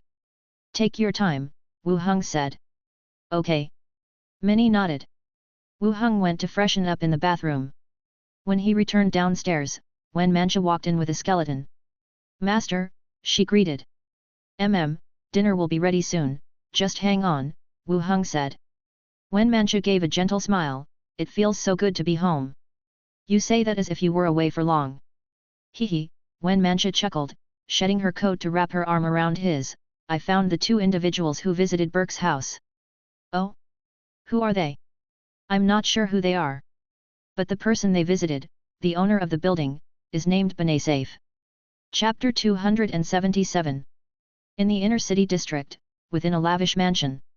On either side of a slender dining table, two men in different attire were enjoying a sumptuous meal. "Is there someone in this remote place that even you can't handle?" The man to the left, cutting his food with a knife and fork, remarked casually. He had long chestnut hair that reached his shoulders, pale skin, and deep-set eyes. The fingers holding his cutlery were as thin and dry as dead twigs. He was tall and thin, donned in a dark blue mage robe. "That's why we invited Mr. Giovanni to help us," said the man across the table, dressed in noble attire. "Right." Mage Giovanni picked up his napkin, gently wiping his mouth before continuing, "Tell me more about this person. You mentioned he's from the association." The nobleman nodded. "The captain of the association, a necromancer transferred from Yeko Kingdom. He took 2 of our special items." After the brief introduction, Mage Giovanni was somewhat surprised. The Yeko Kingdom actually had a necromancer, and he had been successfully appointed as the captain of the association. It was quite rare. "You want me to retrieve those 2 special items?" Giovanni inquired. "We want the items back, but we also want him killed. You should have no problem making someone disappear, right?" "Of course, it's not difficult." Tap, tap, tap. At this moment, footsteps echoed from outside the dining room. A servant stood at the door, whispering, "Master, Palaluk has returned. Let him in." The footsteps approached from the door, and a middle-aged man stood by with his head bowed. "Lord Benasafe, there have been some developments." The merchant Benasafe put down his cutlery. "Speak. There are no outsiders here." The man nodded. "We've engaged people from the association. It is confirmed that Burke is dead, and the association has issued death benefits." "Is he really dead? What about Wu Heng?" Benasafe continued. Only Burke is dead. The rest have been honored for killing the Hammer Party. The man paused, and then continued, Wu Heng has nearly 10,000 necromancies. Benasafe's face darkened, he took a deep breath, all right, you may leave. The man bowed and was about to leave. Wait. Giovanni, who had just sipped some red wine, suddenly spoke. The man's steps faltered. Next, his face drastically changed, eyes widened and veins protruded from his neck. Crack! Amidst the cries of horror and hoarse pleading, his neck suddenly twisted 180 degrees to the back. Blood flowed from his 7 orifices and he fell to the ground, dead. Benasafe's face changed, nearly jumping out of his seat. Suppressing the fear in his heart, he asked, Giovanni, what's this? Giovanni didn't respond, but simply pointed a finger. The fallen corpse abruptly sat up. The head, which had twisted to the back, cracked back into place with a gnashing sound and stared back at them. Giovanni asked, how did Burke die? The corpse replied, the association issued death benefits, saying he died at the hands of the Hammer Party. Giovanni continued to ask, what about the others in their squad? The others are all fine. Why is Benasafe investigating Wu Heng? It seems that he lost something that is now in Wu Heng's hands. When did this Wu Heng come to Lundham City? Approximately, a month ago. Giovanni asked 5 consecutive questions, confirming Burke's situation and Benasafe's intentions, as if he couldn't trust someone else's words and needed to confirm with the corpse himself. After the 5 questions were asked, the corpse fell back onto the ground with a thump. Benasafe looked a bit uncomfortable and waved his hand to have the corpse removed. Giovanni smiled and said, don't mind it, it's always better to be careful. It's good for both you and me. Understood. Being cautious is a good thing. Benasafe's expression regained composure as he asked, what's your plan now? A necromancer who suddenly emerged in a month, I am actually quite interested. You're not planning on backing out now, are you? Giovanni smiled, of course not. I will help you retrieve the items, the honorarium remains the same. But Wu Heng is mine, whether alive or dead, he's valuable to me. No problem.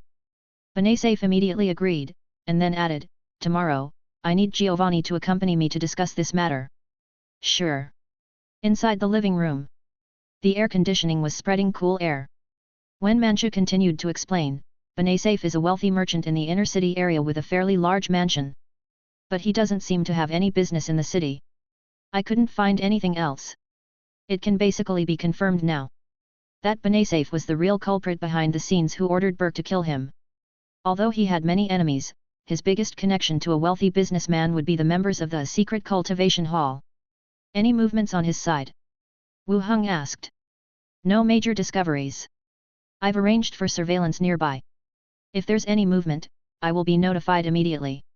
When Mancha responded. Wu Heng didn't respond, instead sinking into his thoughts. Whether to monitor or not, it wouldn't matter much. If the other party has already arranged to kill him, having zero activity could only embolden them. The only concerning issue was whether his merits were reported, and if he could be promoted to vice executive. Chapter 278. The potential consequence of having caused the death of a local tycoon could easily disrupt the vice executive's affairs. Just as Slither had said when he left, being not assigned any tasks might as well be a good thing, he simply needed to wait for the appointment before making further plans. Although he said it wouldn't matter whether or not he takes up the vice executive post now, he still wanted to seize this opportunity now that he has it. Monitor him, the moment he leaves the city or the moment we are sure of his appearance, notify me, Wu Heng said. Okay. When Mancha agreed, wearing a thin nightgown, laying on the couch, her legs swinging back and forth. Master, I've been thinking, it's really good to have you around. Wu Heng was taken aback, and as he sat down next to the sofa, he lightly patted it and asked, what's wrong? Otherwise, when Hammer Party took over the city, many people in the city would die, and we wouldn't escape either. When Mancha turned her head to look at him. Back then, the Iron Guard Knights had pushed the Pint Gang to resist the Hammer Party. This left her with some lingering fear. She would bring it up every now and then, full of resentful hindsight. It's good to have you all as well, Wu Heng smiled. You're really kind. When Mancha glanced back, gently lifted the hem of her gown with one hand to cover the root of her thigh, and whispered, Master, shall I have your baby? After hearing her teasing words, he grinned, understanding her intentions. Right here? It's almost dinner time. What are you afraid of? We've been together before, come on. Wenmancha's repeated teasing made him a bit hard to control himself. Wenmancha lay on the couch, her skirt rolled up to her waist, Wu Heng's hands propped up on either side of her head. In the past few days, Wu Heng had been busy with the trade of the refuge. Both had been missing each other. Wenmancha tried hard to restrain herself from making any sounds, but gradually she started to lose control of her emotions and began to hum softly. In the kitchen, Minnie peeked out. Minnie frowned slightly. Not now, surely. They're starting now, do they still want to eat dinner? The next day, inside the grain shop.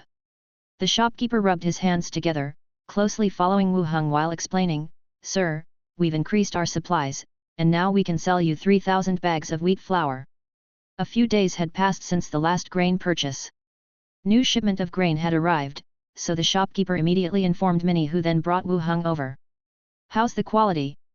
Wu Heng entered the warehouse and inspected. You can be assured, the quality will only be better than last time. My reputation is on the line, there's no way I would try to cheat you with some cheap goods, the shopkeeper explained. Wu Heng turned back to look at Minnie, pick a couple bags and check them. Minnie nodded and randomly selected 2 bags, opening them up and inspecting the flour. Flour in this world is somewhat yellowish. The tests involved checking for any sand or other debris, and then if there's any mold. Although it's for the other refugees to eat. But it's still his money to be paid, and there's more than just one grain shop. The quality still needs to be checked. After inspecting, Minnie nodded, no problem. All right, I'll take the whole batch. Great. I'll have someone deliver them to your grocery shop, said the shopkeeper joyfully. Sure. Wu Heng paid him. The whole grain shop owner then arranged for people to begin moving the grain to the grocery store. Wu Heng and Minnie left the shop, heading towards the grocery store. The two of them talked as they walked. Captain Wu Heng. Suddenly a carriage stopped not far away, the curtain was pulled aside revealing a gaunt middle-aged man with deeply sunken eyes. Wu Heng turned to look, his brows knit slightly. The knowledge of soul skill allowed him to sense the guards around the carriage, as well as the situation inside the carriage. The guards around the carriage were several undead attendants. Inside the carriage, in addition to 2 people, he also detected a familiar soul fluctuation, Wenmancha's. A necromancer? And they've kidnapped Wenmancha. What's your name? Wu Heng asked. Giovanni, a level 16 necromancer, the man responded blandly. It's a pleasure to meet you. Did my maid offend you in any way? Wu Heng continued probing. The man looked clearly surprised. He glanced back at the inside of the carriage and smiled, you're interesting. The carriage door opened and a tall figure in a robe stepped down, bringing Wenmancha down with him. He said abruptly, I heard you have a special item from the secret cultivation hall. Give it to me now, and I will spare her. Oh? You're from the secret cultivation hall. The man didn't answer. Instead, he subtly snapped his fingers, and Wenmancha's eyes suddenly widened, her neck starting to forcefully twist backwards. Her face began to turn red, her neck muscles prominent. Wu Heng quickly thought it through in his mind, deciding against opening fire directly. As a 4th-level necromancer, he couldn't kill the man, and Wenmancha would undoubtedly die. I can give it to you, Wu Heng said. Wenmancha's neck stopped twisting but it still remained at a 90-degree angle, her face red. Bring it out. I only have a wooden stick in my hands right now. The sound of a finger snap rang out again, and Wenmancha's neck began to twist uncomfortably once more. If you kill her today, I will hand over the 2 items to the association. If you're willing to trade, I can exchange this wooden stick for the maid presently being used, Wu Heng said as he produced the special item, the wooden stick, and placed it on the ground. He had given the blood cup to Slither, so it was impossible for him to retrieve it. But they should know this too. Special items are often more valuable than human lives. Ding ding ding. There were slight knocking sounds from the carriage's cabin. Mr. Giovanni, let's trade back first, and we can talk about the next item later.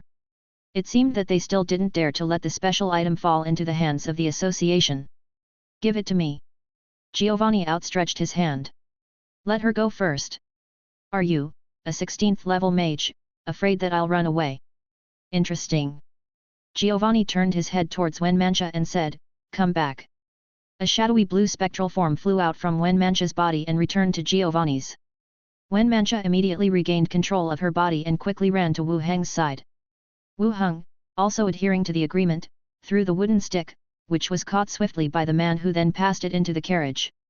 Once the stick was taken inside, Giovanni turned back to look at Wu Heng, saying, "You're interesting. At such a young age, you have achieved so much in the art of necromancy." "Shucks, I'm merely learning through trial and error," Wu Heng replied, readying himself for combat. "How about you follow me? I can teach you traditional magic. In just a few years, you could become a third-level mage," Giovanni said, hands behind his back. Seemingly, he did not believe that someone as young as Wu Heng could reach level 10. Or perhaps, some mistake had been made in his judgment. "Thanks, but our personalities don't agree, it seems we're not destined to be master and apprentice," Wu Heng declined immediately. Giovanni chuckled and nodded, saying, "It seems ignorance has led you to make the wrong choice, but that's okay. The association can't protect you, and I'm quite interested in your corpse." With that, he promptly got into his carriage and headed towards the city outskirts. Soon, the patrolling squad and passing professional squad rushed over. "Captain Wu Heng, is everything all right?" a member of the other squad asked. "Nothing happened, just some chit-chat," Wu Heng responded. "That's good, we have other tasks to complete, so we'll head off first." "All right." Wu Heng then turned his attention towards the patrolling squad. "These men belong to the Pint gang. Follow that carriage, see where they go."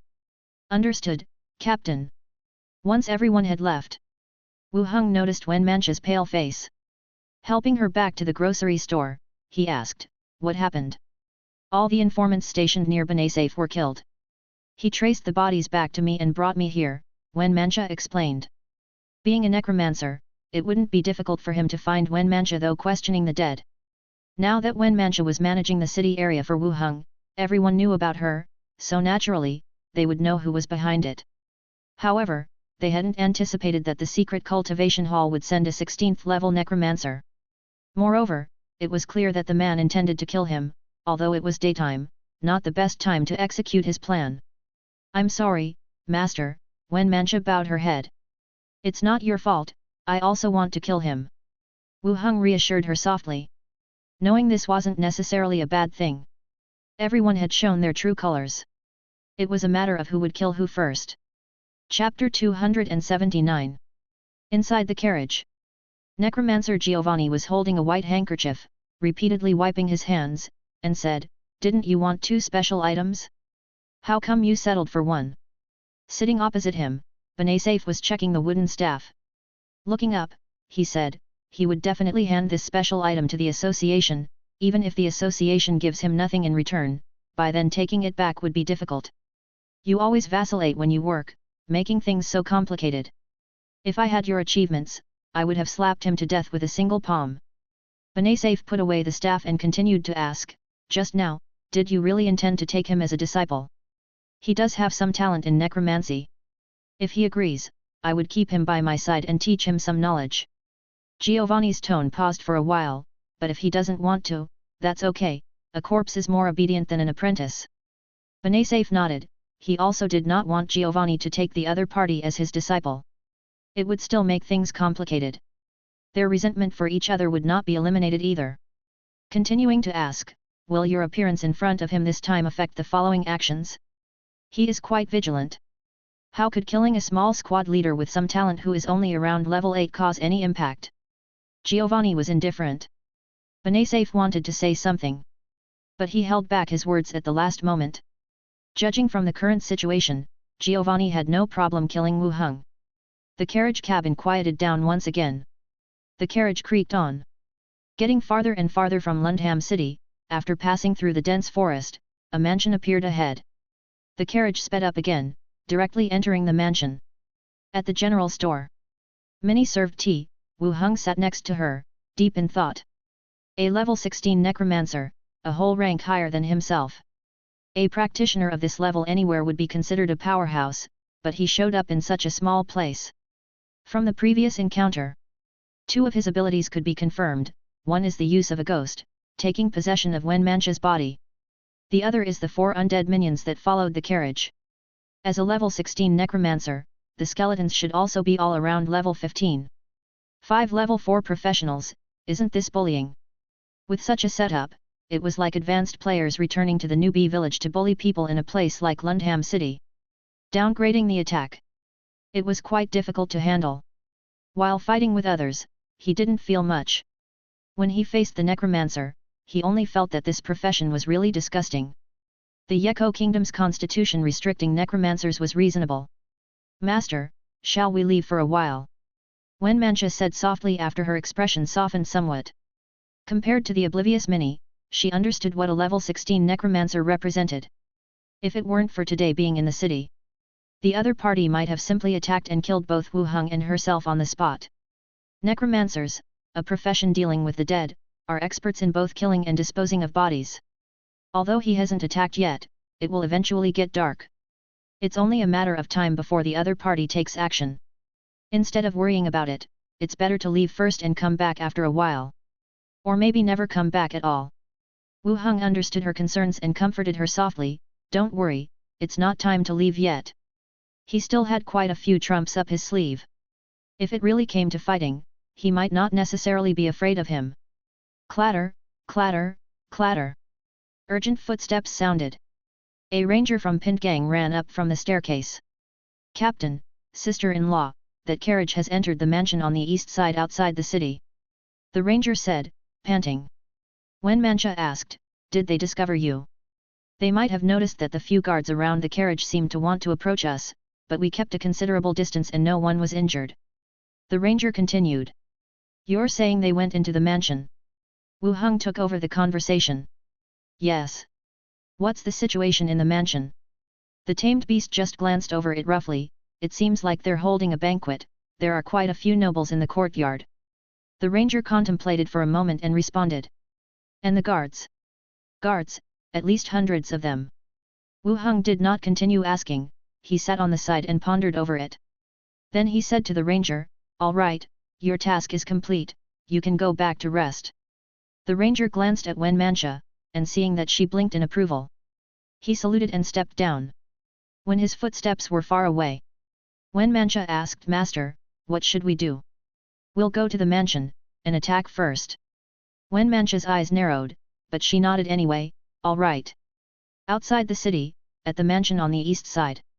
Behind the mansion was a large field of medicinal herbs, supplying the pharmacies in the city. The secret cultivation hall purchased this mansion a long time ago, using it as a secret gathering place outside the city. It served as a venue for meetings and initiation ceremonies. However, due to the Hammer Party situation, this place was abandoned for some time. It wasn't until today that it was put back into use and people were gathered here. In the mansion, there were numerous nobles dressed elegantly, exuding extraordinary momentum. Like a grand social gathering. People were chatting with each other, it was quite lively. Nearing midday, Benasaif came out from the stone fortress inside, looked at the crowd in the courtyard, and smiled, "Brothers and sisters, good afternoon." He then lifted his hands over his head in a weird gesture. "Good afternoon, Mr. Benasaif." Everyone said in unison, also lifting their hands above their heads. Benasaif nodded contentedly and continued, "Let me introduce to you, Giovanni, a level 16 mage, who will help us kill Wu Heng and take over Lundham City." The crowd was taken aback at first, then joy lit up their faces. A level 16 mage taking on a small team leader from the association was simply overkill. That brat is finally going to die. After Wu Heng killed Lu Engian, many became apprehensive, fearing that their information would somehow be acquired by the other party, and they too would be in danger. Now, it seemed that the brat's end was nearing. With Mr. Giovanni in action, that brat won't live long. He'll finally die. He owns half the city, my business has suffered a lot. Kill him quickly. I am willing to present Mr. Giovanni with a great gift. Me too. The crowd got louder and the atmosphere was more lively. The arrival of Wu Heng completely disrupted the status quo of Lundham City. Especially in the east and north districts. They all feared Wu Heng because if he found out about their shops in these districts, they'd shut them all down and got rid of the property deeds as soon as possible. Each person had lost a lot of money. Naturally, they wanted to see Wu Heng meet his end here. Giovanni, standing at the back, was somewhat satisfied with the people's reaction. He even enjoyed it to an extent. Solving this matter and staying here to be an overlord was also a good choice. Complete power and a constant supply of experimental subjects. When he thought of these, his heart heated with excitement. It was finally his turn after Benaysaf's loud introduction. He straightened his collar, took 2 elegant steps forward as befits a mage. He arrived at the front of the staircase. He cleared his throat and was about to speak when his heart suddenly contracted, a sense of danger surged within him.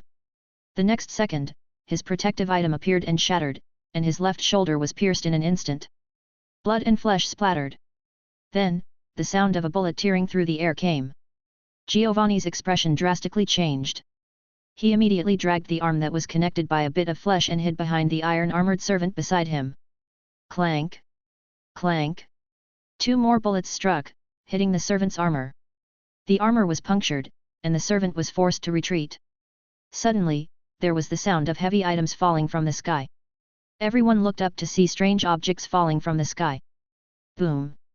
Boom! Boom! Boom! In an instant, explosions covered the entire yard. Smoke rose and filled the yard. Limb debris, splinters, and stones flew in all directions. Panic-stricken screams whipped into a frenzy. Dressed in formal attire, a graceful lady of high society squatted in place, screaming loudly as dust fell from the sky, covering her body. 2 guards rushed over. Just as they were about to pick her up to escape, the ground next to them exploded, instantly blowing the 3 of them to pieces. Benaysaf crawled into the stone fortress behind him. When he looked up, he saw the necromancer Giovanni also hiding there, chugging potions. Of the 4 undead servants that were originally by his side, only one was left, and it was missing an arm. Its chest plate was covered in rocks and dents from the impacts. The other servants had been blown to pieces in the initial explosions. What kind of magic is this? Benaysaf spat out the sand in his mouth and asked. Giovanni threw the potion bottle aside and cursed, "It's not magic, damn it."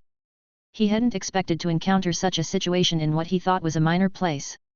The explosion came suddenly, and it ended quickly too. After the brief bombardment, the entire scene was in ruins. Smoke was still lingering above the manor, and wails echoed throughout the area. Before the dust settled, whiz! An odd-looking 3-wheeled vehicle, operated by a skeleton, stopped outside the gates of the manor. 2 weird, pitch-black things were on top of the carriage. In the midst of the smoke, they turned their direction towards the inside. The next second, boom, boom, boom. The muzzle spewed tongues of fire, and a barrage of bullets began to sweep towards the inside of the manor. Body parts, blood splatters, chunks of flesh, along with stones flew everywhere. None of the corpses were intact. Even ones in iron armor had been turned into sludge. Then, the machine gun began to fire at the stone fortress in the center. The door shattered like paper being torn apart. Under the dense attack of bullets, it turned into countless pieces. The walls and interior decorations crumbled like fragile pottery, causing dust to scatter. The intensive gunfire drowned the entire area. Underneath it, the 3-wheeled vehicle was violently shaking with the firing, making clattering noises. Chapter 280. Outside the manor, atop a hidden hill, Wu Heng was observing the battle situation ahead through a telescope. They had arrived here when Benaysaf was still giving his speech. They did not attack.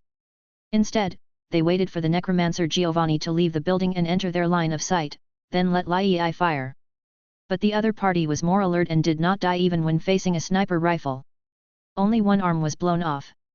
This level of injury could be relieved by drinking some potions, let alone a 16th level mage who might have even more advanced potions. As long as it was not fatal, the other party still possessed full combat power. At this moment, dust was covering the area again. "I'll have my people charge up, there shouldn't be many of them left," Wen Mancha said at his side. She had used this type of machine gun before and knew its power under sweeping fire. One machine gun had wiped out the White Wolf gang. Now 2 guns had swept back and forth, causing smoke to billow from the entire field. Clearly, not many people could have survived. "Don't rush, that necromancer might not be dead yet," Wu Heng said directly. "Going up consciously, isn't that throwing oneself into the net?" "Oh, all right." Thinking of that thin, cold necromancer, Wen Mancha shivered involuntarily. Inside the stone fortress, the walls were full of countless bullet holes. At this moment, Giovanni's spirit flew back from the roof and entered his body. He closed his eyes for a moment, and when he opened them again, his expression was all the more grave. Wu Heng. It was indeed him. He had underestimated him. A small team leader from the association actually had such a powerful weapon. Damn, I should have killed him earlier, he cursed himself. If he had known, he should have killed him in the city. Although dealing with the association would have been a bit troublesome, it would be better than the current situation. But thinking about these things now was obviously still too late. Benasaif was lying on the ground in embarrassment, shouting, "What do we do? Who's the enemy?" Giovanni glared at him and gritted his teeth, saying, "Wu Heng, why didn't you tell me he had this thing? How would I know what this is? I had no clue." Benasaif shouted. On one side, the other nobles, hearing Benasaif's words, were now greedily shouting out the castle, "Wu Heng, Captain Wu Heng, it has nothing to do with us, let us out. I'll give you money, stop shooting. It's all secret cultivation hall's doing, it has nothing to do with me, let us go." The pleas for mercy rang out one after another. Being wealthy merchants, with great wealth and prestige, they never thought they would provoke this killer. Since his arrival in Lundham City, the secret cultivation hall had not taken advantage once. Why did they have to provoke him now? They were all regretting this in their hearts. "Make them shut up," Giovanni commanded solemnly. The only remaining necromancer attendant lowered his body, drew his sword, and charged forward. In the blink of an eye, all the others, apart from Benasaif, were killed under the necromancer's sword. The smell of blood instantly spread. Benasaif's pupils contracted as he lay on the ground and quickly said, "If Mr. Giovanni can get me out of here, I am willing to give you half of my treasure." Giovanni looked at him with murderous intent in his eyes. But he still didn't order to kill him altogether. Suddenly, the gunfire stopped, and only a humming sound lingered in the air. Through his spirit vision, Giovanni looked outside. The barrels of the guns had turned red hot. This weapon had reached its limit. Seizing the opportunity, Giovanni immediately cast a spell, and a grey-white circle of light fiercely spread out. The well-preserved corpses turned into carrions and staggered upright. "Get out there and kill them all!" With a rustling sound, the carrions picked up the weapons on the ground and started attacking. Almost at the same time, the tricycle outside the gate drove away in a puff of smoke. And a large number of skeletons and carrions had already entered the manor. The two waves of undead soldiers collided together. They wield their weapons and slash at each other, while also facing the enemy's slashing. The snap! A carrion dressed in a robe was decapitated with a single sword stroke. After it fell to the ground, its body began to grow big lumps the size of bowls, and with a popping sound, the lumps started to burst open. It wasn't the toxic gas of the evil explosion skill. But with the bursting of the lumps, countless bowl-sized spiders spread out from the splattering juice. They continued to pounce on the enemies in front of them. These spiders used their sharp mandibles to tear at the enemies' bodies. When they were killed, their bodies swelled again, and with a bang. This time, it was like the sound of a hand grenade exploding. Smoke rose up, and the enemies around were blown to pieces. The ground also formed an explosion mark with a diameter of 2 to 3 meters. The spiders were already small and concentrated, creating a chain reaction. They covered an area, continuously blowing up the enemies and their allies. And new carrions fell to the ground, spawning spiders again, and continued the suicidal bombings. From afar, Wu Heng widened his eyes, watching the scene in front of him with some astonishment. Setting up a spell on a carrion's body was not a novel technique. Wu Heng could also use this trick, precasting the evil explosion skill and covering the area with poison gas. But the current method was clearly different from his. Breeding spiders should be a kind of pestilence skill, and the second round of explosion was corpse's explosion technique in necromancy. So, it could be played like this. Wu Heng had seen a new way of playing.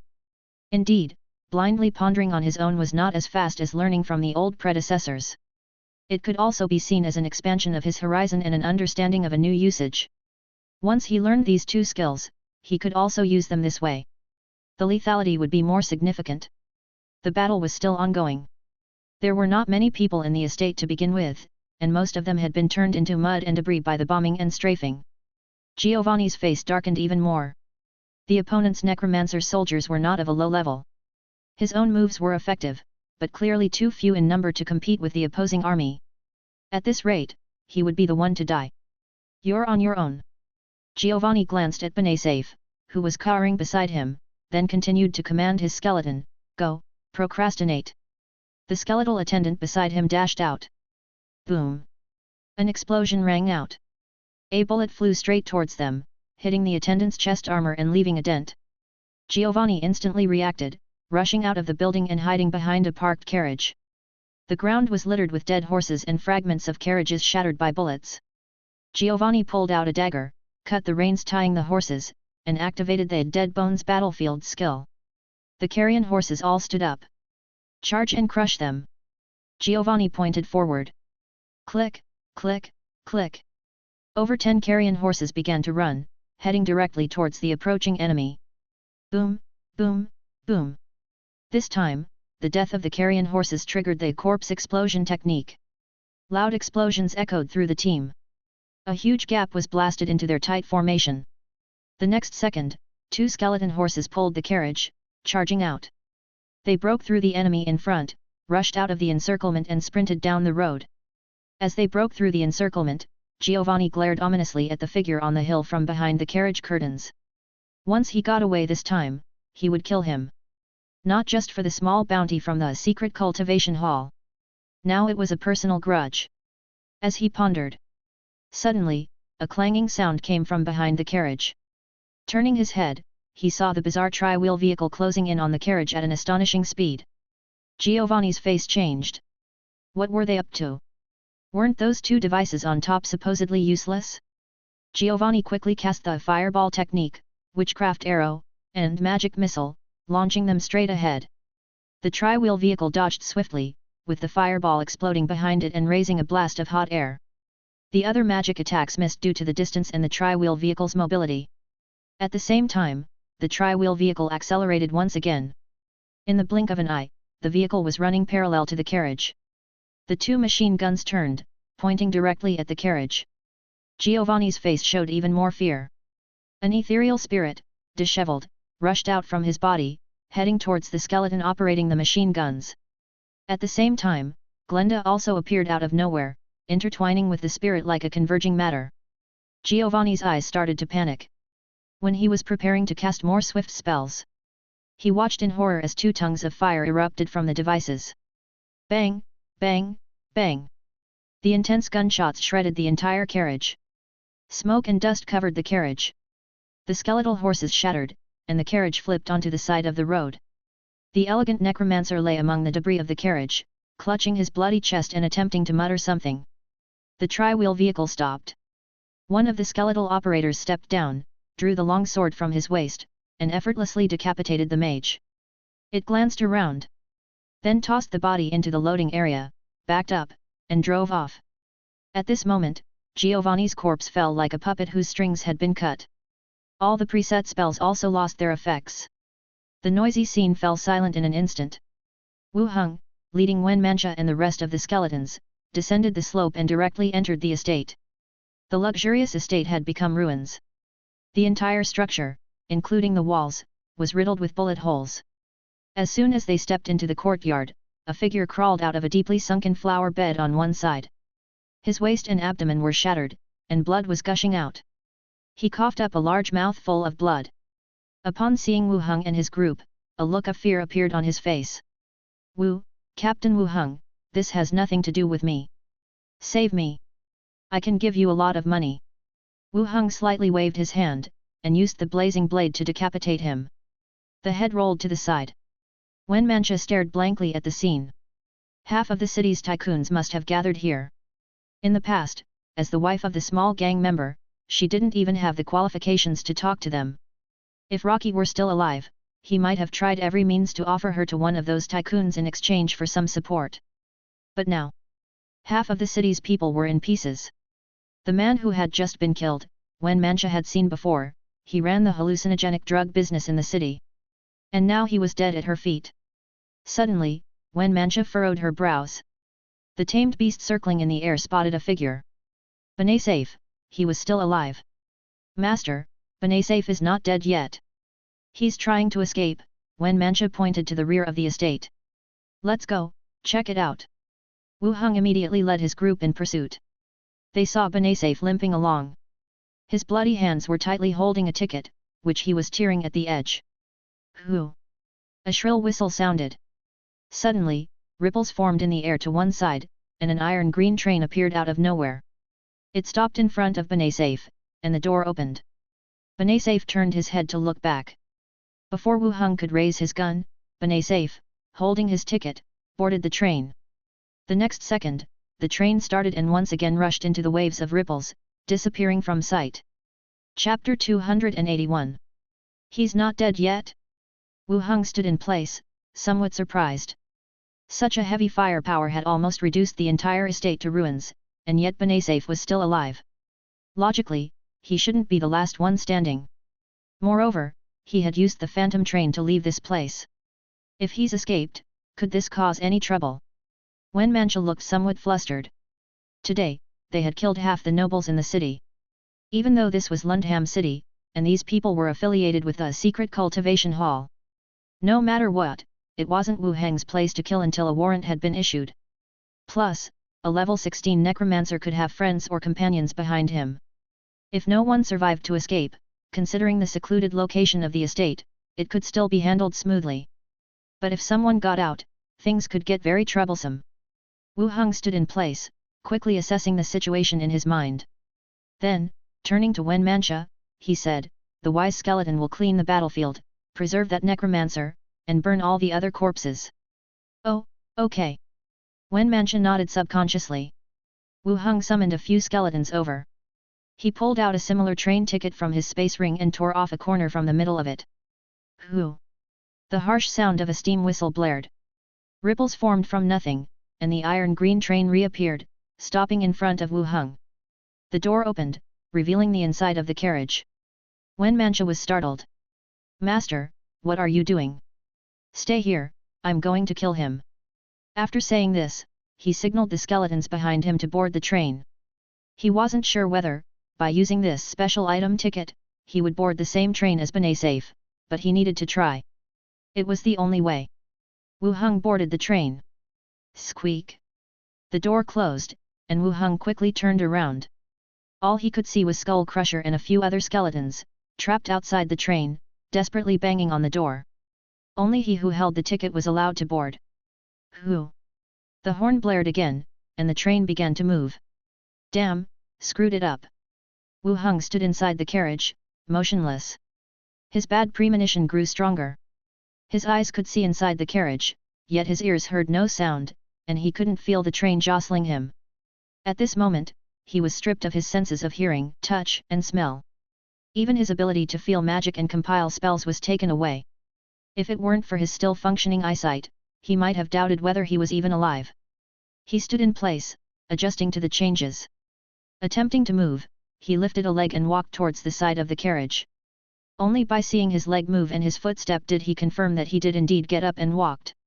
Pushing open the carriage door before him. Benasafe was currently seated in a chair on one side. His gaze, full of suspicion and horror, was directed at Wu Heng. His mouth moved slightly, as if he were loudly expressing something. But no sound came out. Benasafe, in his panic, drew a short sword from his waist. Wu Heng dipped his head and reached for the handgun at his waist. The lack of physical sensation made this action, which he often practiced, quite eerie. The gun's safety was turned off, he pulled the trigger. The bullet shot out of the barrel, heading straight for its target. Under Benasafe's horrified gaze, the bullet penetrated his forehead and exited out the back.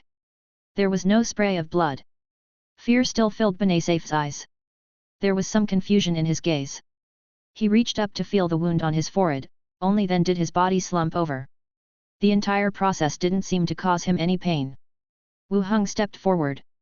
After searching the body, he found gold and silver jewelry, a flashy brooch, and a space ring. After removing all of these, Wu Heng sat down and waited in silence. The train continued to go on. He didn't know where it would stop, and when it would stop. Maybe he should have shot the leg, Benasafe definitely would have known how to stop it. Time passed unknowingly. The void outside the window began to show rugged mountain contours. The train also slowly came to a halt. Whoosh! The door opened. Hearing and touch returned. Wu Heng stood up, glanced out of the window and, seeing no movement outside, hoisted the body off the ground and strode out of the train. The train's headlights went out, and the entire station plunged into darkness instantly. Wu Heng released a dancing light skill at the front. In the brief moment of brightness, Wu Heng's heart tightened.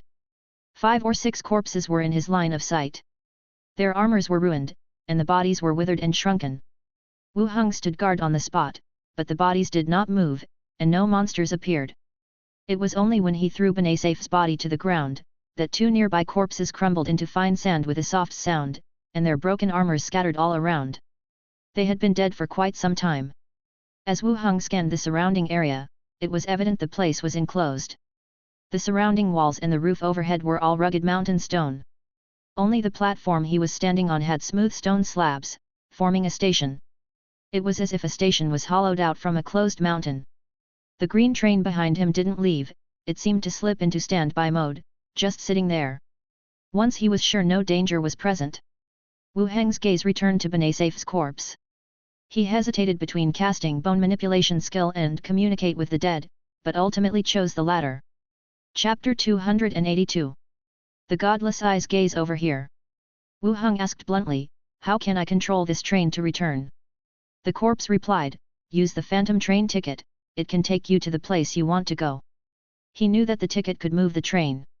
Opening the magic ring of Benasaf, he didn't find a second ticket either. "How can I get a ticket? I paid a high price for it from a mercenary group in Lundham City. I do not know any other methods." The corpse answered. "Good grief! I'm screwed. We might not be able to go back. Do you know where we are? If you get on and don't fill in a destination on the travel book, the train will take the passengers back to the departure station. In other words, this is where the phantom train is docked. What else do you know about the phantom train? It is rumored to be the vehicle of a hero. After dying, it became the phantom train, transporting those with tickets." For the last question, Wu Heng thought for a moment and asked, "Did you set any other traps for me?" "No, a level 16 Giovanni is more than enough to kill you." After answering the last question, the corpse fell back onto the ground with a thud. Wu Heng takes off the body's clothes and jewelry, collecting all of them into his space ring. They were all packed up. He asked all the questions, but gained nothing. Wu Heng refused to give up and approached another corpse, continuing to use the communicate with the dead spell. Whoosh! Before the corpse could revive, it crumbled into dust. Good heavens, it couldn't even withstand the magic power. This was no longer a corpse, but more like a fossil. Several corpses in a row failed. Wu Heng activated the dancing light skill and began searching along the stone wall. It doesn't make sense. If there's air, there should be an exit. He circled around, but didn't find any exits. There were signs of explosions and manual excavation all around him. It seemed that others had also tried to escape from here, but all failed. He found nothing after searching the entire area. Wu Heng dejectedly sat down. The situation in front of him had become very clear. This time, he swept all members of the secret cultivation hall in Lundham City. It was a good thing. But now, he was trapped here. He didn't know where he was, nor how to get back. He could possibly end up like these individuals, waiting to die. No, that's not right. Wu Heng suddenly sobered up, his eyes gazing at the train doors parked beside him. He took out the bronze key and walked straight over. He found a keyhole smudged with oil and inserted it directly. At that moment, the boundary door unlocked. Wu Heng felt a little relieved. At least he could go back. He opened the door, removed the key, and at the moment the door closed, he slipped into the carriage. Without a ticket, the train didn't start. Wu Heng walked to the end of the carriage, the point where it was connected to the engine, and lightly knocked on the iron door. Dong, dong, dong. There was a dull knocking sound. In other words, when the train wasn't running, none of his senses were affected. There was no response from inside. Wu Heng took out the bronze key again and opened the iron door that isolated the driver's compartment. With a screech, the iron door opened. It revealed the dilapidated interior control area and a pile of debris on the driver's seat that had turned into dust. Phantom Train, Special Item. Category, Special Item. Function, under ethereal movement, you can quickly reach your destination. Side effect, during ethereal movement, all senses are lost except vision. Description, the train will take you anywhere. At the door, you can fill in the location on the travel book. No record of that area will reach the nearest station. Both the ticket and the train were special items. Great, they even come as a set. Wu Heng fiddles with the control area, it was completely paralyzed. Whether it was the buttons or the control lever, they were all rusted and immovable. Which means, this train doesn't start in the usual way. Wu Heng looked around the driving cabin. Looking under the driver's seat, he faintly saw something. Pulling it out with something, it was an old and yellow conductor's cap. The corpse had turned to ash. Yet the conductor's cap was still here? He bent down to pick it up, holding it in his hand, his eyes narrowing again. Train captain's hat, special item. Category, special item. Function, wearing the hat allows you to serve as the train driver. Side effect, obsessive-compulsive disorder. Description, please remember your duty, guide the passengers to the next station. Wu Heng's eyes lit up, and he relaxed a little. The way out was here. It depended on whether he could open the door to the driver's cabin. The reason those dead bodies were trapped outside and died was because they missed this final step. Wu Heng went out again. He searched through all the dead bodies around, their equipment and tools had rotted away. Wu Heng found some scattered silver coins and picked them up. When he confirmed that there was nothing left to take from this place, he put the train captain's hat on his head. Vroom! The train issued a piercing whistle. The headlights turned on. Wu Heng boarded the train, removed the travel book from the side, and wrote Lundham in it. Vroom! The train started, instantly disappearing into the void. Wu Heng sat on the chair, looking at the somewhat mottled walls and the dirty floor. He starts to feel uneasy, scratching his head in frustration. He wanted to tidy up, but he had no tools, he couldn't even open his space ring. All he could do was close his eyes and avoid looking at the situation in front of him. He didn't know how long it had been. The train stopped and Wu Heng alighted. The train started again, disappearing from sight. It was already late at night. Lundham City could be seen in the distance. It seemed the train parked at a certain distance from the city and not directly inside. Wu Heng took off the train captain's hat, and headed towards the manor where they had battled previously. Inside the manor, it was dim. The air was filled with the smell of burnt corpses. The center of the stone fort, shattered by gunfire, glaring with some flames. Wu Heng had the surrounding skeletons clear a path and walk straight into the building. Inside, Wen Mancha saw Wu Heng return, and threw herself into his arms, whispering, "Master, I'm so glad you're okay." "Ahoy, what's the situation here?" Wu Heng petted her head. Wen Mancha replied, "Nothing happened, this place has always been rather concealed." Wu Heng nodded, patting softly on her waist and hips, "All right, let's do the important stuff and get home quickly." "Yes. Where's the body of that mage?" "Over here." Wen Mancha led him to the manor courtyard. There was a tricycle parked there with 2 machine guns and a headless body. Wu Heng eyed the corpse, its clothes were intact, untouched by anyone. "Strip off all things on the body." 2 skeletons came forward and stripped the corpse clean. All the clothes were piled to the side. Wu Heng on the other hand, bent down and took the space ring and necklace from the corpse's finger. Chapter 283. Shield Pendant. Description: a pendant etched with the shield technique rune, that can form a protective shield for you at critical moments. It's this magic item again. The effect is similar to the protection pendant from Lu Engian last time. But the one etched before was a sword shield, the shield technique at present is a higher rank. Although it sounds like the sword shield is more advanced. Next, is the space ring. Space ring. Description: a tool etched with spatial magic, possessing 20 cubic feet of space inside. The current space ring, its storage space has reached 20 cubic feet. Among the several space rings in his hand, it has the largest space.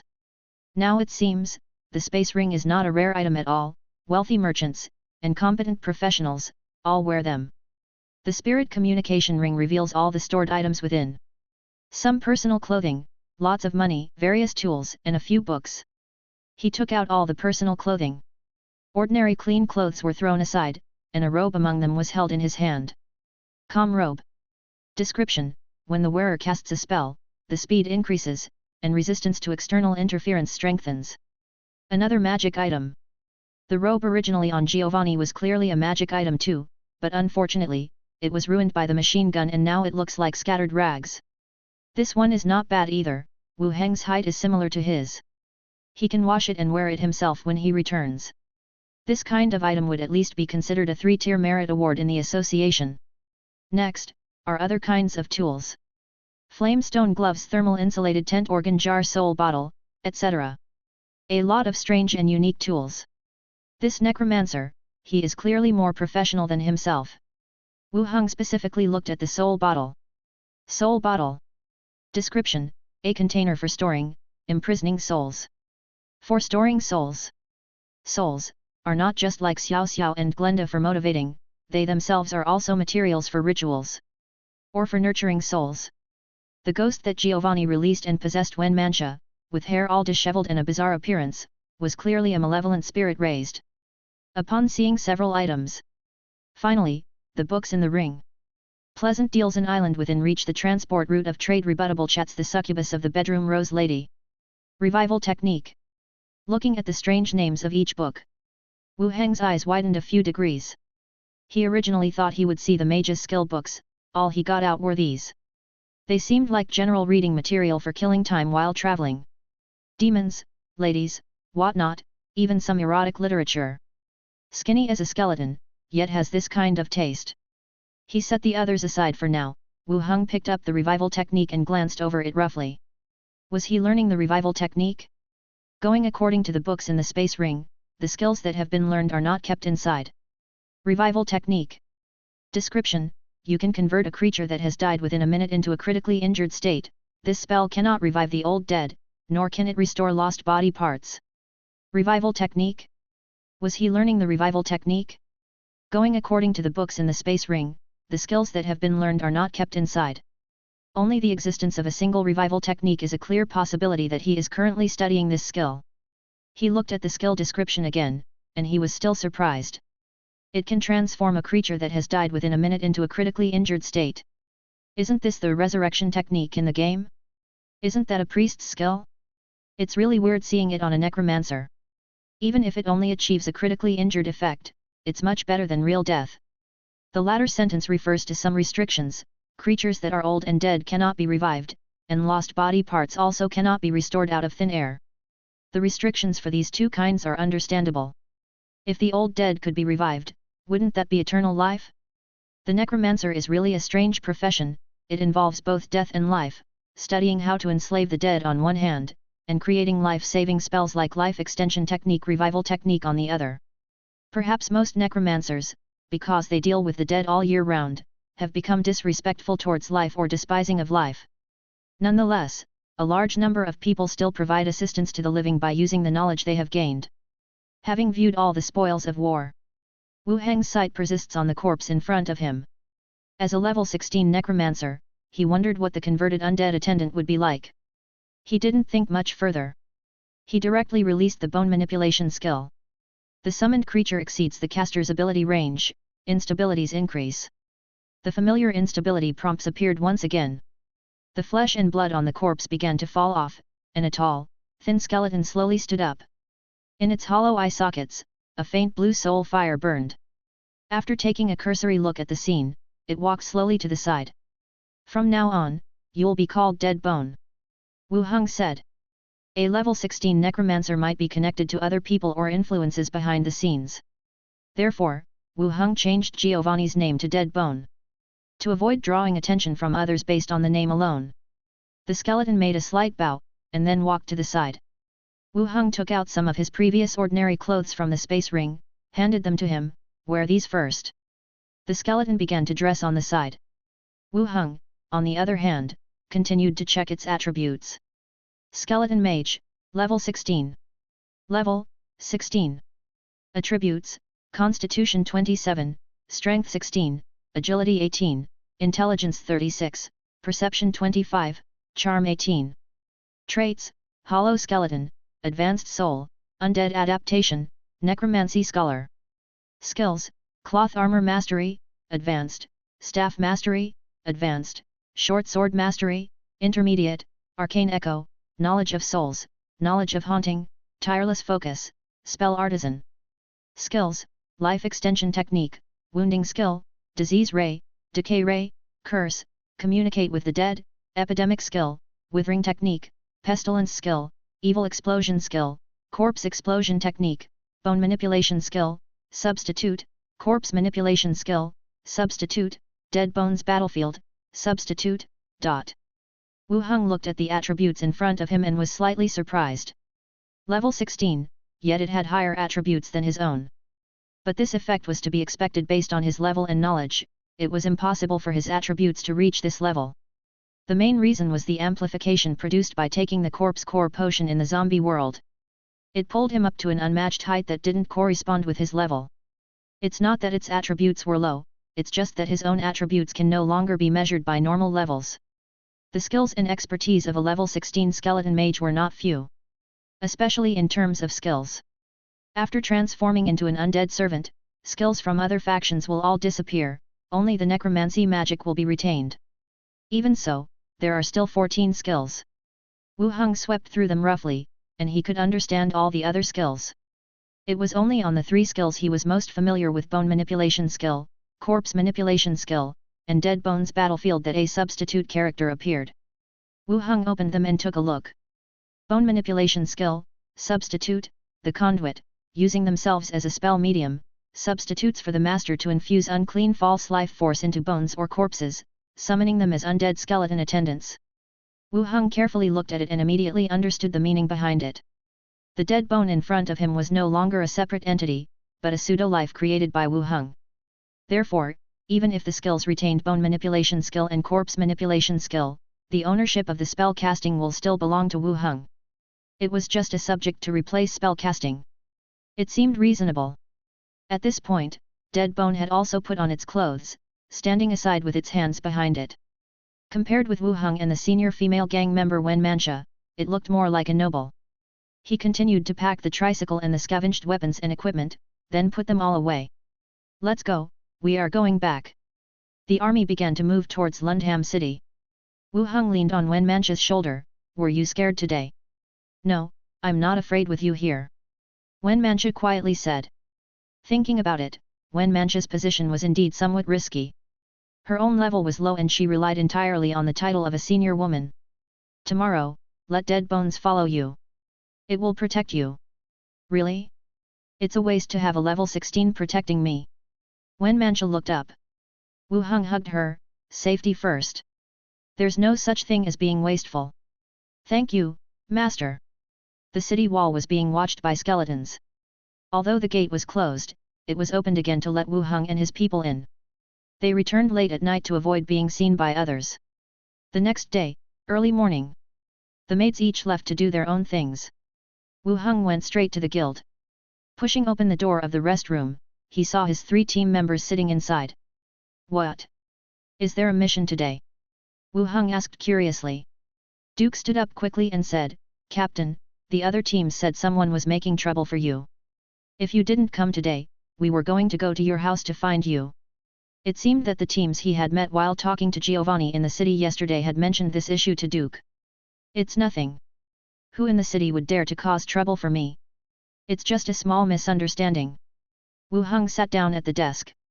"Oh, good, good," said Duke, scratching his head. Mata and Gallo Burley also nodded and said that everything was fine.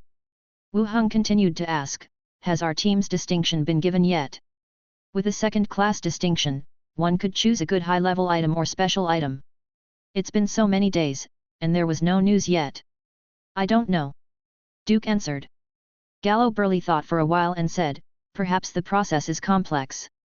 The captain's distinction is enough to appoint a vice-executive. These types of appointments are normally quite rigorous.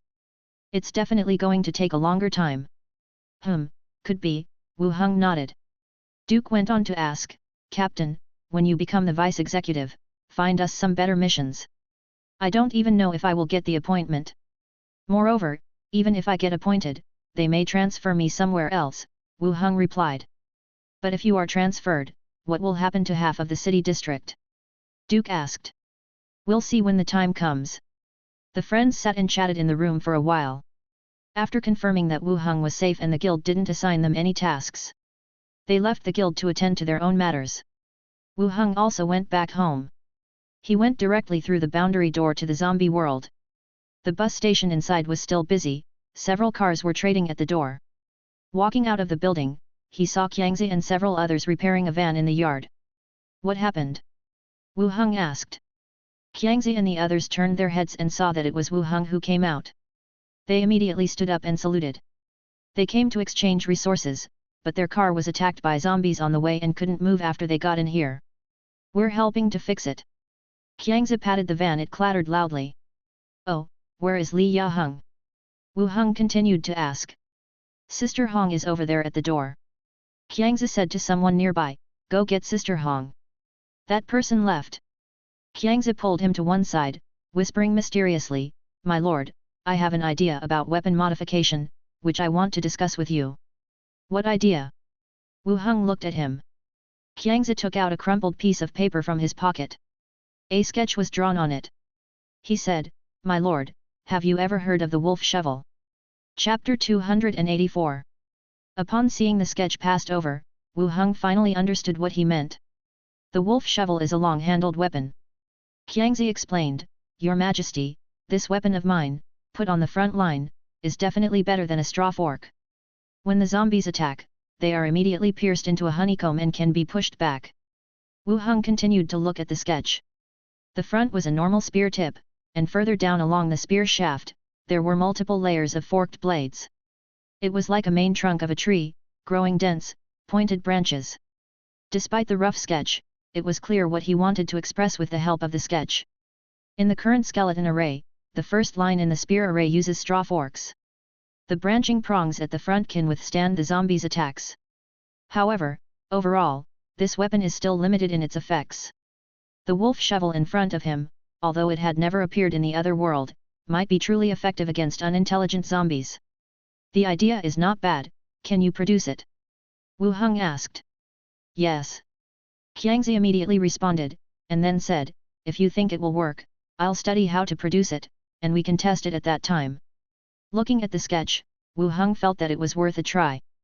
This world has cutters and welding. It shouldn't be difficult to put together an iron tree branch. Then make one first to see its effect. Be mindful of the weight, there are so many things at the front, don't make it so heavy that it becomes useless. Wu Heng continued. Okay. Qiangzi continued flipping to the back of the sketch. There were a few other sketches on it, and he was introducing them one by one. This one is an electric stick attached to a spear. It can electrocute people from a distance. And this one, it's a zombie capture net. It fits around a zombie's neck and can control it directly. Wait. Wu Heng, pointing at the zombie capture net, asked, what are you catching zombies for? Pointing to another sketch, one that looked like a small person running on a treadmill, Qiangzi explained, let the zombies work to generate electricity for the building. Wu Heng widened his eyes in surprise, looking at him. My gosh, exploiting zombies. What a genius idea this was. Speaking of which, his inspiration must have come from the skeleton. The skeleton doesn't know fatigue, and the same applies to zombies. But the skeletons can be controlled, can zombies be controlled too? What do you think? Qiangzi asked with an expectant look on his face. The idea is not bad. What did Sister Hong say? Qiangzi gave an awkward laugh, she ripped up the first draft. I didn't dare to show her this one. You see? He even thinks about capturing zombies. Of course, she would tear it up. First make the wolf shovel, and we'll talk about the other things after improving them a bit. Oh, okay. At that moment, Li Yaheng came over from the door. Qiangzi immediately put the sketch in his pocket. Then he said I'm going to fix the car, and returned to the van. Li Yaheng watched as Qiangzi carefully left and asked, what was he doing? Qiangzi was showing me some weapons he came up with. Wu Heng replied.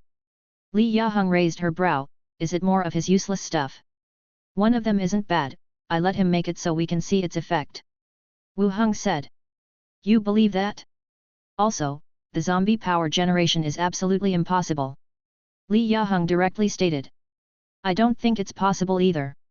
Zombies are still too dangerous for ordinary people. Who would allow zombies to be brought in to generate electricity after finally creating our current living environment? Moreover, there's no shortage of electricity within the base. As an entertaining idea, it's not bad, but no one in the base would agree if we really tried to implement it. Not to mention, Li Yaheng. How is the trading going? Wu Heng continued to ask. It's going quite well. If we continue at this rate, the flour will soon be traded away. Li Yaheng replied. The collection of gold and silver was faster than expected. Winter was coming again, and everyone was thinking about stocking up on food. The flour was being traded away quickly. Wu Heng felt that Li Yaheng's concern was a good thing. He could increase his income again. I still have some flour here. I'll deliver it to your warehouse later. Don't worry about trading. Wu Heng said. Li Yaheng nodded, glanced at him, and continued, there are some shelters planning to join us, and I'm considering whether to take them in. It depends on what kind of people they are.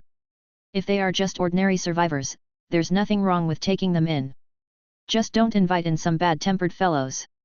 Wu Heng voiced his opinion. Wu Heng thought for a while and continued, if you get the chance, contact Flame God Shelter again. Ask if they have any grenades and machine gun bullets.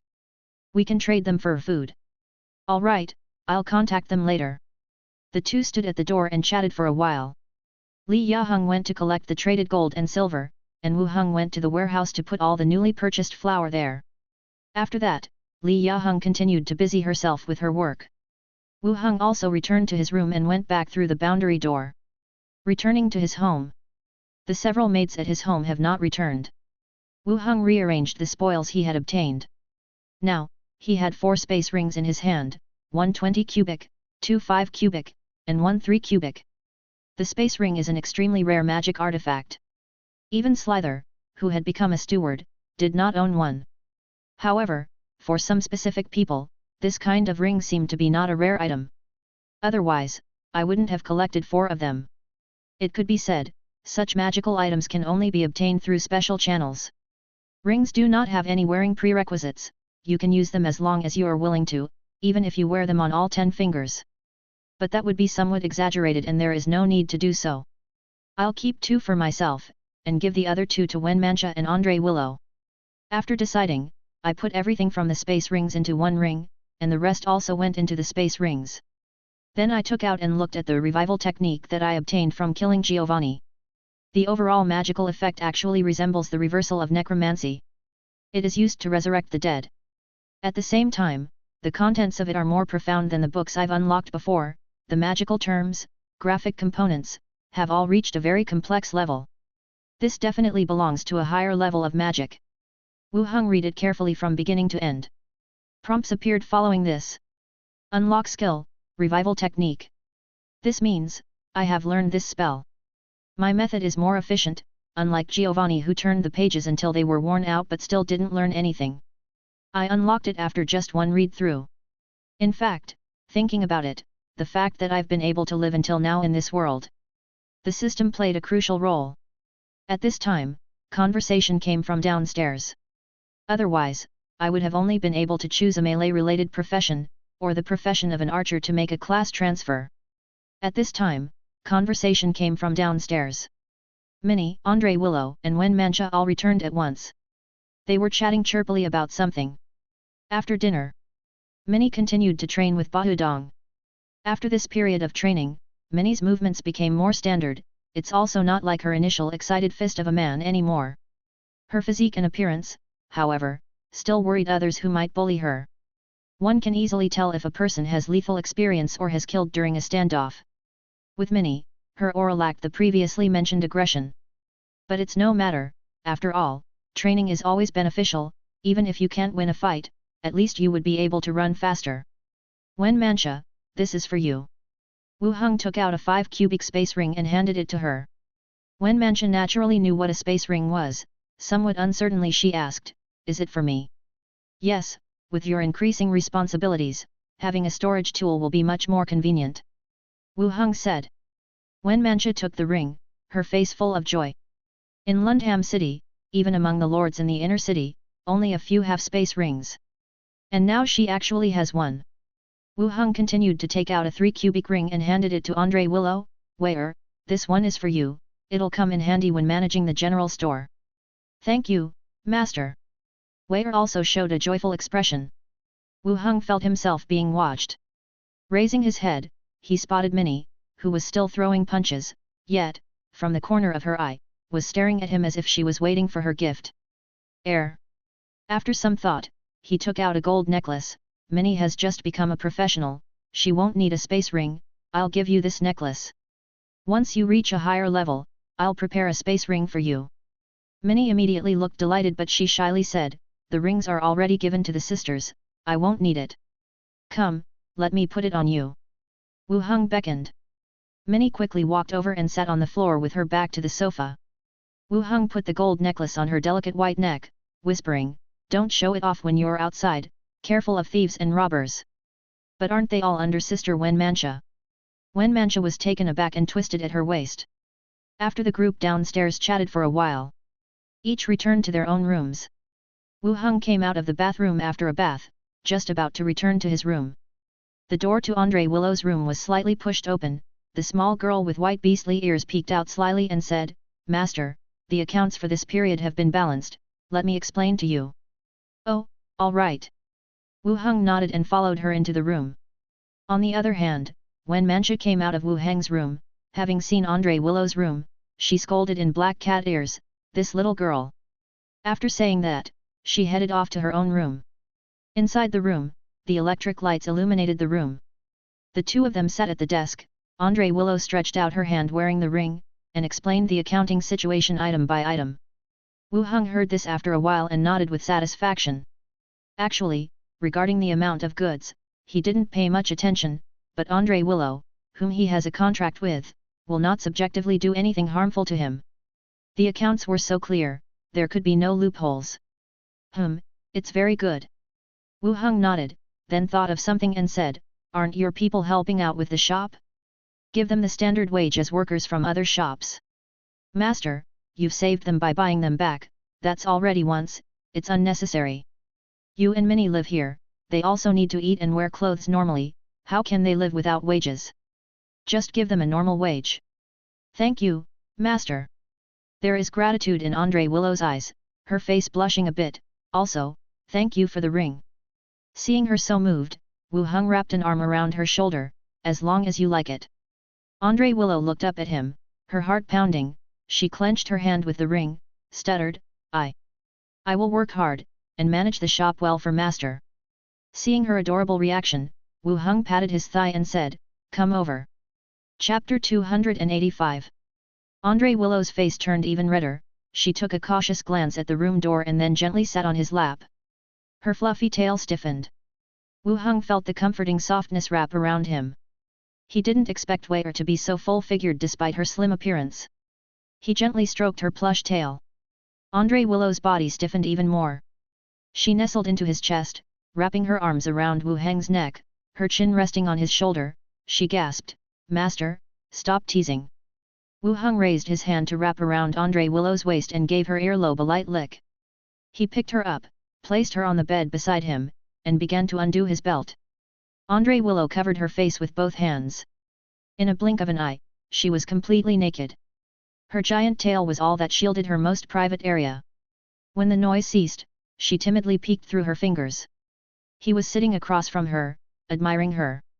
Master, stop looking. Wu Heng got up and pulled her into his embrace on the bed. The next day, in the morning, Wu Heng went straight to the guild hall. Since nobody was in the lounge, he sat in the guild's main hall for a while. The matter of most of the city's nobility dying had not spread through the town. Nobody discussed it, and the Iron Guard Knights didn't even investigate. It was as if the incident never happened. It seemed that the party held by those people in the manor was a secret affair. The relatives would start inquiring about this matter, but that would take some time. That's for the better. The longer the time, the less likely they would find out anything. Seeing that no one from his own squadron had come, Wu Heng got up and walked out of the guild hall's main door. Just as he was about to go check on the renovation progress of Money Cat, someone hurriedly approached from behind. Through an attendant, he shouted, Captain Wu Heng, Miss Leziah asks for your presence. The man from the Snake Badge Consortium. Wu Heng nodded, all right. Having said that, he walked towards the consortium's building. Inside the consortium, in the lounge, Leziah, hands crossed over her chest, looked intently at Wu Heng with a slightly furrowed brow. She stared at him for several minutes. Then she directly asked, did you cause the collective disappearance of the city's elite? They certainly didn't deserve that, even if they did support Arano. Wu Heng's eyes tightened, he didn't expect the consortium to be so well informed. But the direction of their intelligence had significantly deviated. Lazia didn't know that they were members of the secret cultivation hall, she only thought that Wu Heng killed them because of the Lundham City affair. Wu Heng decisively shook his head, not me. As a guild captain, I have moral boundaries. Why would I kill them without reason? Lazia continued to stare at him seriously, as if to discern the truth by observing his details. The two were locked in a silent stare battle, each sizing the other up. After a while, Lazia continued, are you certain it wasn't you? Your question is absurd. I don't even know who the elites in the city are, let alone who supports whom, answered Wu Heng.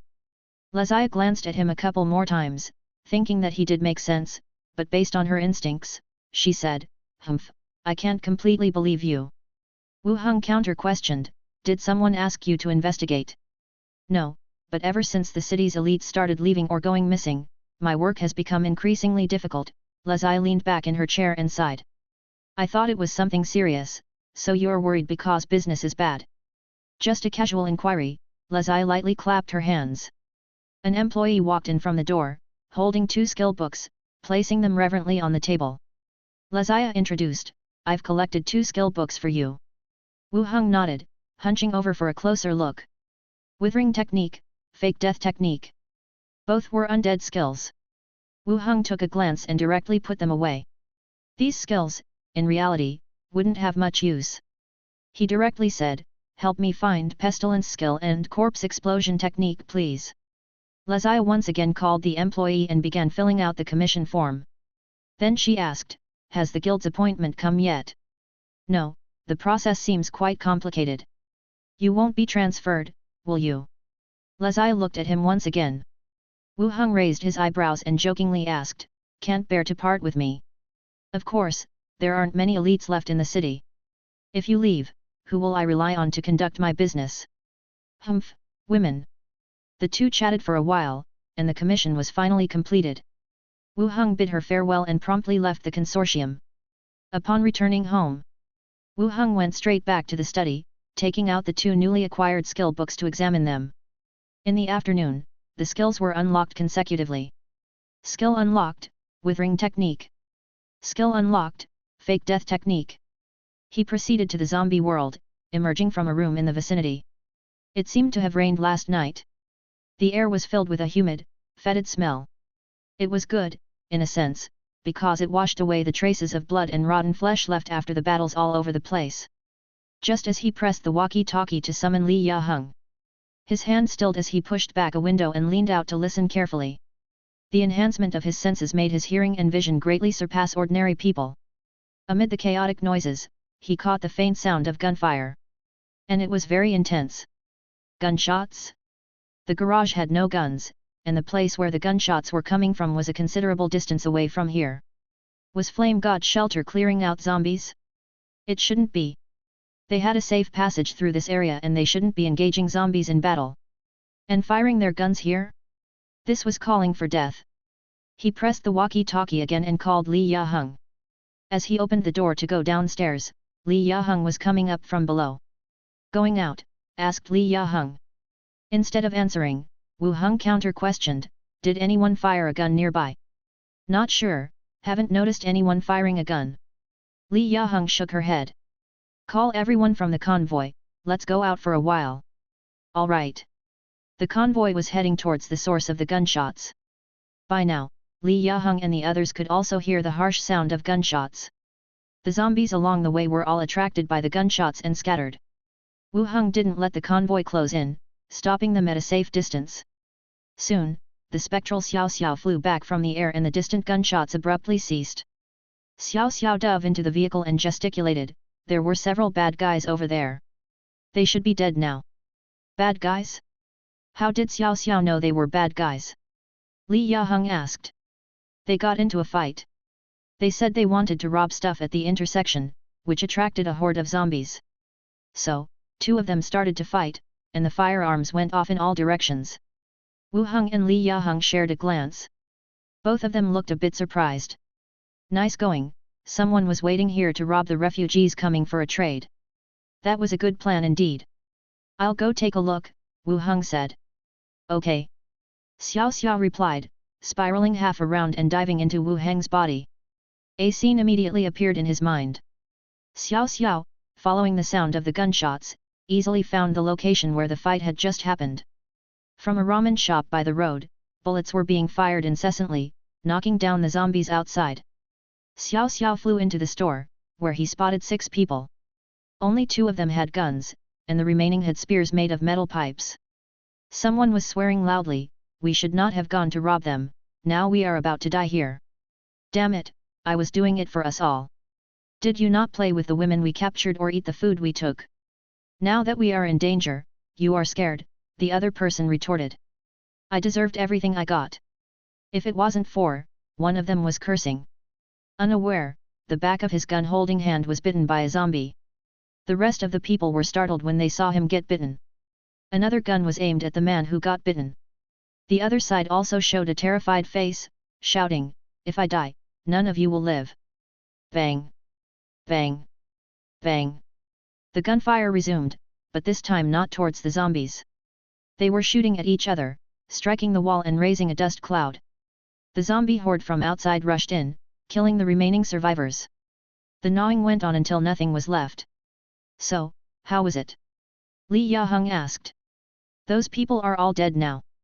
Wu Heng answered, and continued, "Tell all the skeletons to get off the vehicle and prepare for battle."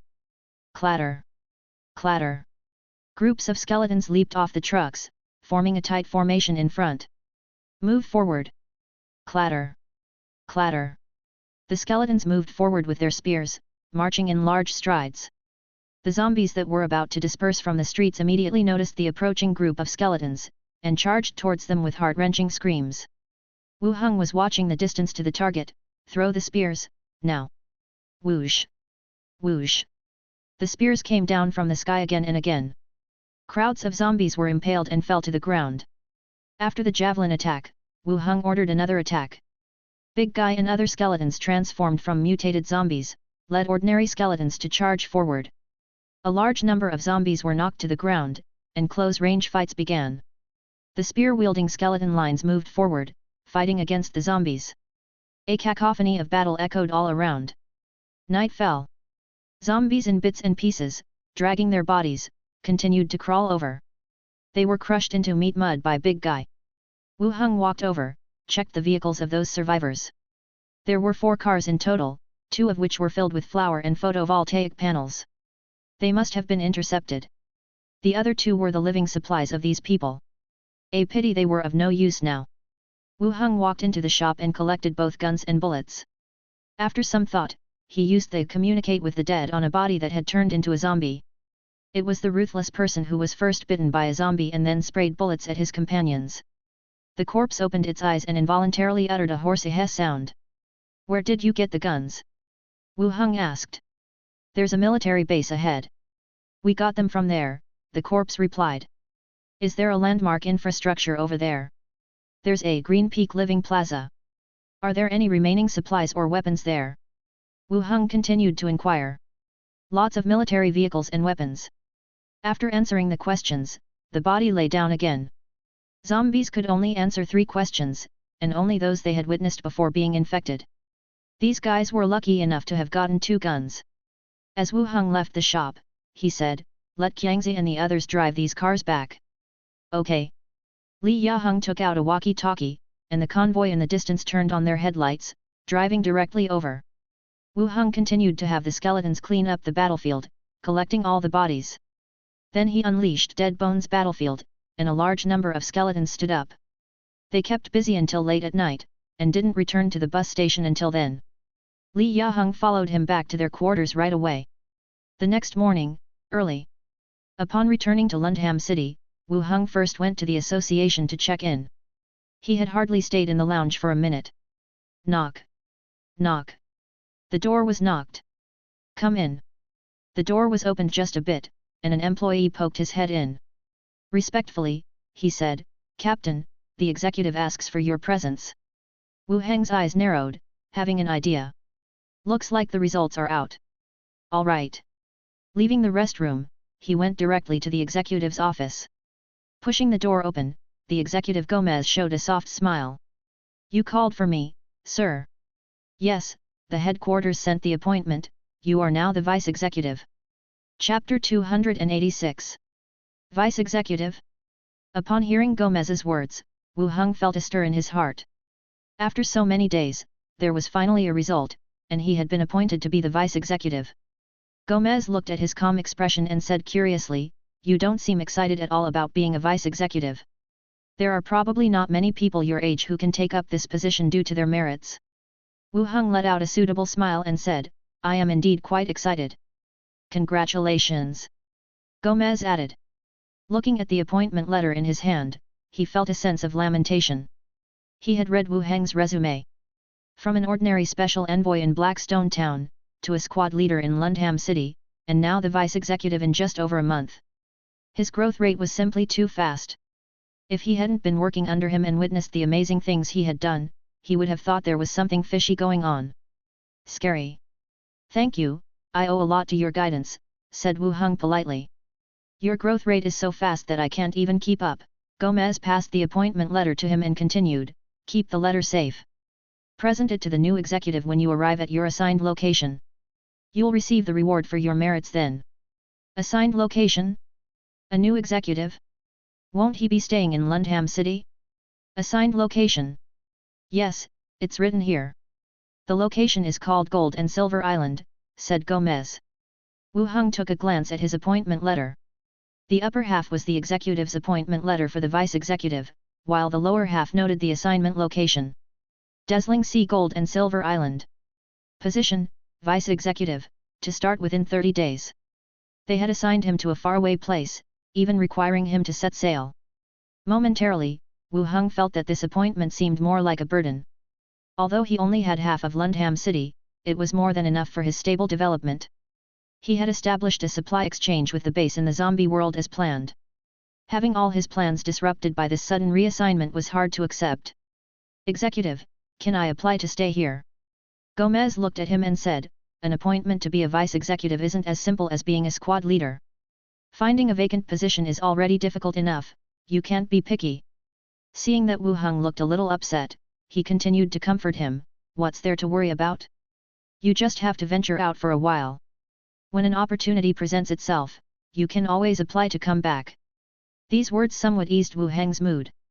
He couldn't give up his position in the association. It could be a lifesaver in crucial times. As Gomez had said, he could apply to return after a couple of years, or request a transfer to a nearby city to keep an eye on Lundham City. Wu Heng nodded, received the appointment letter, and went on to ask, "What about the others, executive? Duke will replace you as squad leader.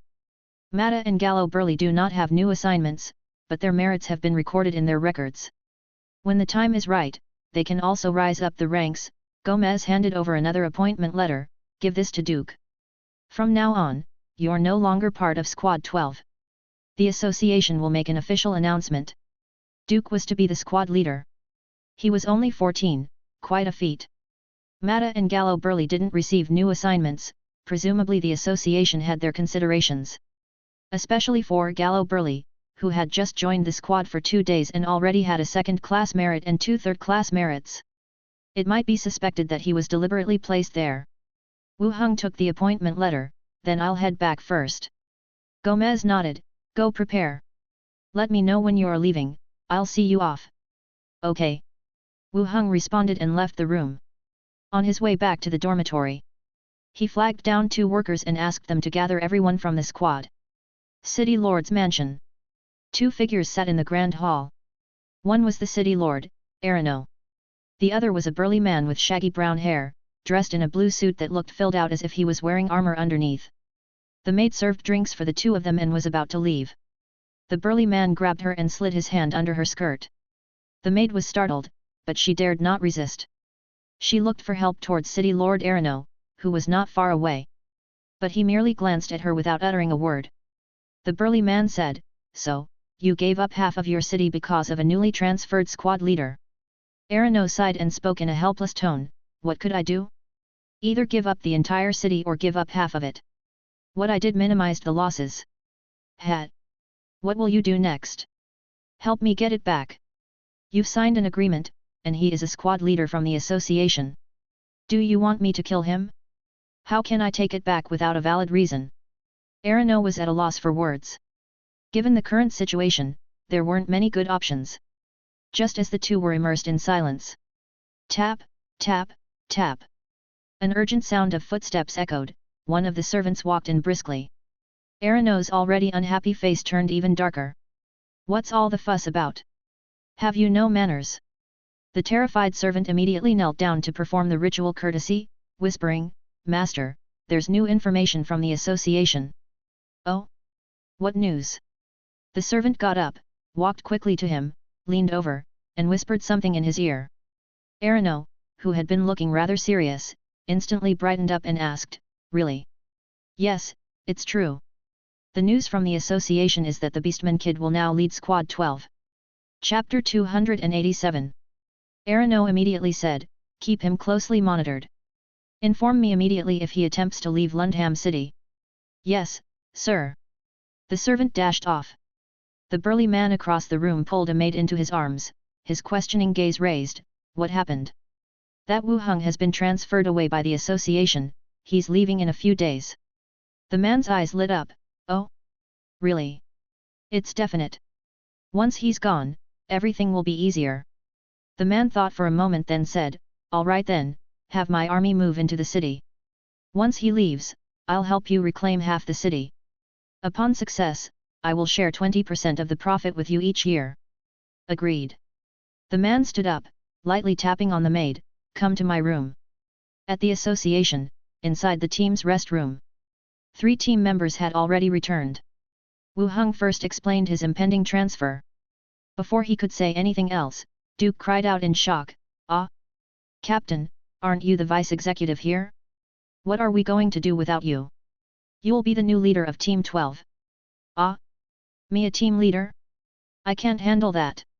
Duke exclaimed in surprise again. Gallo Burley, sitting nearby, covered his ears and motioned for Duke to sit down. Captain, where have you been transferred to? Wu Heng replied, Gold and Silver Island, over at the dazzling sea. The other 2 members exchanged a glance, seemingly unfamiliar with the place. In this world, transportation is not as developed as in modern times. Most places are unfamiliar, let alone visited. Do you plan to go there? Gallo Burley continued to ask. Yes, the appointment letter has arrived, there's no other choice. Duke scratched his head, why not give up the vice-executive position and continue being our team captain? Gallo Burley countered, everyone seeks promotion, not demotion. Captain, I'm going to miss you. Duke said. I'm being transferred, not dead. What's there to miss? As the new team leader, make sure you keep everyone safe and be careful during missions. Wu Heng advised. Duke resumed scratching his head, I can't do it, why not let Mata take over? Wu Heng remarked, they both have enough merit. In due time, they will become team leaders, there's no need for you to step aside. Captain, do you have any tips or tricks? Write them down for me, I'll memorize them when I get home. There's no special trick. Just improve your own capabilities and avoid taking missions beyond your abilities. But that's not like when you were leading us. A few of them sat together and chatted for a while. Wu Heng continued, don't forget to claim the association's reward items for everyone in the next few days, Duke. Oh, okay. Wu Heng stood up again, don't be so gloomy, this is a good thing in the end. Let's all go have a good meal. Everyone nodded and followed him out. The atmosphere remained somewhat heavy. When he returned home, it was nearly dusk. He sat in the living room for a while. 3 of his mates returned home one after another. Seeing Wu Heng at home, they all smiled. Master. Wu Heng nodded, seeing Minnie tie on her apron to prepare dinner, he immediately said, Wait, Minnie, I have something to discuss with you all. Oh. Minnie poured water for everyone. Andre Willow and Wen Mancha also sat down. Wu Heng began, the association's appointment letter has come. I'm now the vice executive. Really? That's great. Master is finally vice executive. Congratulations, Master. The 3 women were elated, showering him with compliments. The position of vice executive had significant relevance within the association. It granted greater authority and attention. Seeing Wu Heng's solemn expression, they sensed that something was wrong and quieted down. Wu Heng brought out the appointment letter and continued, but there is a change in the role. Instead of being local, it's in a place called Gold and Silver Island. Minnie and Andre Willow didn't show any change in expression, as they didn't immediately grasp the situation. When Mancha's face changed slightly, "Master, are you leaving here?" Upon hearing this, Minnie and Andre Willow realized that the appointment wasn't in Lundham City, which meant Wu Heng was being transferred. In that case, Wu Heng nodded, "Yes, I officially start in a month." This. All three women frowned. "Master, what do you plan to do?" When Mancha continued. Wu Heng took a deep breath and asked, "What do you think?" There were essentially two options. One was to accept the vice-executive position, but he wouldn't be able to look after things in Lundham City. As soon as he left, it was highly likely he'd lose half the city. The second was to stay and be the city lord. Half the city was enough to sustain his future life. Moreover, the synergistic effect with Zombie World could allow him to act like a local king. But without the status of the association, he would be no different from the current city lord, Arano. If one day, a stronger force discovered this place, it's highly likely they would seize it. The three women pondered with furrowed brows. When Mancha broke the silence, "We can't lose the status of vice-executive. This status grants access to more information and privileges, something beyond the scope of a city lord." "What about Lundham City?" Andre Willow asked. "That depends on Master." When Mancha lifted her gaze.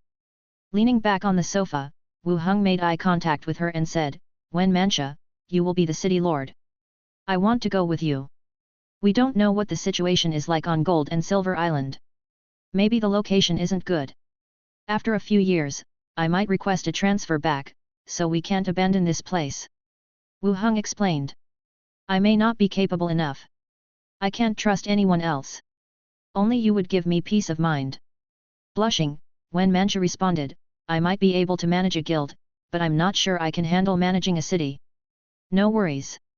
We'll strategize before leaving." "What if I can't handle it well?" When Mancha asked uneasily. "Then I'll come and get you. We'll go to Gold and Silver Island together." When Mancha thought in silence for a while before finally agreeing, "All right, I'll do my best." When Mancha is the most courageous woman I've ever seen. "You can do it." Many chimed in. "I'm actually quite envious of you, being able to leave with him." With everything said and done, Many got up to prepare dinner. Wu Heng added, "You guys eat dinner here. Duke and I are eating out tonight.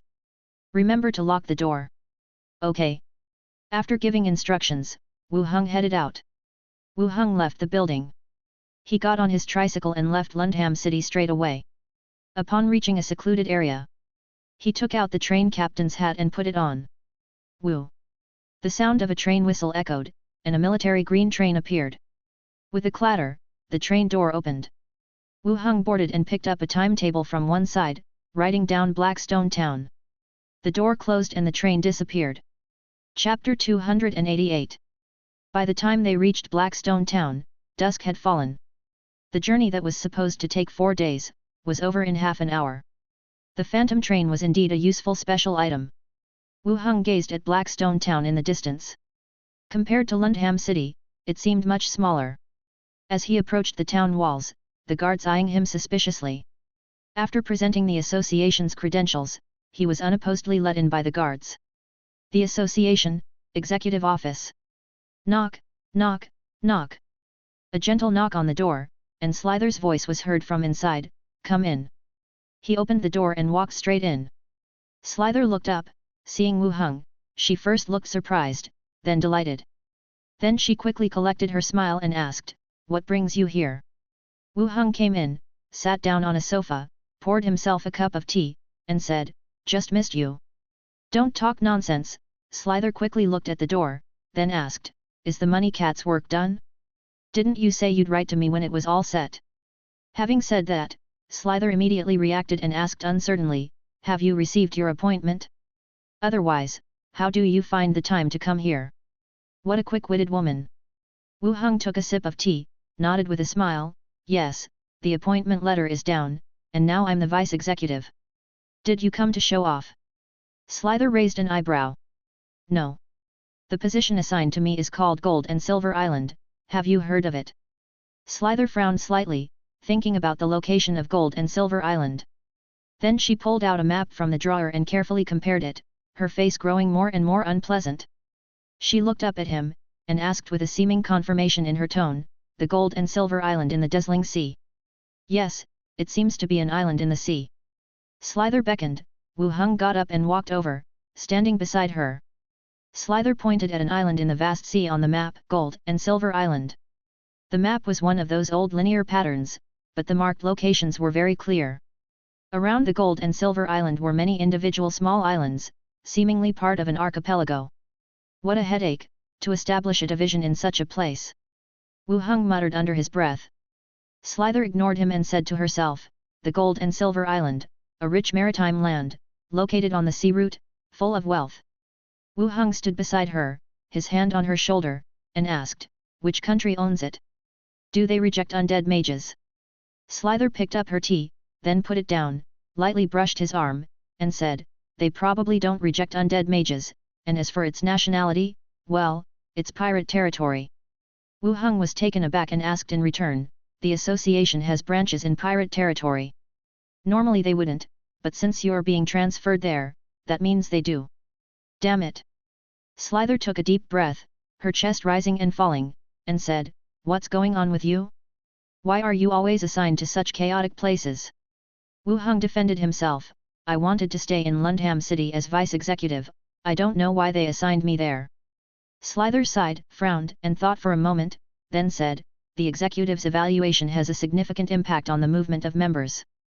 Given the strength you displayed in Lundham City, I would have also assigned you elsewhere, as far away as possible. Wu Heng frowned and immediately knew what she meant. His power made Gomez feel threatened. It would be hard to control him if he stayed in Lundham City as a vice-executive. Moreover, the issue with the Hammer Party affected him even more. When the executive silently left, it was Wu Heng who maintained the order of the association for a period of time. Inside the association, the staff's attitude towards Wu Heng was clearly more trustworthy and enthusiastic. Of course, they wouldn't allow him to stay. Even though Wu Heng hinted in his application that he wanted to stay in Lundham City, Gomez would have transferred him to a place far away. Even if Gomez had no malice towards Wu Heng, he was just trying to reduce the threat and pressure on himself. Now that the appointment has been given, there's no other way. Wu Heng said. Slither leaned against him and whispered softly, it's okay, since the association has established the branch and is transferring people there, it means they can ensure the safety of the staff. Wu Heng's arm that was around her shoulder fell naturally onto her knee, hearing you say that, I feel relieved. But leaving Lundham City, I'm a little worried about what happens there. Slither hummed lightly, looked down at his hand on her knee, grabbed it, don't cross the line, you've wrinkled my clothes. How are you planning to manage Lundham City? I'll groom one of my subordinates to manage it for me, and you'll have to take more trouble with the money cat. Slither looked up at him, a woman. Yes. One of the maids I made contract with while cleaning up the gang members, she can be fully trusted. Slither smirked and threw off his hand. Wu Heng leaned in, whispering in her ear, what? Are you jealous? I love you the most. Slither's face turned even redder. Just as she was about to speak, the sound of bouncing footsteps came from outside the door. Slither's face changed, she pushed him under the desk. At the same time, the door opened, Yuli came bouncing in, plopped down on the sofa and said, Auntie, when are you going home, hey? Is it hot today? Your face is so red. Slither tugged at her collar, I don't know why, but it feels really hot today. Aunt, when are we going back to Lundham City? There's nothing interesting here. Slither frowned, saying, all you know is to have fun. Wu Heng is already a vice-executive, and you're still a team member without any merits. Ah? He's been appointed? When did you get the news? Yuli leaned forward, asking curiously. Judging by the time, it should be more or less confirmed now. Slither said, subconsciously crossing her legs, clasping her mischievous hands. Oh. Yuli pulled out a piece of candy from her small bag, unwrapped it, and put it in her mouth, are we going home together? Slither lifted her gaze from under the table, and said, you go first, I'll go back when I'm done. Why not finish it tomorrow? Go, go, go. Don't annoy me here.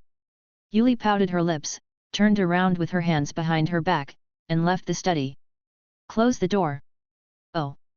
Yuli turned back and closed the door. After Yuli left, Wu Heng crawled out from under the table. He wrapped his arm around her waist, pulled her up from her seat, and passionately kissed her. Slither struggled slightly, then gradually gave in. After they had been kissing for a while, noticing that their clothes were gradually being removed, she pulled away and said, "Here again? There's a guard on duty tonight, let's find another place." Wu Heng certainly didn't want to ruin Slither's reputation in the city. Where to then? Get dressed. Follow me. As the sky gradually darkened, the two of them left the guild and headed straight for a mansion.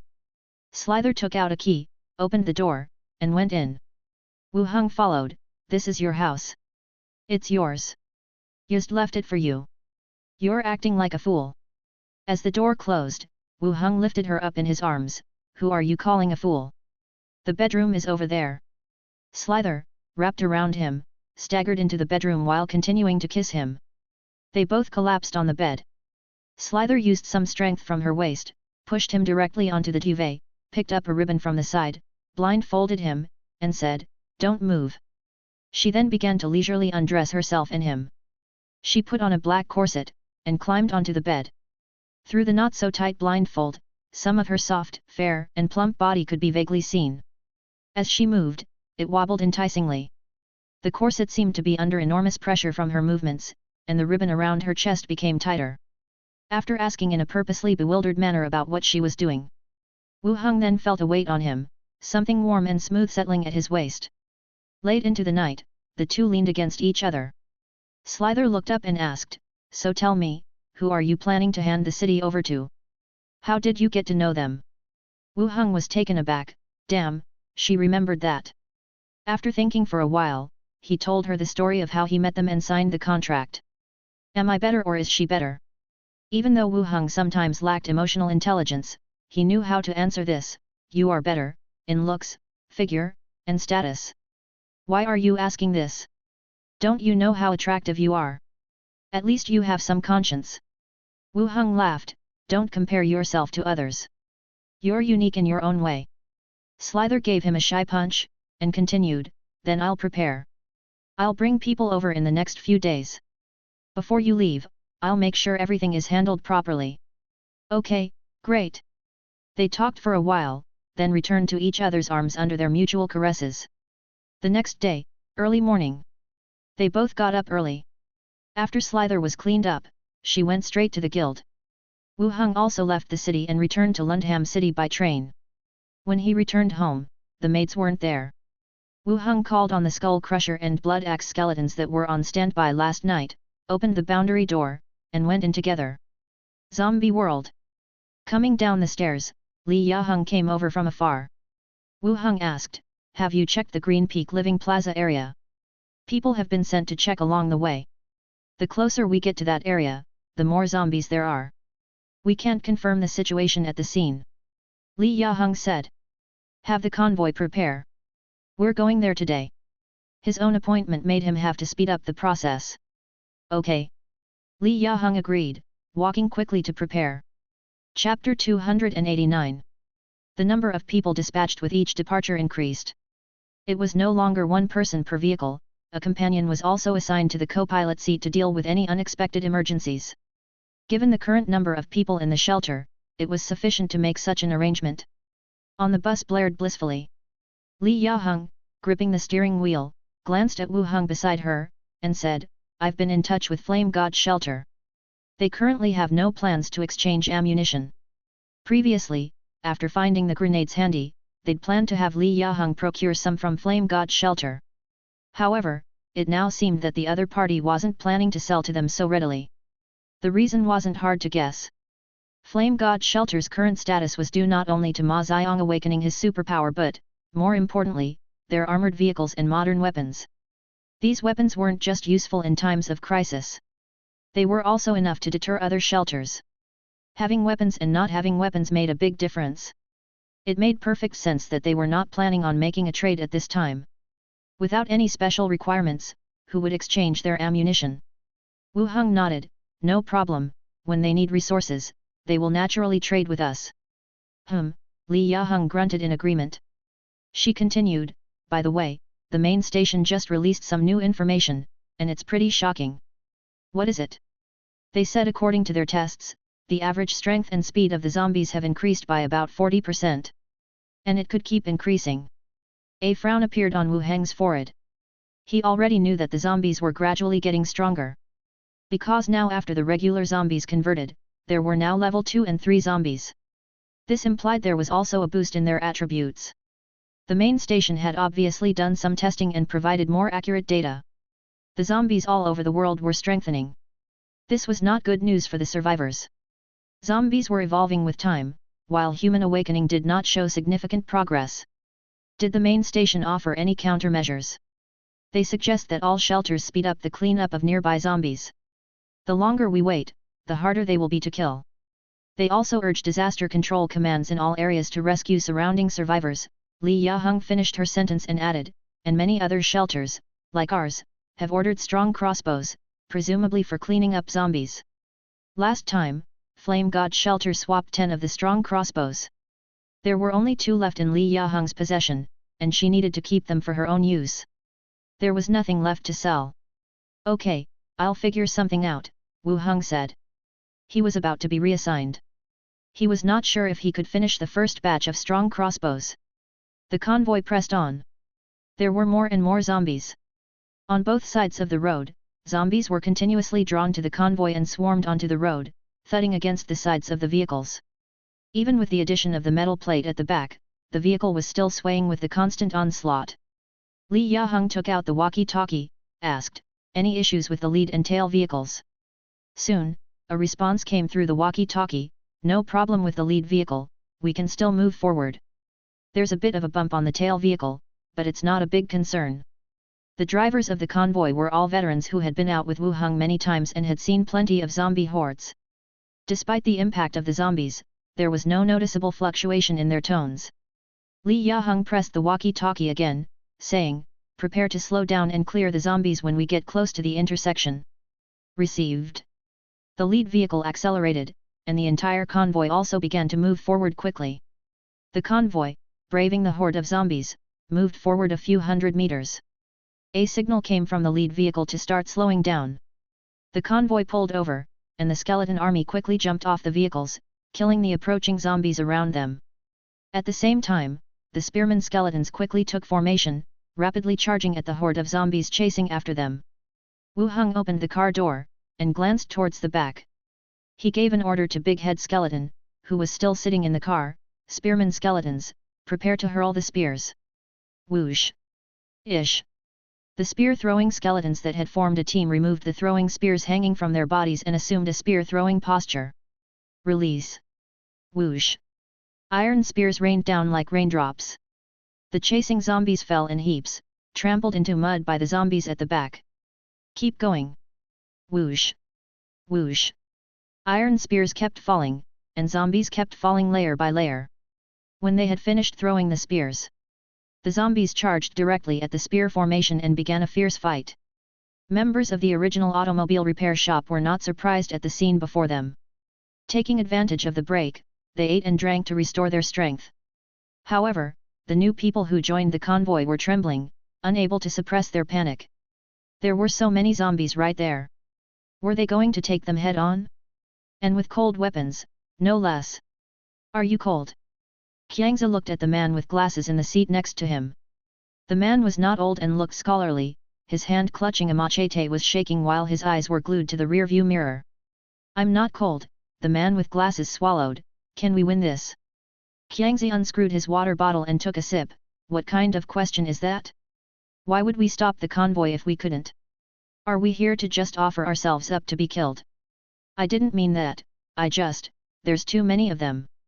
How did your shelter deal with zombie hordes before?" "Zombies?" The bespectacled man looked puzzled. "You guys deal with zombie hordes?"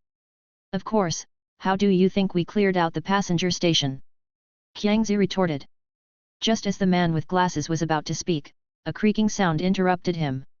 The driver's side door was opened, and Qiangzi leaned out, looking back. "Damn! Qiangzi, have you lost your mind?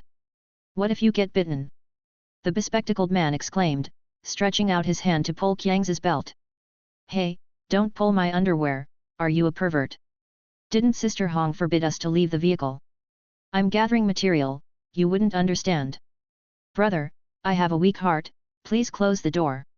As the battle continued, the number of zombies was decreasing, with only a few scattered ones charging forward.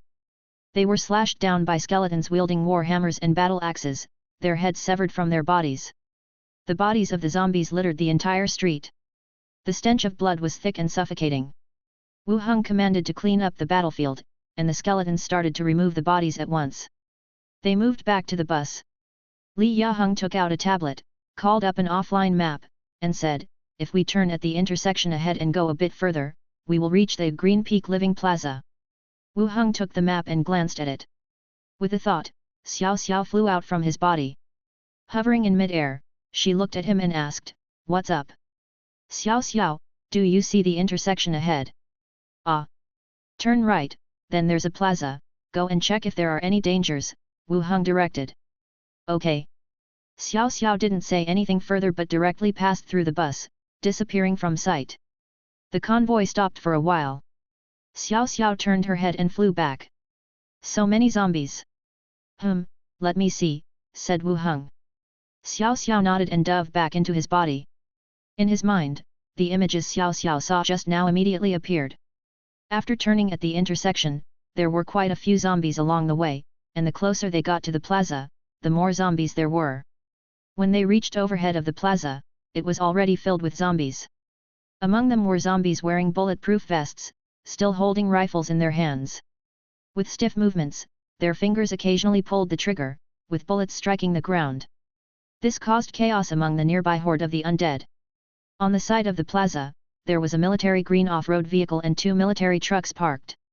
The back of the trucks had canvas canopies, which were still in fairly good condition. Wu Heng let Xiao Xiao out again, telling her to continue to keep watch around. Li Yaheng asked, how's it looking ahead? There are military trucks, and some zombies are carrying firearms.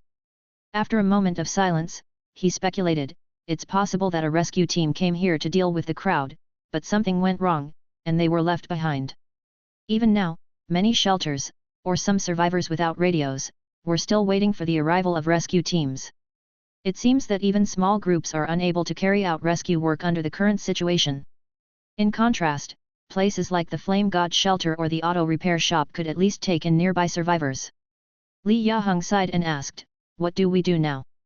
It's not far from the plaza, so we'll leave the convoy here and go there with the skeletons, answered Wu Heng. Do we have Molotov cocktails on the bus?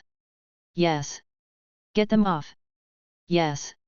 Li Yaheng picked up the walkie-talkie and informed everyone in the convoy of the next plan. Then she and Wu Heng both got off the bus together. Soon, several drivers unpacked the boxes of Molotov cocktails. Wu Heng directly put them into the space ring. The skeleton army put down their work of lugging bodies. They quickly assembled in the middle of the road, forming an army of skeletons that blocked the entire road. At Wu Heng's command, they stepped over the scrapped vehicles and corpses along the way, and began to move forward. Turning right at the next intersection. The appearance of the skeleton army immediately drew the attention of the zombies. The zombies on the road roared in rage, and like a chain reaction, the zombies at the back all turned their heads and continued to howl. More and more zombies were attracted here. Gradually, a dense horde of zombies was formed, the end of which was out of sight. Bang, bang, bang. A burst of gunfire rang out from the horde.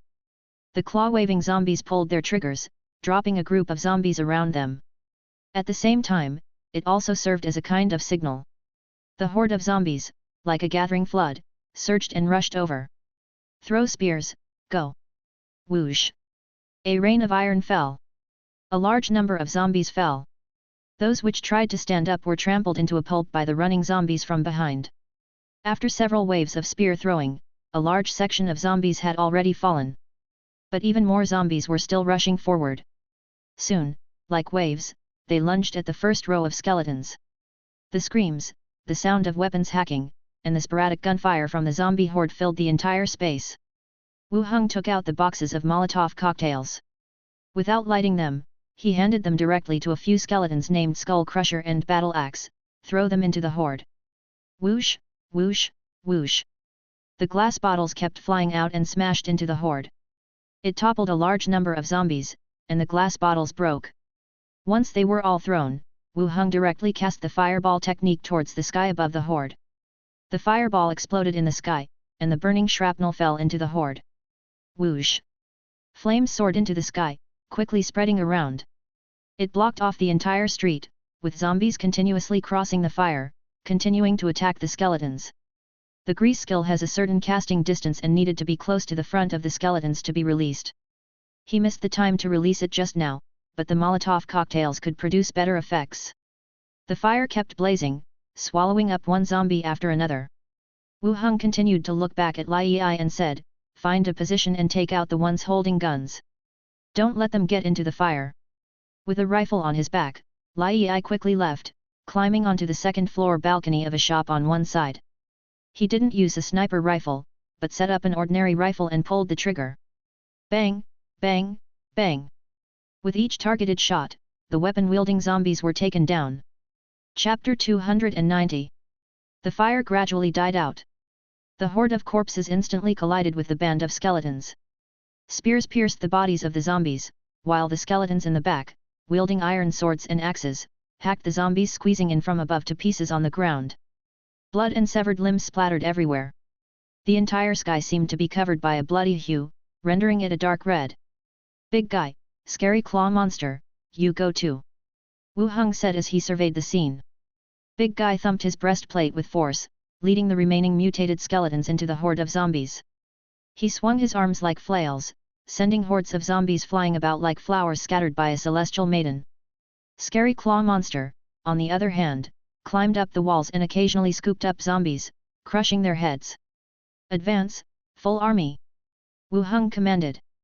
Spear-wielding skeletons moved forward in neat ranks, like walls filled with spikes, skewing the zombies into batches of meat skewers.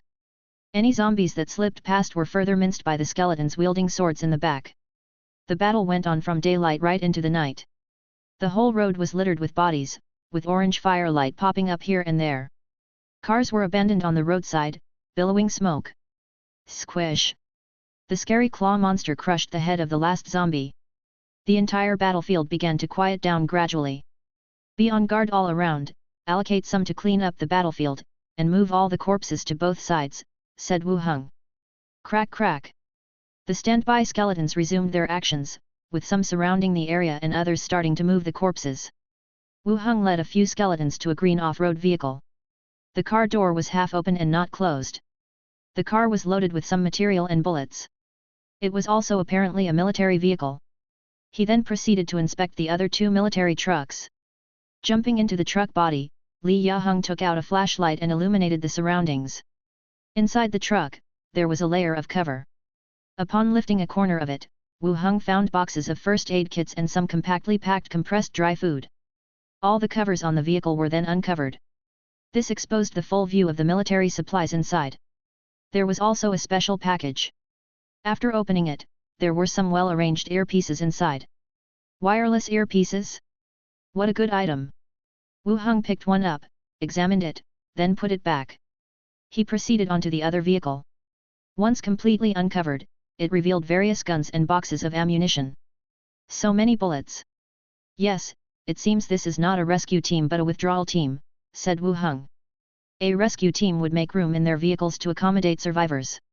All these bulky packages loaded on the vehicle, obviously meant they were headed to a certain place. Pondering a while, he then waved his hands, and all the firearms and bullets were stored away.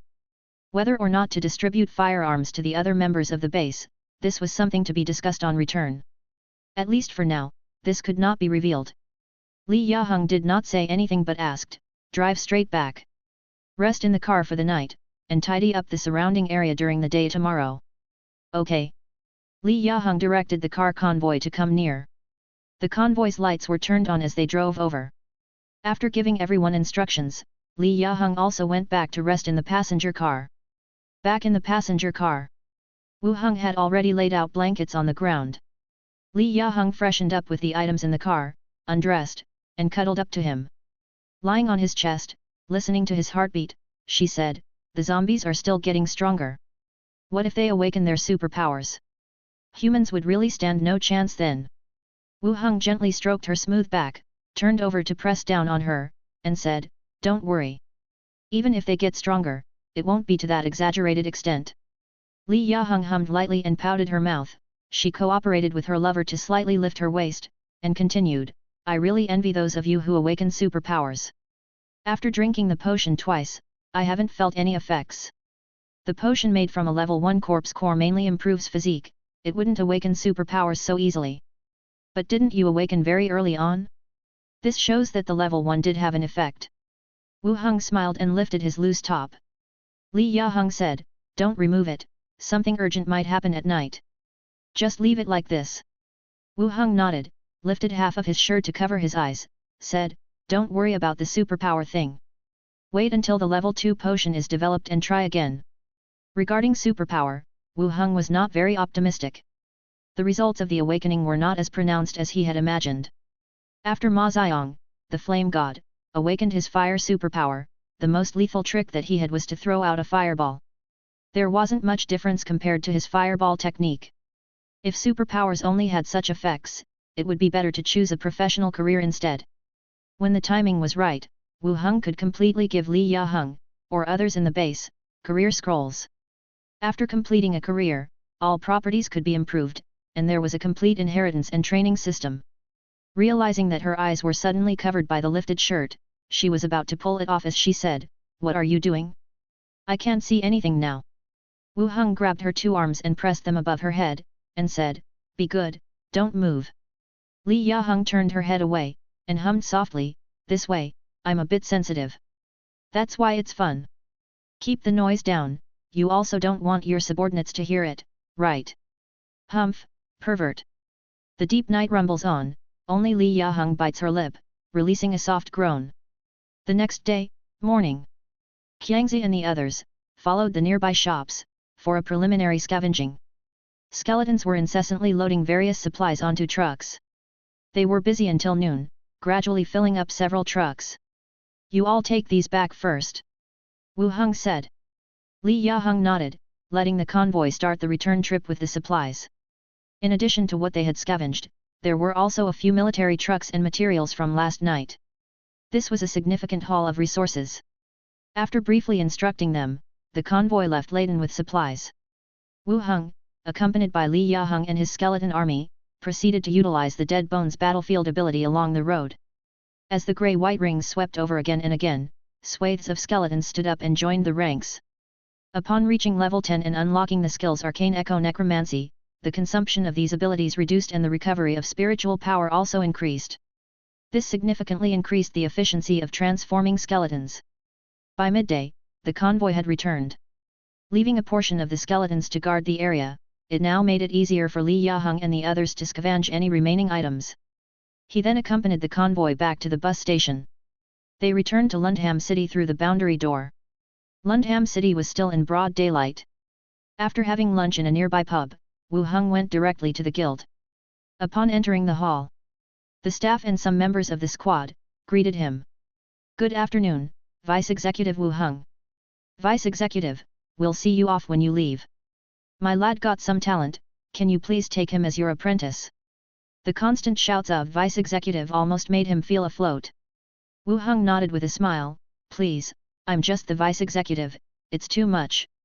The rest of them continued in jest, saying that everyone in the guild calls him that, and they're used to it. After exchanging a few pleasantries with the others, he went straight to the squad's restroom. Although he was no longer a member of the team, there was no objection in him using the restroom. Upon pushing open the door, there weren't many people inside. It seems that when he was the team leader, the team developed a not-so-good habit. After entering, he summoned a member of the staff. He asked him to summon the owner of the weapon shop. The staff member nodded and quickly left. Not long after, the owners of the weapon shop and the Malayo armor shop, which he collaborated with, came over. Captain Wu Heng, I heard you're transferring elsewhere, said the owner of the armory. Wu Heng didn't expect him to come over as well. He nodded, yes, I will leave in the next few days. What about the half of the city under your control? The armory's owner asked tentatively. Seeing his nervous expression, Wu Heng understood his meaning. This half of the city will still be left to Mancha to manage. The cooperation we talked about before will also continue normally, you shouldn't worry about this. The armorer laughed, we weren't worried, it's just a pity that you have to leave so soon. Wu Heng got up, poured tea for the two and placed it in front of them. The guild has its own considerations, it's just a matter of going out for a while, and then you can apply to come back when the time's right. Hearing they could still be transferred back, they felt more at ease. Their faces brightened with their smiles. Compared to a gang's wife, they would rather cooperate with Wu Heng. After all, in various rumors, rich family heirs, master apprenticeships and various identities raised him to an unfathomable height. That's right, just return after a short time, it's all adjustable after all, the owner of the armory agreed. Wu Heng continued looking at the weapon shop owner, asking directly, how is the production of the strong crossbow? We managed to rush some out, but the number is not large and hasn't reached the delivery conditions yet, said the owner of the weapon shop. How many have you made so far? Wu Heng asked as he took a sip of tea. More than 17 iron swords and iron knives and 5 crossbows. Crossbows are not easy to make, so progress is slow, said the owner of the weapon shop. The construction of the crossbow is indeed complicated, otherwise, it wouldn't be sold so expensive. Wu Heng nodded, tomorrow, send those 5 crossbows over first, I'll pay you. Oh, all right. The three finished talking and left together. The two shop owners confirmed that Wu Heng would be able to return after a period of time, and clearly felt more at ease. They introduced their plans to recruit more craftsmen and increase production speed to Wu Heng. Wu Heng didn't stand in their way, he just advised them to focus on production peacefully. After sending the two away, he saw someone from the Pint gang hurrying towards him. Captain, sister-in-law needs you urgently, he said. Let's go and see, he replied. Pint gang's base.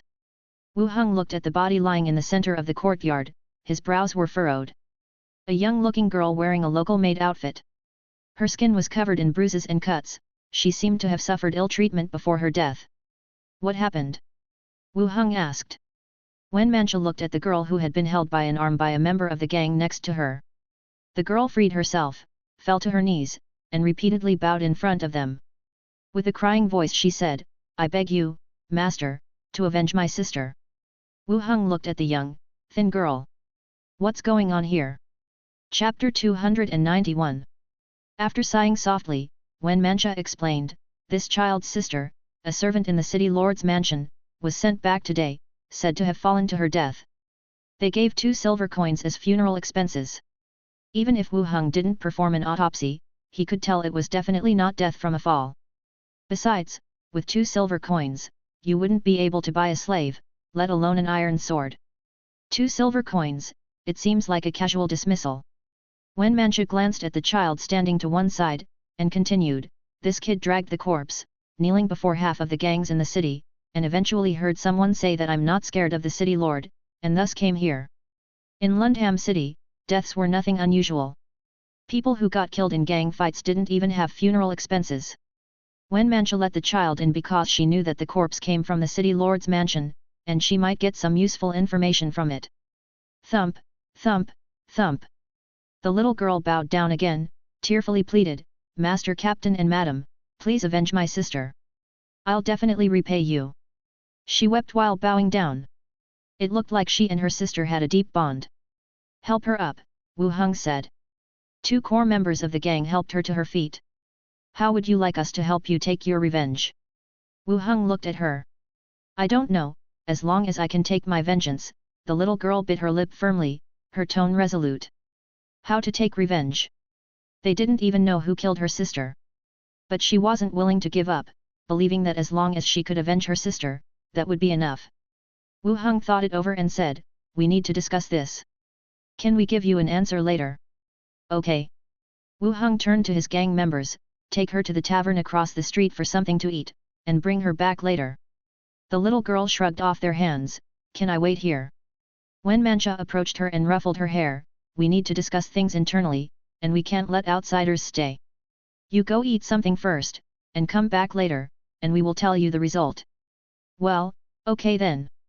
The girl glanced back at her sister's corpse and was led out of the courtyard. After the girl left, their gazes returned to the corpse. Wu Heng walked up to the corpse and cast communicate with the dead. The body, cold and stiff, suddenly sat up, eyes open, gazing towards them with dulled, lifeless eyes. Wu Heng asked directly, "How did you die?" The corpse replied, "A lord by the name of Ifto came to the city lord's mansion, he killed me." "This lord came to the city lord's mansion?" Wu Heng thought for a while and then asked, "Are there any messages concerning Wu Heng?" The corpse paused, then spoke. City Lord Arano planned to retake half the city he had surrendered after Wu Heng left, along with Ifto. Wu Heng and Wen Mancha's pupil shrank. The news of his departure was announced in the guild, and it would have reached the city lord's mansion and some other powers. This Ifto was someone the city lord had recruited for assistance. They planned to retake the city immediately after he left. Without coming into direct conflict with him, the guild wouldn't interfere, and the disarray in the city was not within the guild's scope of intervention. "Do they have any detailed plans?" The corpse replied, "They will seize the city immediately after Wu Heng departs." Hey? This corpse didn't know about the detailed plan that followed. There were still 2 questions remaining. Wu Heng thought for a bit then asked, "What is the level of Lord Ifto?" "It's not clear. The city lord treats him with much respect." Wu Heng then asked, "Did Ifto bring any troops?" "Yes, he has entered the city." Upon completion of the 5th question, the corpse fell backwards. The whole incident was now clear. Upon hearing that Wu Heng was being transferred, the city lord's mansion planned to join forces with another person to take back the half of the city that they had previously ceded. As for the girl's death, she may have heard some of these informations, or it could be a hobby of Ado. Either way, she died young in the city lord's mansion. "What do we do then?" Wen Mancha asked. Managing the city was already stressful, and now she learned about their plan. The pressure had gotten even greater. Wu Heng thought for a moment and replied, "That's convenient. I was just worried for an excuse to get rid of him." Squeak! The gate was pushed open, and the gang members returned with the little girl. "She only took a few bites and insisted on returning," said one of the gang members. Wen Mancha nodded, indicating they could enter. The little girl came in, checked over her sister's body, and began crying again. "What's your name?" Wu Heng asked. "Ten, it's a name my sister gave me." The girl added hopefully, "Master, I will certainly repay you in future, please." Wu Heng ruffles her messy hair and said, "You don't need to repay me. But you have to promise me a condition." The little girl's eyes lit up at the suggestion. "Speak. Don't tell anyone on the outside about today's events. If anyone asks, you're not allowed to say anything. And don't go seek out other gangs to help you take revenge. Can you promise me? Would you avenge my sister? If you can keep a secret, I will help your sister take revenge." "Yes, I can. I won't tell anyone," the girl replied seriously. "I trust you. Go and give your sister a good funeral. Leave the rest to us." "Okay." The girl kneeled down and bowed in gratitude to all those present. She wiped away her tears and, carrying her sister's corpse, left one step at a time, looking back after each. Watching the girl leaving, Wu Heng gestured towards the gate, "Arrange for 2 people to keep an eye on her. Don't let other gangs give her trouble." Wen Mancha nodded and gave a few instructions to the members behind her. Someone immediately followed up. "What's going to happen?" Wen Mancha asked. Wu Heng shook his head, "Spread the message out, I will leave Lundham City tomorrow." Wen Mancha was stunned for a moment, but soon made sense of it. "Okay." Leaving the Pint Gang headquarters, Wu Heng went to the association to apply for a departure ticket and let the news out as well. The little girl who delivered the body to the Pint Gang had suspected that Arano might have done this on purpose. "After all, I am a necromancer," a body with inside information was sent out. It aroused great suspicions.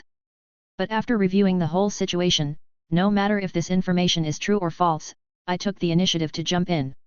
Let's see what the other party will do. After applying for the ticket, Wu Heng went to the restroom to take a look. The atmosphere of the 12th team is really bad. Not a single person showed up. Reluctantly, he closed the door, left the association. He headed straight to the Snake Badge Consortium opposite. In the lounge, looking at Lazia in a blue gown and exquisite makeup, he asked, "Are you going out?" "Just a boring party." Lazia sat down next to him, her dress slit revealing her fair and smooth legs. "Why are you here today?" "I came to see you before I leave." "Leaving?" Isn't there still some time? Lazia propped her chin and looked at him. There are some things, and the journey ahead is far, so I'll set off a few days earlier, said Wu Heng. Lazia also knew the importance of the association's identity, but still said, half of Lundham City is worth probably just as much as a vice executive, you can consider staying. Without this identity, I won't get half of the city. So, once the date was set, you came to bid farewell to me. Lazia picked up the fruit tea and took a sip. Wu Heng slouched lazily on the couch, his arms spread out, resting on the back of the chair. Before I leave, I wanted to ask one of my few good friends, how much more gold performance does she need? Maybe I can help her. Pfft.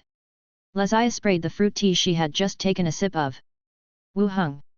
She wiped her mouth and called out in annoyance due to her inelegant behavior. What? It's not my fault the water is hot.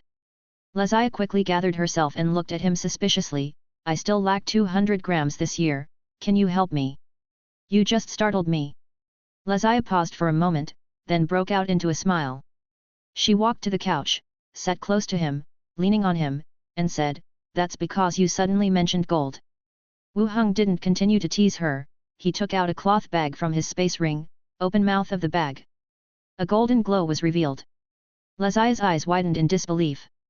Performance this year has grown rapidly since Wu Heng came. She had originally thought that after a few exchanges, his reserves would be exhausted. Yet it's this much. Wu Heng took a gold chain with a red pendant from the bag. He lifted up her fair foot and draped it over his leg. What are you doing? Lazia was startled and about to pull her leg back.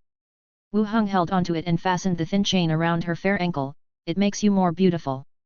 Lazia didn't expect him to do this, her face turned red. She shyly retracted her leg. Is this a gift for me? Pick a few more if you like. No, I'll just take this one. She said and sat back down again. Thump thump thump. The door knocked, and a man's voice came from outside. Miss, it's time to go. Lazia's face became serious. She said directly, I'm not going. Ask Mufara and the others to come in, and bring the gold testing equipment. All right, miss. Before long, the door knocked again, and several staff members came in. They glanced at the two sitting close together and gave a slight bow. Lazia went straight to the point, test the gold, then exchange it for silver coins at a price 10% higher than the market price. All right, Miss Lazia. Leaving the Snake Badge Consortium, Wu Heng went straight back to his residence. There was no one at home. Minnie and Andre Willow probably did not know the news of the departure yet. After a brief wash, he opened the boundary door directly and went to the zombie world. He walked downstairs. The survivors were still busy with their own affairs. The convoy that was originally parked in the courtyard was gone. They should have gone to the square that was cleaned up yesterday to retrieve resources. Great King! Someone passed him by and greeted him. Wu Heng gave him a glance. Military helmet, wireless headset, bulletproof vest, carrying a strong crossbow, with an electric baton and flashlight around his waist. Except for not carrying a gun, the whole set looked more like a special forces soldier. He walked with his head held high and chest out. He must have thought he looked quite handsome. Where's Li Ya-heng? Wu Heng asked. The man did not answer, but picked up his headset and asked, checkpoint location, has Sister Heng's convoy returned? Chapter 292. Wu Heng raised an eyebrow. Well, he was indeed impressed by the man's series of actions. Then, the man turned around and said, King, Sister Heng hasn't returned yet. Where did they all go? Brother Qiangzi and his party went to the square to scrounge for supplies. Sister Heng received a message from the prison last night, and she went to fetch some potion and left in the morning, the other replied. A potion? Normally, medical supplies would not require a trip back to the prison to pick them up. There were plenty of pharmacies nearby that had been thoroughly looted. Enough for the local inhabitants to use for several years. The only things one would have to return to fetch would probably be potions from the alchemist. The healing and spirit potions he had were indeed running out quickly. There's nothing happening at the station today, right? Wu Heng asked further. No problems, the people who come to exchange goods are all very orderly. They leave immediately after they're done. You carry on with your work. Sure, if you have any instructions, find me later. The man nodded and left with his head held high. Wu Heng continued to stroll around the yard. The yard's walls were being reinforced with wire meshes, and on the other side of the garage, a new warehouse was being built with red bricks and cement. The entire station was undergoing expansion. Everyone was busy with something. With people constantly calling him king, Wu Heng took a stroll around. Afterward, he returned to the building and went back through the boundary door. It wasn't until dusk that Minnie and Andre Willow returned together from outside. Master. Seeing Wu Heng sitting in the room with the air conditioner on, the two of them greeted with smiles. Wu Heng gestured for the two to sit down and said, Minnie, where, start packing tonight. We're leaving here tomorrow. Ah? That quickly? Minnie exclaimed. Andre Willow was also stunned and said, Master, what about the shop? You can let your tribe's people run the shop for now. If there are any issues, they can look for Wen Mancha, Wu Heng said. Andre Willow hesitated for a moment, then softly said, Master, can I bring my tribe's people with me? I have 2 friends who want to become your maids, Minnie added. Wu Heng said, let's go over first. Once we've found a house and everything is settled, we'll consider bringing them over. Otherwise, where are we going to put so many people? Upon hearing this, both of them agreed. They didn't even know what the situation was over there yet. Taking a large group of people all at once might actually make things difficult. As always, Master is considerate, Andre Willow agreed with a smile. All right, go and prepare dinner, then pack up your stuff when you're done. All the things we're going to take with us should be packed up. Minnie, let Andre Willow put your stuff in the space ring. Yes, Master. The 2 women left to prepare dinner. Shortly after, Wen Mancha came back with her 2 skeletons. With the level 16 dead bone as her bodyguard, Wen Mancha's safety was greatly assured. She stood at the door, changed out of her coat into loose pajamas. Wu Heng opened his arms, and Wen Mancha nestled into his embrace, her legs curled up on the sofa. She said, I've sent the message as you asked. Now everyone in town knows you are leaving tomorrow. Our people have investigated, and indeed, a lot of newcomers have arrived from the southwest. Given the timing, they might be the reinforcements from Arano. Wu Heng gently stroked her waist, can we determine their numbers? Wen Mancha shifted a bit, there could be thousands, all quite strong. Once these people arrived, all the other gangs have been keeping a low profile. Not that many, actually, Wu Heng nodded. Wen Mancha looked up at him. Master, I'm going to miss you. Wu Heng cupped her chin and gently kissed her lips. After a while, they broke apart. Wen Mancha licked the dewdrop on her lips. Will you come back for me? Relax, the distance isn't as far as you think. Listen to my instructions, take care of yourself, and wait for me to come pick you up, Wu Heng said. Wen Mancha straddled him, whispering in his ear, you're not allowed to forget about me, just because you have those 2 beastmen girls. I was your first maid. I won't forget. Cough, cough. Master, Sister Wen Mancha, save the chat for after dinner. Minnie and I will sleep together tonight, so she'll be all yours, Andre Willow placed dinner on the table and said. After all, they were leaving. Naturally, nobody would be there to compete. With feeling embarrassed, Wen Mancha got off the sofa, took Wu Heng's hand and sat him down at the dinner table. The next day, in the morning. Outside the city gate, Wu Heng and his group prepared to leave. Executive Gomez, accompanied by many association members, stood outside the city gate to see them off. Send us a letter when you get there, just to let us know you're safe, Gomez said with a smile. He looked like an old leader watching his subordinates' growth. Wu Heng responded with a smile. I will. I might apply to come back in a couple of years, and I'll need the executive's approval. Gomez kept his smile, of course, you first have to hold up for 2 years. If you want to come back by then, I'll apply to the headquarters to transfer you back. Thank you, executive. Then, Wu Heng turned to Duke, Mata and others, saying, be careful with future missions. With your current achievements, as long as your levels go up, you'd be more than qualified for the vice-executive position. Be flexible about missions that seem too dangerous. Understood, Captain. We won't let you down, Duke patted his chest. Seeing Duke didn't comprehend, Wu Heng told Mata, collect more intelligence before proceeding with any mission. Understood, Captain. Wu Heng continued to farewell Wen Mancha. His gaze scanned the crowd and landed on a carriage. Lazia from the Snake Badge Consortium waved at him through a crack in the curtain. Wu Heng nodded. After continuing his goodbyes to everyone, he boarded the three-wheeler directly with Minnie, Andre Willow, and two skeleton attendants. With a twist of the throttle, they were off. As the three-wheeler was getting further and further away, the crowd waiting outside the city gate also began to disperse. Everyone returned to their own homes. On the road, the wind was howling by their ears. Minnie looked back and said, "Master, there are a lot of tamed beasts following us." Through the rearview mirror, he could see the large flock of tamed beasts in the sky, maintaining their distance, yet following closely behind. Even when the speed of the vehicle was reduced, these beasts would automatically slow down, maintain an appropriate distance, and continue to follow. Wu Heng turned his head and said, "Don't mind them." Oh!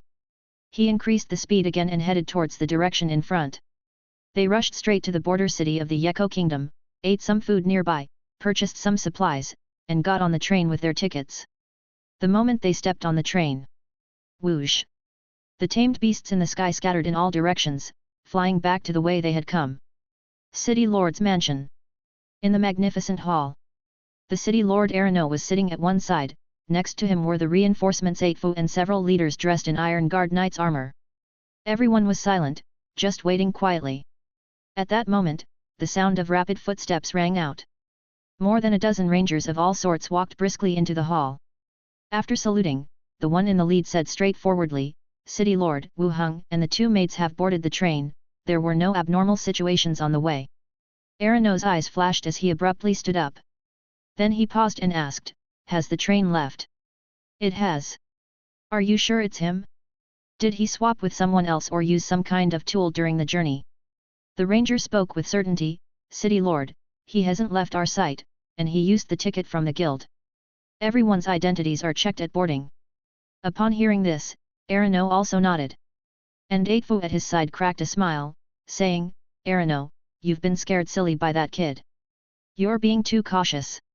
Arano laughed helplessly, "No choice, that kid is tricky, it's better to be careful." Then he continued, "As for tonight's operation, I'll need Mr. Eightfu's help. What I promised you naturally won't be a problem." Eightfu stood, "You prepare, let's wrap this up quickly, we've been lingering here for quite some time." "All right." The train traveled for 3 hours and stopped at the second city. "Sir, you haven't reached your stop yet," the conductor reminded.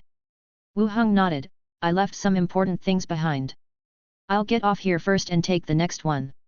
"All right, sir." Wu Heng disembarked with his companions and booked a room at the center inn. He instructed, "You guys stay here. I'll come get you in the morning." "All right, master, we'll take good care of ourselves," Andre Willow replied. Minnie also nodded in agreement. Wu Heng left the two skeleton attendants to protect them and then transformed his appearance with the illusion veil before striding out confidently. After leaving the city, he put on a hat and boarded the train again. The night was deep.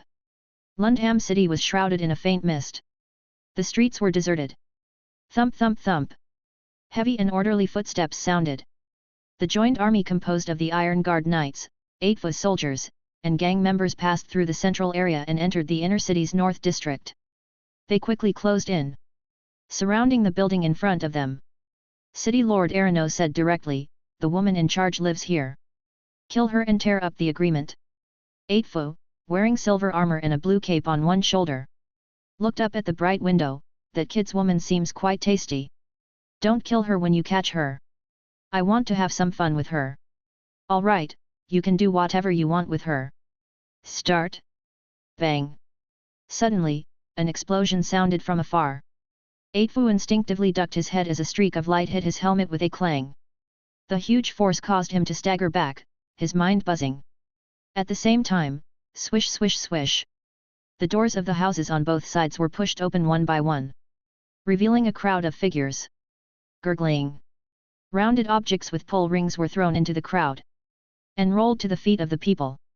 Boom. Chapter 293. Boom. Boom. Boom. In an instant, an explosion engulfed the joint forces of the City Lord's mansion.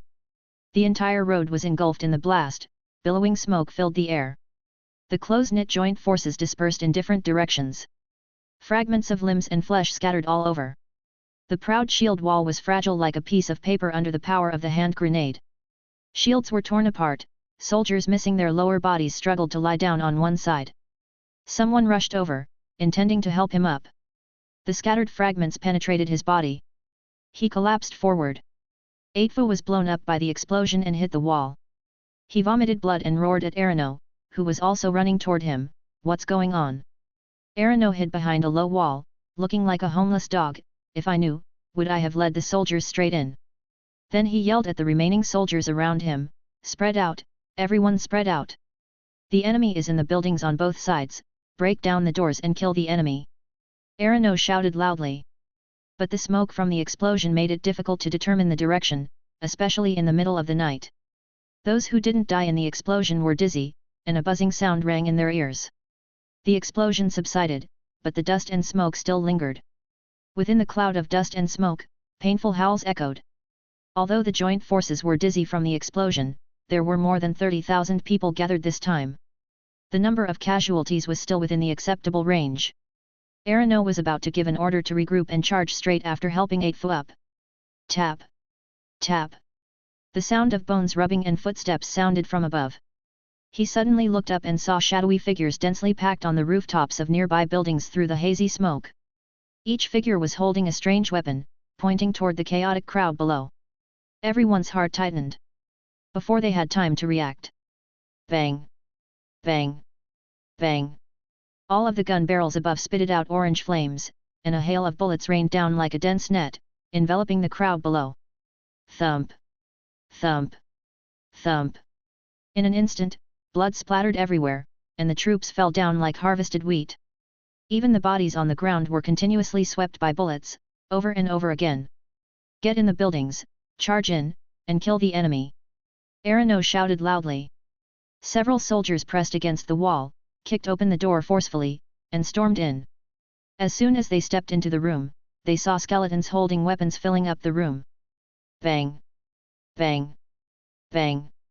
The sound of gunfire rang out, and several people were blown out directly.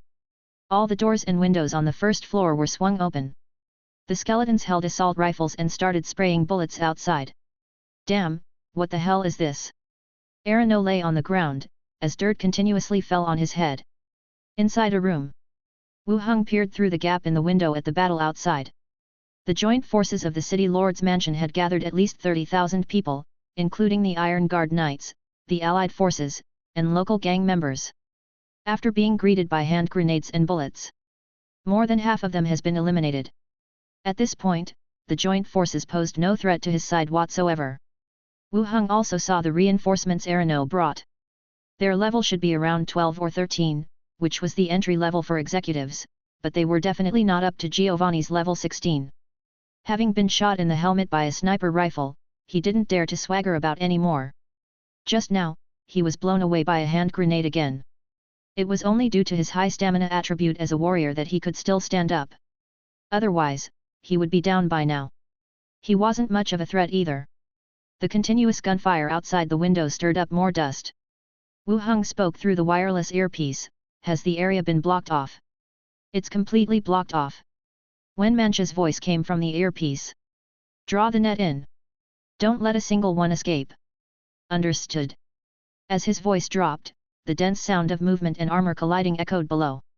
A dense army of undead formed a circle of encirclement. They emerged in the combat area. The gunfire suddenly stopped. The densely packed carrions and skeletons, like a fishing net being drawn, charged toward the center. Arano and Aetfu's faces changed rapidly as they each issued orders. Form up, form a circle around me. Lift your spirits and prepare for battle. The two of them shouted loudly. The surviving wounded soldiers, dragging their wounded bodies, began to converge on their position. But before they could form any kind of battle formation, the undead army had already launched an attack. Wielding their weapons, they charged like bloodthirsty beasts. The dead bodies fell and turned into spiders with bodies the size of a bowl. And after the spiders died, there were toxic fumes and explosions. The faces of everyone in the joint forces were filled with despair. The possibility of victory was already lost. Central District, the Occupation Guild Association. The executive Gomez and Beastman Shaman, the vice executive, stand on the rooftop, watching the battle in the distance. Arano surely has no patience, deploying tonight. The old beastman leans on his staff. Why make such a racket? It should be Wu Heng, giving that woman some backup. Gomez rests his hands behind him. Are you just going to stand by and let this foolishness continue? When Wu Heng returns, aren't you afraid that it will escalate? What's it got to do with me? Gomez chuckled lightly. The association doesn't interfere in territorial disputes, it is a place of rules. The old beastman said, maybe Arano will be the one to suffer. Unlikely. Arano has held Lundham City for so many years. If he can't take down a gang woman, then it's truly shameful. Pause his speech slightly, unless Wu Heng hasn't left. What if he hasn't left? Gomez glanced at the tamed beasts gathering towards the battlefield in the sky. If he hasn't left, guild members killing a local city lord is enough to put him on the wanted list. Snake Badge Consortium. On a balcony. Lazai leans against the railings, stirring her tea with a silver spoon. Watching the combat zone constantly lit up by strong light. Has left, yet can't give peace of mind. There is a knock at the door, a guard enters and whispers, Miss, you wanted to see me. Take someone to monitor the outskirts, if Wen Mancha from Pint Gang can escape, escort her to me.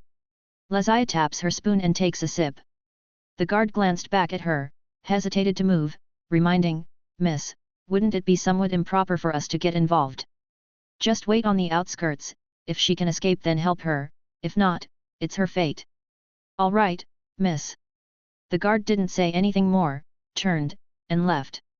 Lazai swayed her ankle, feeling the ankle chain hidden inside. She spoke to the night sky. Whether your maid can survive or not, it's up to her. In the midst of an intense fight, green poison smoke covered the entire battlefield. Endless undead rushing forwards. From the outside the coalition forces were nowhere to be seen. But the battling proceeds, indicating that someone is still resisting. A bone mage, clad in robes and a high crown, with both hands behind his back, walked around the edge of the battlefield. With a wave of his hand, the Dead Bones battlefield is released. Fallen coalition soldiers stood up from the ground and joined the fray, continuing to battle forward. And the sky has many tamed beasts hovering. There must be many people observing this struggle, also indicating the final owner of this city. Stop fighting, we were forced by the city lord to come, stop fighting. Wen Mancha, I know Wu Heng, I am from the Scorpion Gang, I know Captain Wu Heng. Miss, we were wrong, please spare us, spare us. Pleads for mercy were passed through the crowd. The current situation is clear, they can neither defeat nor escape. They will die here. All they can think of is pleading loudly so that the Pint Gang sister-in-law spares them. However, there is no response. Only ferocious spiders leaped into the defense, shattering the formation. Continually cut down and killed by other undead. Battle concludes. The poison smoke shrouding the surroundings gradually dissipates. Two skeletons, dragging the seriously injured and vomiting blood Arano out of the crowd, threw him at the feet of Wen Mancha. The person who came to reinforce them, a sharp sword plunged into his chest, no longer making any sound. I admit defeat, this city is yours, spare me this time. Arano vomits blood, saying laboriously. As long as he is not dead, he can live by taking the potion. Regret is of no use now, all he can do now is find a way to survive. Wen Mancha looks at him, in our gang, we always dread leaving any survivors. As her words fell, a nearby skeleton rose and struck down, a head rolled to the side with a thud. The skeleton mage began releasing the Dead Bones battlefield, transforming the bodies strewn across the ground. Wen Mancha turned her head, whispering, all dead, not a single survivor. The voice of Wu Heng came from the radio, tonight, take over the city lord's mansion directly. Wen Mancha lifted her head, saying to the densely packed undead army, march, to the city lord's mansion. Swoosh! The army moved, heading toward the city lord's mansion. Inside the association, the executive and vice-executive, drinking tea waiting for the result. Tap tap tap. Urgent footsteps, a squad member rushed in. Is that woman still alive? Gomez asked directly. The squad member took a deep breath and said, alive. Negotiate with Arano and get this woman back, after all, Wu Heng is one of our guild members. Gomez spoke softly. No sir. The squad member glanced at them both, continuing, Arano is dead, beheaded by an order from Wen Mancha. Chapter 294. Wen Mancha won, and Arano's head was cut off? The executives and vice-executives, all paused in their actions. Erino had rallied so many people in the city, how could he possibly fail with the number of undead left by Wu Heng? Moreover, some of the undead were stationed in the outer city area. How could this be the result? Gomez turned his head abruptly. Did Wu Heng not leave? We don't know. We didn't see Wu Heng throughout the fight, but there was a skeleton mage who could also transform the undead. A member reported. The two of them understood immediately. Wu Heng was gone, but he had left behind a skeleton mage with the same abilities. As long as the battlefield situation allowed, continuous transformation of the troops could be achieved. What's the situation over there now? Wen Mancha is leading the team to the city lord's mansion. A team member asked, should we stop them? Gomez frowned slightly. We won't intervene, just let the tamed beasts keep an eye on them. Gomez continued. A gang member blinded by rage may not be able to calmly analyze the pros and cons. There was absolutely no need to do such thankless tasks. Understood, Executive. Snake Badge Consortium. The same news was also conveyed here. When Leziah heard about the undead's victory, her eyes widened a bit. As expected, Wu Heng had made arrangements before leaving. This man, how could he possibly not foresee Erino making a move? What are they doing now? Wen Mancha, leading all the undead soldiers, is heading towards the city lord's mansion. The guard reported.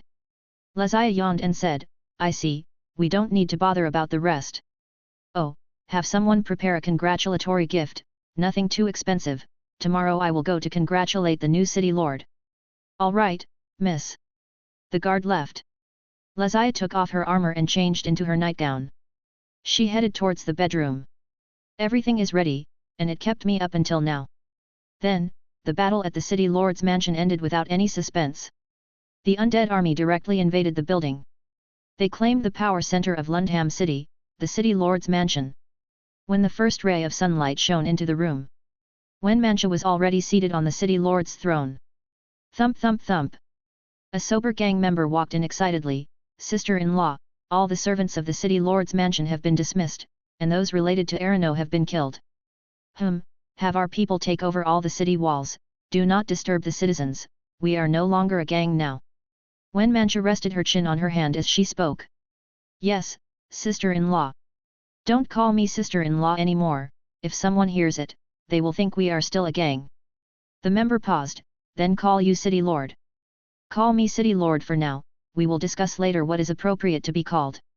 Understood, CI. City lord. Just as the member was about to leave, Wen Mancha continued, bring the executive of the association and Leziah from the consortium over here. Yes, city lord. The member quickly left to arrange for these matters. A short while later, footsteps could be heard from outside. Gomez, the executive of the association, and Leziah of the consortium arrived one after the other. Before they could speak, their gaze fell on the slender figure next to Wen Mancha. Dressed in a robe, wearing a mage's high crown. Both hands behind his back, body straight as a pin. The exposed face and wrist were eerily white bones. The skeleton mage from last night's intel, his level was definitely not low, definitely higher than Wu Heng's. In addition, there were a few high-level skeleton attendants, one of them, judging from the weapons and equipment, was the former city lord Erino. From now on, this city lord's mansion would definitely be the most powerful force in this city. Wen Mancha smiled and got up to greet them, Miss Leziah, Executive Gomez. Congratulations on becoming the city lord, Sister Wen Mancha. Leziah waved her hand and the guard behind her presented the gift. Wen Mancha also displayed a more composed and dignified demeanor than the gang's sister-in-law, gestured for the attendant to take the gift, and invited them to sit down. Gomez didn't come with a gift, pretended he didn't know and asked, Miss Wen Mancha, what happened? Wen Mancha sighed softly and said, don't mention it. Yesterday, as soon as my master left, Erino led his troops to attack our city area. However, they started infighting halfway through. We took advantage of the opportunity to counter-attack and barely managed to win. Master was naturally the maid's term for her owner. It was now made clear that although I am sitting in this position, everything is still under my master. Upon hearing this, Gomez looked surprised, so much happened last night. Glancing at both of them and Leziah, he continued, Erino has been managing the city for decades and definitely wouldn't want to let go of half the city willingly. It's ironic that he dug his own grave. Wen Mancha sighed again, my master did say when he left, if City Lord Arano abide by the agreement, then everyone would manage half the city each. But who would have thought? Alas, it turned out like this. Leziah bluntly said, the way Arano has been managing Lundham City gets worse by the day, it's just as well that he's dead, there's nothing more to say. Thank you, Miss Leziah. If there's anything you need in the city in the future, feel free to mention it to me. Wen Mancha said, then turned back to Gomez, please report to the association on my behalf that I will be managing Lundham City from now on. Also, write a letter to my master to inform him of the situation here.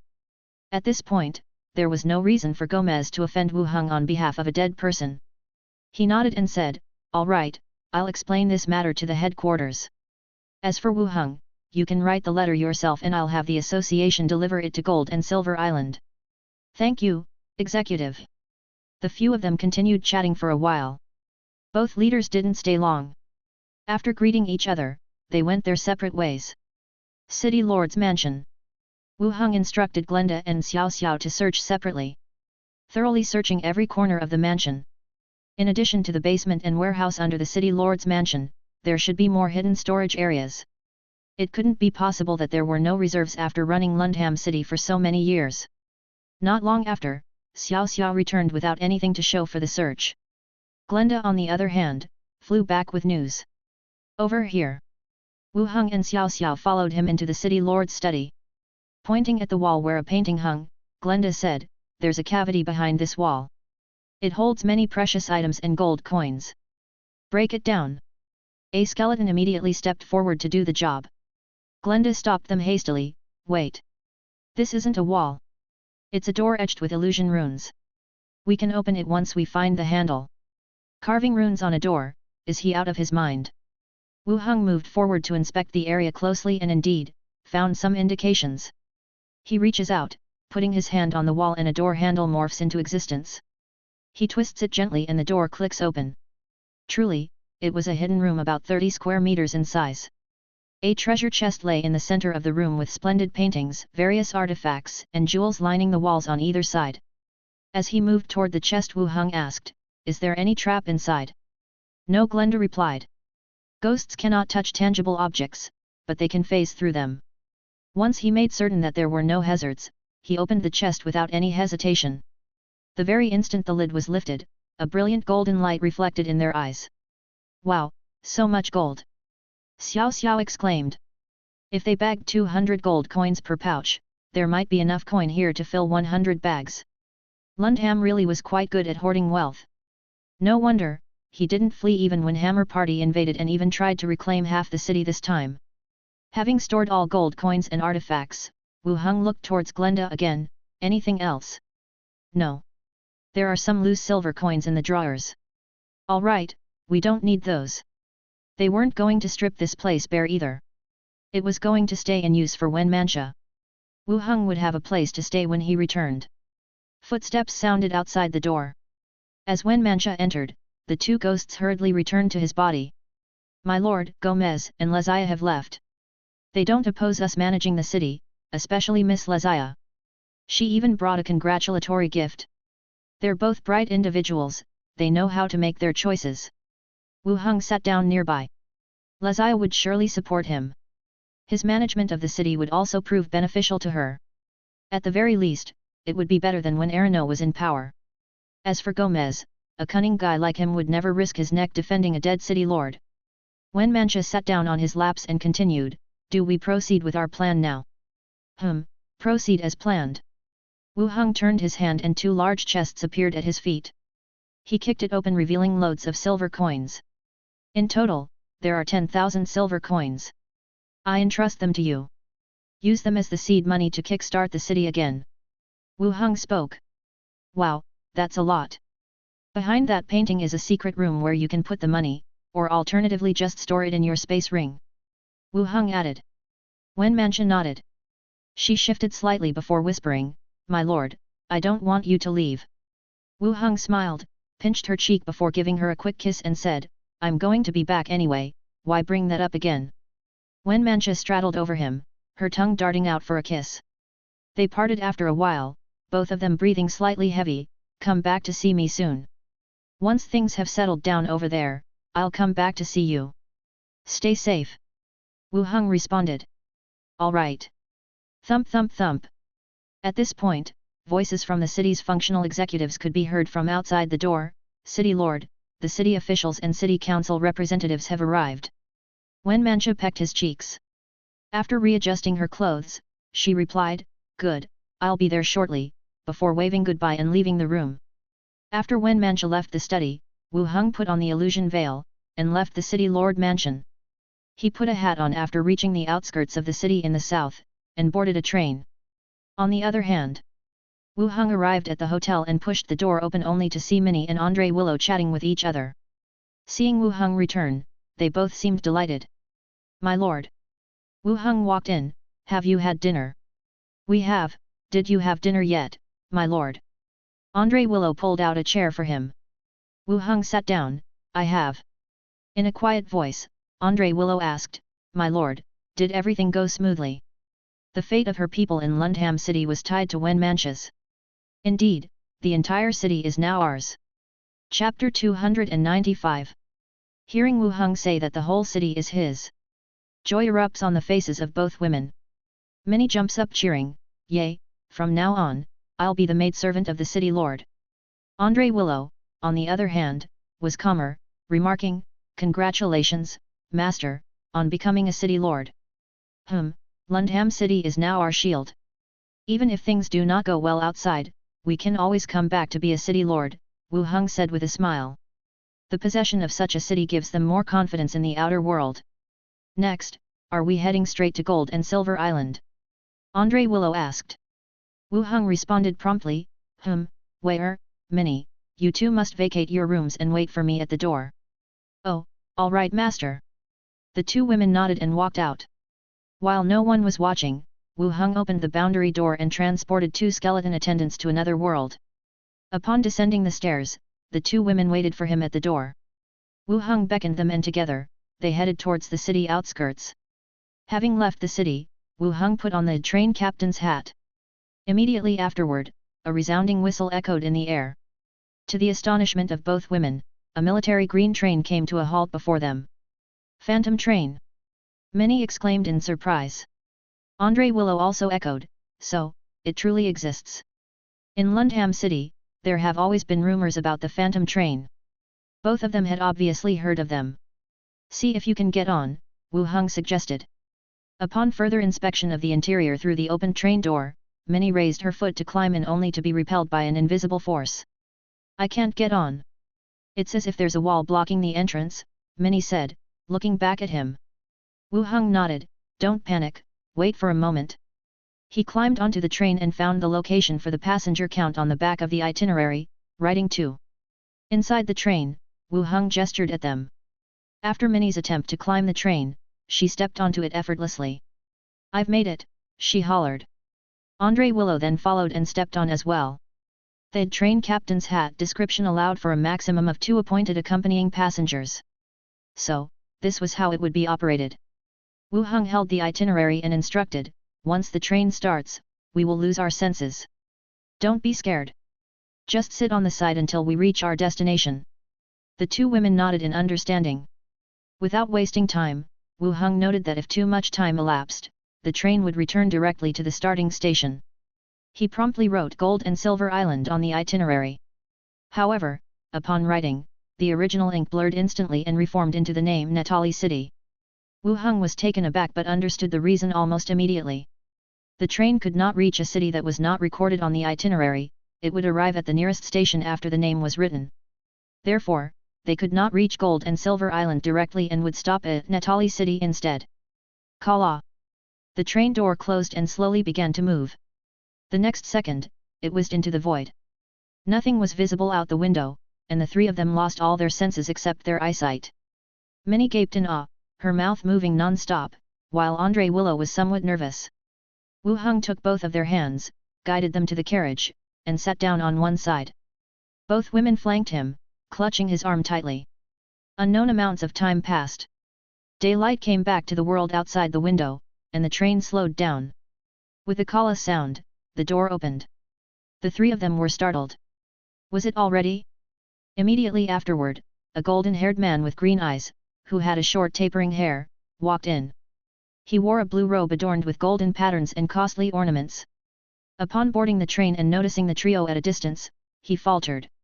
Clearly he hadn't expected anyone else, let alone three of them. The train began to move as the view outside the window shifted back into the void. The man glanced at the hat on Wu Heng's head and introduced himself with a noble gesture and a smile. Wu Heng considered him and in return unholstered his gun. Without the skeleton attendants and a sudden stranger coming on board, he felt a bit nervous. However, seeing the man's friendly behavior, he modestly nodded in return.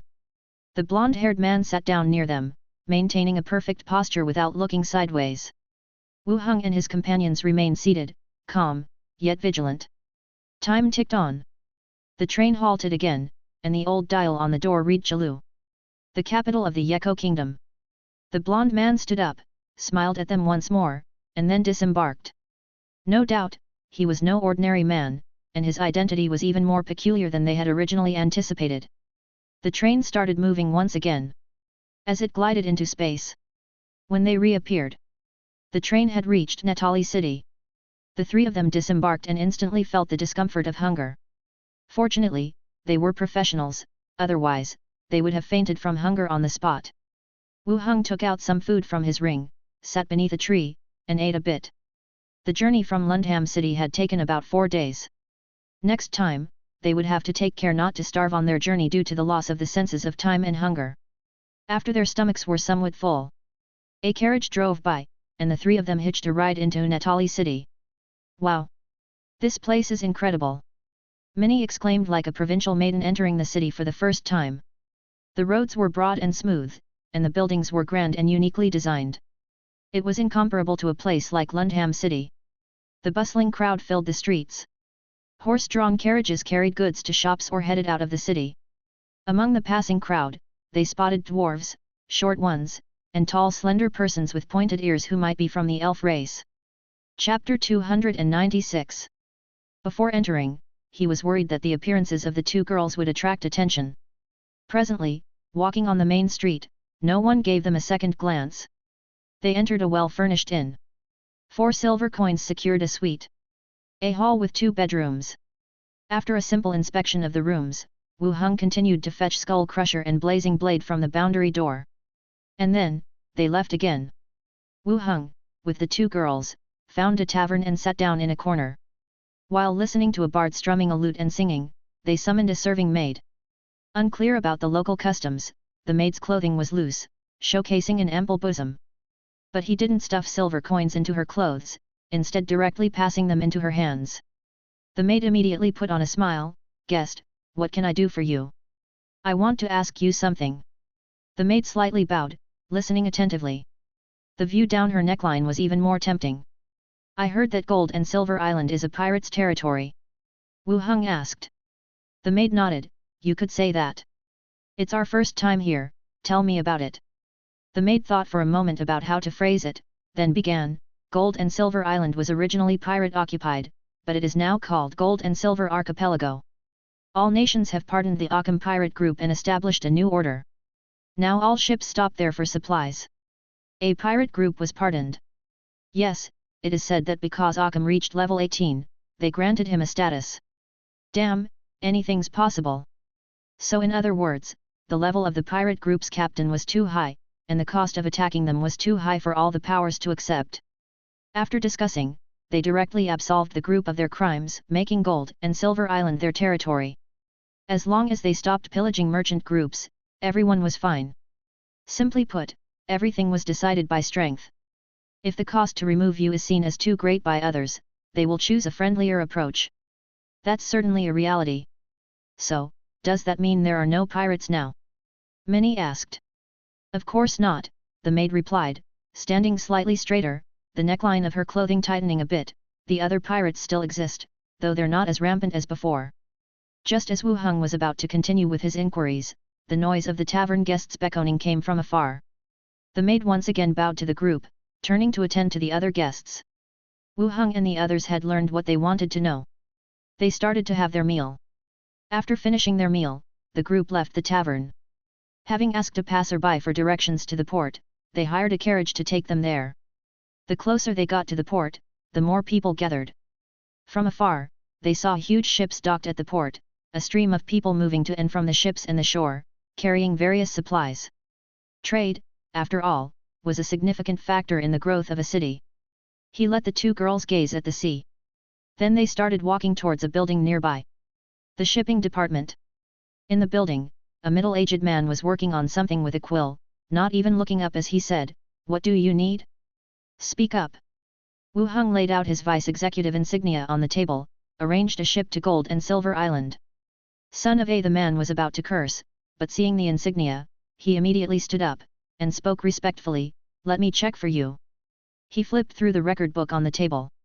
Then he said, "There is a merchant ship going to Gold and Silver Island tomorrow at noon. If you have no problem with this, you can board that ship." "Fine, we'll take the merchant ship tomorrow."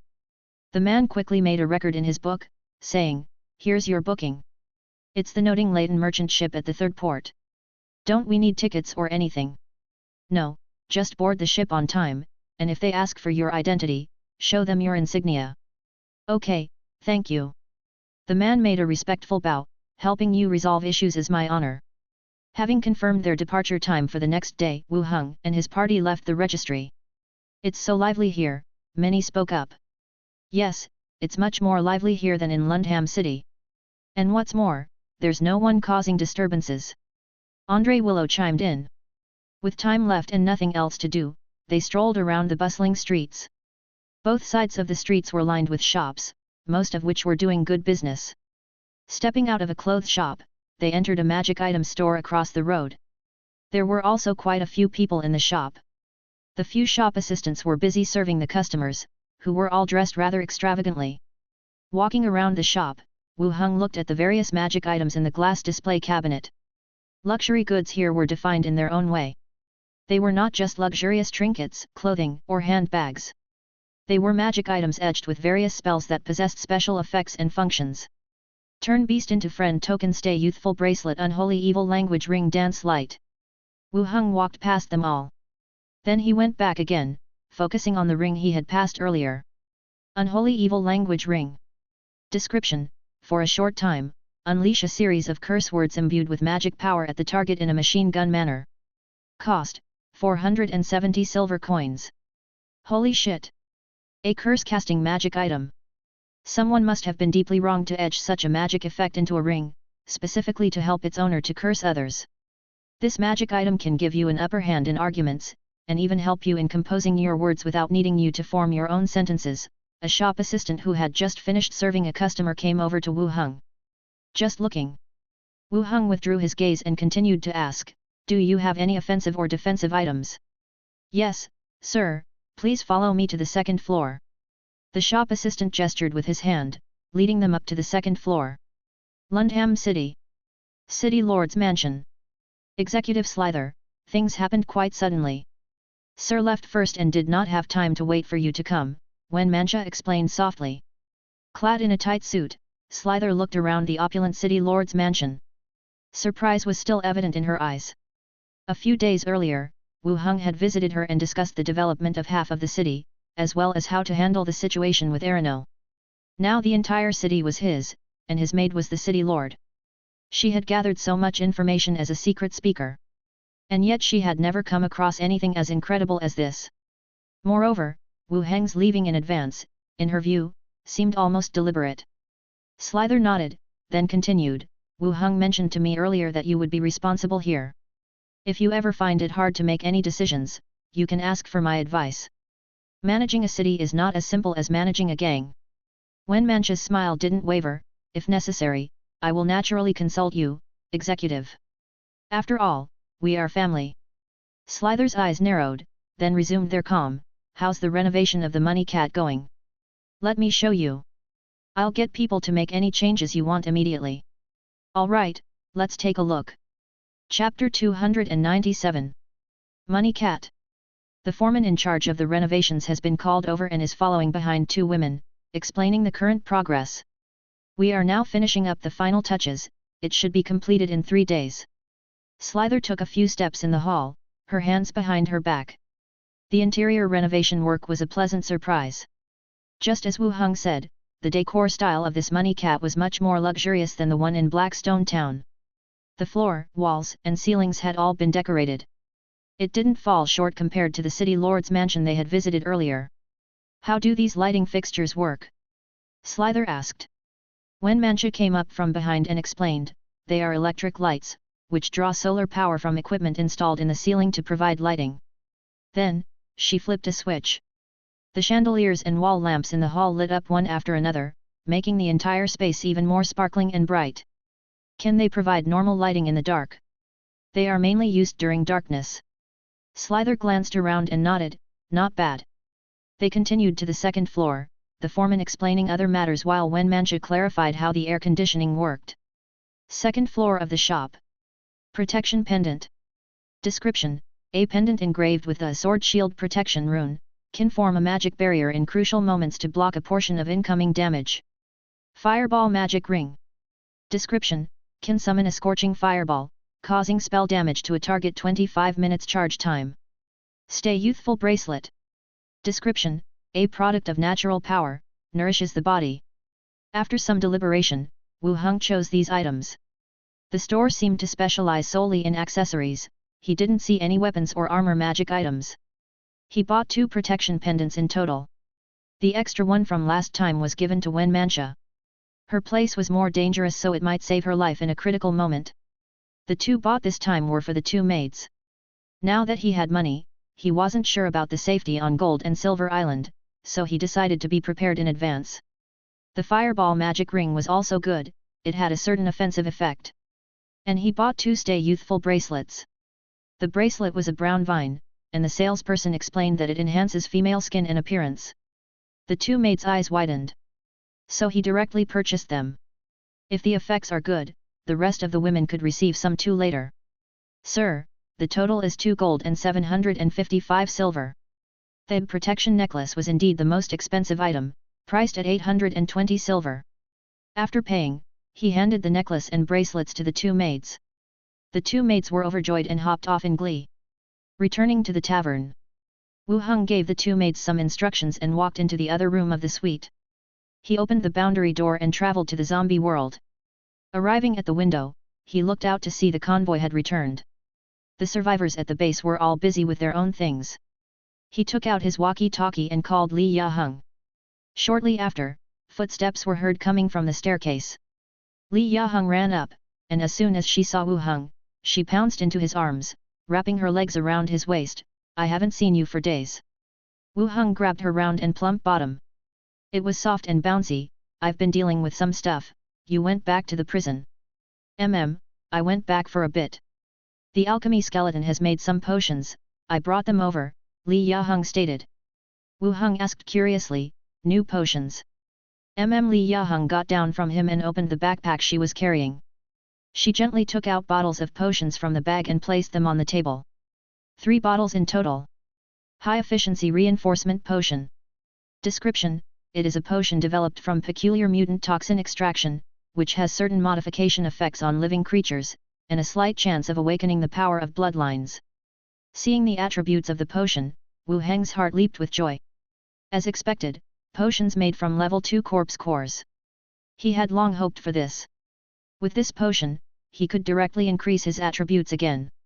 Enhance his physical fitness. Are you so happy? Li Yaheng saw joy written all over his face. The potion didn't have a name on it. To Li Yaheng, because all the potions looked similar, she didn't know what kind of potion it was. But seeing Wu Heng so happy, she knew the value of the potion must be very high. It's just what I need. Wu Heng casually explained and put the potion away, then continued to ask, any news from outside lately? Sitting by the bed, he patted his thigh. Li Yaheng walked over and sat on his lap, saying, there's no significant news, it's all the usual. By the way, someone has made a strongman rankings for us. Wu Heng reached down her waist, gently rubbing her smooth belly. A strongman ranking? What good is that? If it has any use, it might be to promote fame, but it doesn't really have any substantive effect, Li Yaheng analyzed. Who got on the list? Li Yaheng looked at him with a full face of smiles.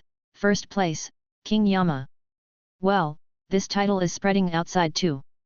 The reason he didn't stop the shelter from calling him the Great King was also because he didn't want his real name to be known to too many people. Now, his title is spreading so widely, it's completely uncontrollable. What else? Wu Heng moved his hand upward. Li Ya-heng, in cooperation with him, loosened her spike-proof clothing and grabbed something round and soft. Second place, Flame God of the Flame God Shelter. Third place, Butcher of the Iron Wall Shelter. Fourth place, Han Cai of the Dongan Village Shelter. Fifth place, Saber God of the Eternal Blessing Shelter. Well, they've all given themselves quite fancy names. Almost like the titles in novels. Wait, what's going on with the one named Han Cai? She doesn't seem to fit in. Li Ya-heng chuckled, leaned her chin on her shoulder, and softly said, she's the only female leader, maybe she didn't find these names suitable, so she used her own name. Are you not on the list? Wu Heng further asked. How could I be on the list? These are all famous leaders who have probably awakened their superpowers. They've all awakened superpowers. Likely so, whether it's true or false there aren't any definite messages. But the strength of the shelters is definitely a bit stronger, Li Ya-heng said. After so much time passing, the number of people awakening superpowers has started to increase. It's not really odd. Living in the apocalypse, everyone has been licking blood from the tips of their blades, forcing people to continually adapt to their surroundings. Your power, however, should also be enough to make the list. A list that doesn't mean much, you representing us on it is good enough. Speaking of superpowers, Wu Heng suddenly thought of the magic item he purchased today. He took out the fireball magic ring. This is for you. The magic ring was broad and thick, not well suited to modern taste. Li Ya-heng took a look. Thank you for the gift. Put it on and I will teach you how to use it. Use it? Li Ya-heng was puzzled and slipped the ring onto her pointer finger. Wu Heng pulled his hand back from her clothes, had her sit next to him, and said, close your eyes and concentrate, use your spirit to communicate with the ring in your hand. Li Ya-heng closed her eyes, quiet for a moment, then opened them again. Is it working? No. What should be happening? A flame should appear on the ring. Like a lighter. Stop talking, close your eyes, and try to feel the ring again. Li Ya-heng stuck out her tongue and closed her eyes again, attempting to feel the ring on her hand as he instructed. Silence for about 10 minutes. Li Ya-heng suddenly opened her eyes, raised her right hand, and a blazing fireball formed in her palm. Seeing that what appeared in her palm was a fireball, not a lighter flame, Li Ya-heng's face showed not only shock, but also a numb disbelief from shattered perceptions. Ah, it's getting hot, what do I do? Li Ya-heng suddenly cried in panic. The fireball was not a spell she cast herself, short-term control was okay, but after a certain amount of time, she could feel the heat from the fireball. Wu Heng immediately opened the window. Throw it out. Throw it. Li Ya-heng nonetheless flung it towards the window. Whoosh! The fireball flew out the window, aiming towards the yard. With a bang, it exploded into 4 streams of flame, falling down. Ah! What happened? Something's on fire. Quick, put out the fire. Instant chaos ensued in the yard. Immediately after, someone ran upstairs to check where the fire was coming from. Li Ya-heng swiftly fixed her clothes, rubbed her slightly burned palm on her buttocks, opened the door and looked at the people rushing up. Sister Heng, there's a fire downstairs, someone said. Nobody got hurt, right?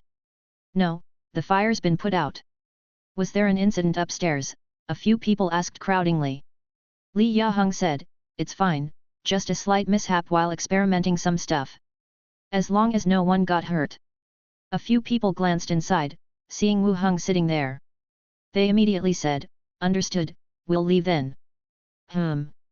Everyone went downstairs. Li Ya-heng rushed straight back, hugged Wu Heng's arm, and exclaimed, what is this? Did you steal Ma Xiang's superpower? Chapter 298. Wu Heng pulled out his arm, circled it around Li Ya-heng's shoulders. What do you mean he stole his superpower? It's just a ring that can release fireballs, and the effect is mediocre. This is still mediocre. Ma Xiang's superpower is the same, he is still ranked 2nd. Li Ya-heng said. Ma Xiang's superpower is a mystery to outsiders. But on the radio, the Flame God Shelter mentioned this power. It could release a fireball that would explode on impactful, and ignite flammable materials. The effects might be similar. Yet, Ma Xiang's power was awakened by desperately consuming corpse cores. This is just a ring, wear it and you can release fireballs. There's really no comparison between the two. So now, you're tied with him for second place. Li Yaheng leaned her arm against him. What are you saying? Are you insulting me? Then she looked up at him again. Do you have any more? Equip everyone with these rings. Release a bunch of fireballs and blow up a group of zombies. Do you think these are items that can easily be made more of? Wu Heng paused, then continued, besides, if everyone has them, this ability isn't that valuable. Ha, you're right. Li Yaheng hugged his waist, gently swaying and acting coy, you're the best. As long as you are satisfied. Wu Heng gently patted her back. Li Yaheng continued, then I'll just tell the others, I've also awakened a fire-related superpower. You can do that? Wu Heng nodded. Whether one has a superpower under the current circumstances is very important. Not only does it increase personal combat effectiveness, but also represents prestige. No one wants to follow a person who has no distinctive traits, especially a young woman. The reason why Ma Xiang could become the commander-in-chief of a district-level fight against zombies is precisely because of his unique superpower. If Li Yaheng now demonstrates the same power as Ma Xiang, not to mention how it will be viewed by outsiders, it will certainly cause quite a stir within the shelter. In the shelter, King Yama is the strongest, and now Li Yaheng possesses a power equivalent to the second strongest. This is an encouragement to all the survivors and can help reinforce Li Yaheng's position. Will you stay over tonight? I'll reward you properly. Li Yaheng hugged him and gently swayed her body. Wu Heng turned around, held her in his arms and said softly, I would like to, but there are still some things to be taken care of. Let me make it up to you next time. It's been a while since he last spent time with Li Yaheng. But he just got the level 2 corpse core potion, so he needed to conserve his strength to take the potion. He had also been feeling a lot of pressure about going to Gold and Silver Island, an unknown environment. Taking the corpse core potion and enhancing his attributes could provide some level of security. Li Yaheng did not hold him back much, saying, I'll save the reward for next time. All right, I'll make proper use of this privilege when the time comes. They chatted for a while. Li Yaheng then went downstairs to continue her work. Wu Heng opened the boundary door and returned to the other world. Upon his return, he was still in another room of the suite. Outside the window, the bustling street could be heard, along with the sounds of vendors hawking their goods. Wu Heng walked over to a table and pulled out all 3 bottles of the corpse core potion. The level 1 corpse core potion no longer had much effect on his body. Even if he produced more in the future, it would be for the use of the people around him. As for the level 2 corpse core, he would prioritize using it for himself. After making up his mind, he did not hesitate much. He picked up a potion, uncapped it and drank it straight up. The sour and bitter taste flowed from the throat into the stomach. Immediately, a feeling of warmth and pricking pain came from the abdomen, along with a wave of energy, spreading throughout the body as if tearing the muscles. Did he experience this effect the first time he used the level 2 corpse core? He seemed to have forgotten a bit, but the pain now was indeed unbearable. Constitution +2, Strength +2, Agility +1. The system notification appeared, distracting him from some of the attention. And the pain quickly subsided. Level 2 corpse core, indeed, the effect was significant. An increase of 5 attribute points, which was equivalent to rising 2.5 levels. This kind of potion, in this world, is definitely a very precious one. Becoming stronger is the goal of every professional. And attribute points are a necessary condition to achieve this goal. He got up and stretched a bit right there to alleviate the muscle soreness from taking the potion. Once he had recovered sufficiently, he sat back down, uncapped the second bottle of potion, and drank it straight up. The warmth and prickling pain spread across his entire body once again. The system prompt appeared quickly after. Constitution +3, Strength +2. The attributes increased further. After taking a couple of deep breaths, he muttered a couple of words about awakening powers. Then opened the last bottle and drank it. Strength +2, Agility +2, Perception +1. Still just an increase in attributes. No new superpower was revealed. But the consecutive use of 3 bottles of potions had nearly put his body at its limit. Sitting on his chair, with his arms on his thighs, he huffed and puffed. After resting for a moment, he immediately checked his attributes. Attributes, Strength 31, Agility 28, Constitution 35, Intelligence 30, Perception 19, Charm 26. Now, his constitution was the highest, reaching 35. This value was not lower than a level 15 warrior. Moreover, a higher constitution indicates better physical fitness and higher resistance to poison and abnormal conditions. It largely determines whether he can survive. His strength had reached 31, which gave him quite an impressive combat capability in hand-to-hand fights. His intelligence was still at 30, the potion had not enhanced this. Chapter 299. I find myself veering towards physical strength and endurance again on my mage path. But there's no alternative. When it comes to the corpse core, the most common improvements are in the first 3 attributes, with less increase in the latter 3. It's a little disappointing that after consuming all 3 potions, I still haven't awakened any superpowers. Even if I'm down on my luck, it shouldn't be this bad.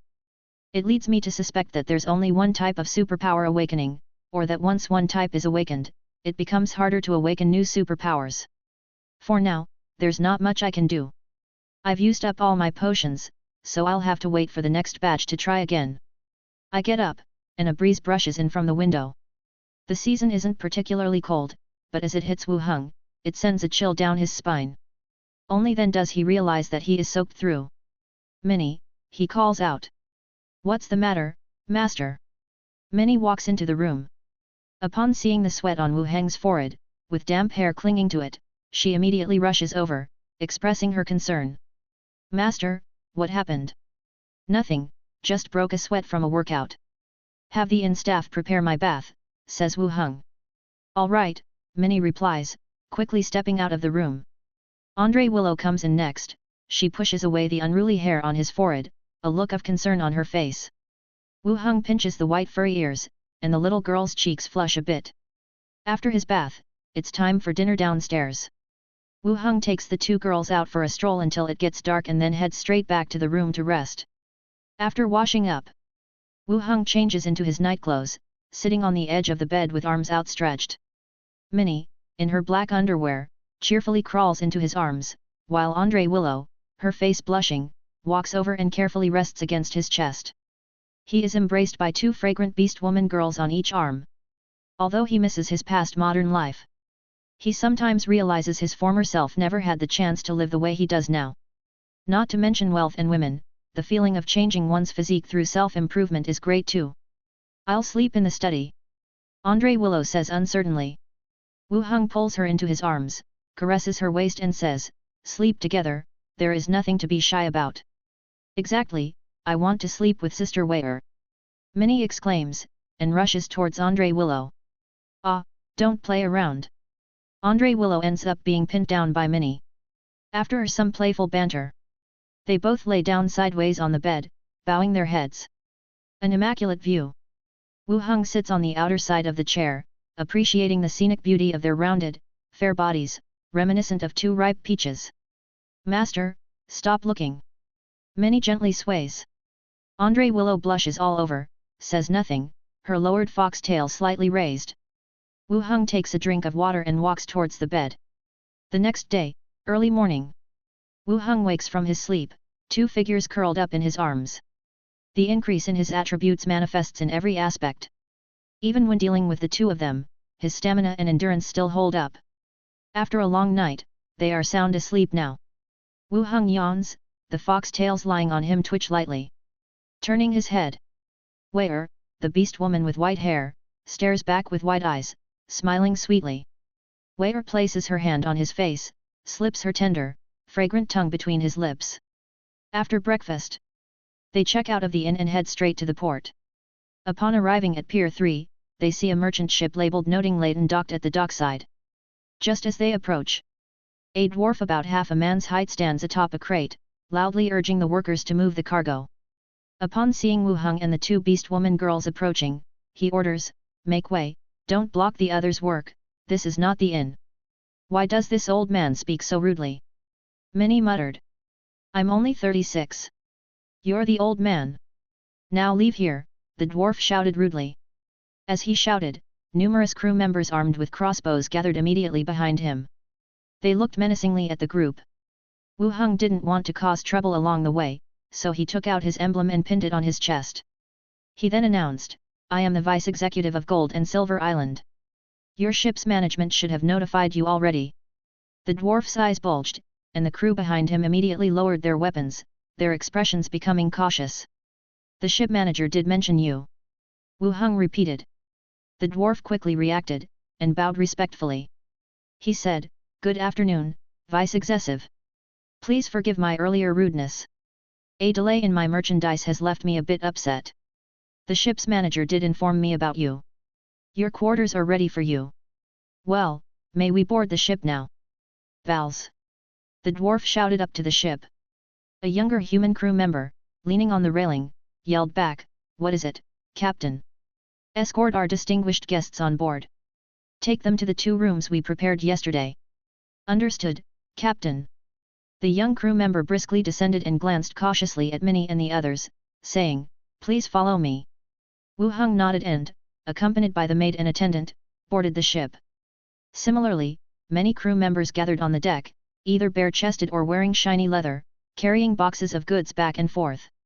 It seemed they were in a hurry. Wu Heng, trailing behind the young man, asked, "What's the ship's cargo?" "Spices, beer, and some weapons and armors." "Is it meant for the dwarves?" "Not necessarily. We pass several cities on the way, and we try to sell as much of the cargo as possible. The remaining goods will be transported to the dwarves." The young sailor was completely candid, answering whatever he was asked. "Oh. It seems you are doing pretty good business, you even have such a large ship." The young man just chuckled and didn't pursue the topic further. Entering the cabin, he pointed to 2 rooms and said, "These and the neighboring room are for you. Conditions at sea are rougher, please bear with us." "About how long it will take to reach Gold and Silver Island?" "Our first destination is Gold and Silver Island. If all goes well, we'll arrive in 6 days." "And if things don't go well?" Minnie asked. "If we encounter pirates, have to take a detour, or face any other issues, it will delay our arrival time." "All right, thank you." The crew member smiled and left. Minnie and Waiter tidied up their rooms a little. The 3 of them then sat and waited. By noon, they felt a sense of weightlessness as the ship began to move. From the windows, they could see the ship setting sail.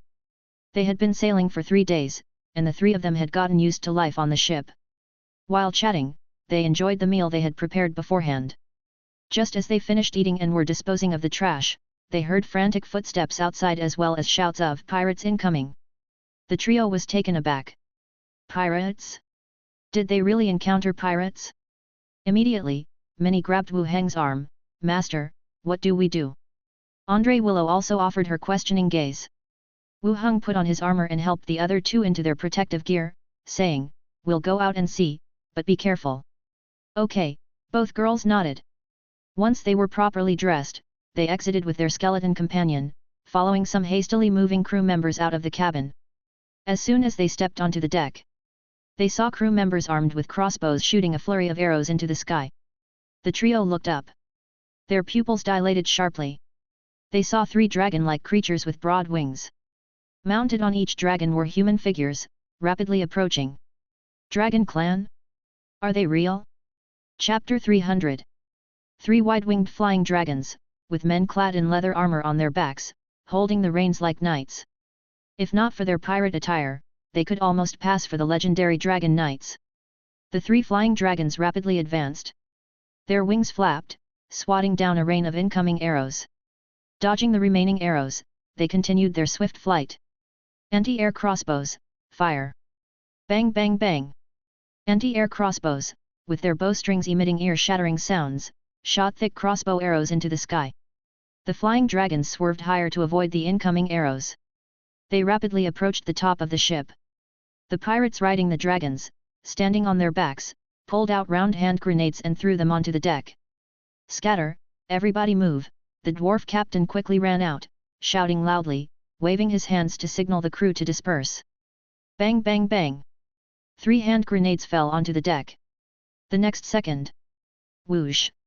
The grenades exploded with sudden ferocity, creating a 2 to 3 meter diameter whirlwind of flame, sweeping across the deck. The crew members who couldn't escape in time were swallowed by the flames. Several crossbows were also consumed by the fire. "It's the wind fire thunder," continue the counterattack, you guys go put out the fire, the dwarf continued to shout. Thud thud thud. The crew members sprang into action quickly. They wielded their crossbows, avoiding the area affected by the fire tornado and aimed at the flying dragons circling in the sky. The flying dragons were massive, with wide wingspans, yet they were remarkably agile in flight. After reaching a certain height, the arrows loses their power. They didn't cause any significant harm. Captain, there is a pirate ship approaching from behind, a crew member shouted out loud.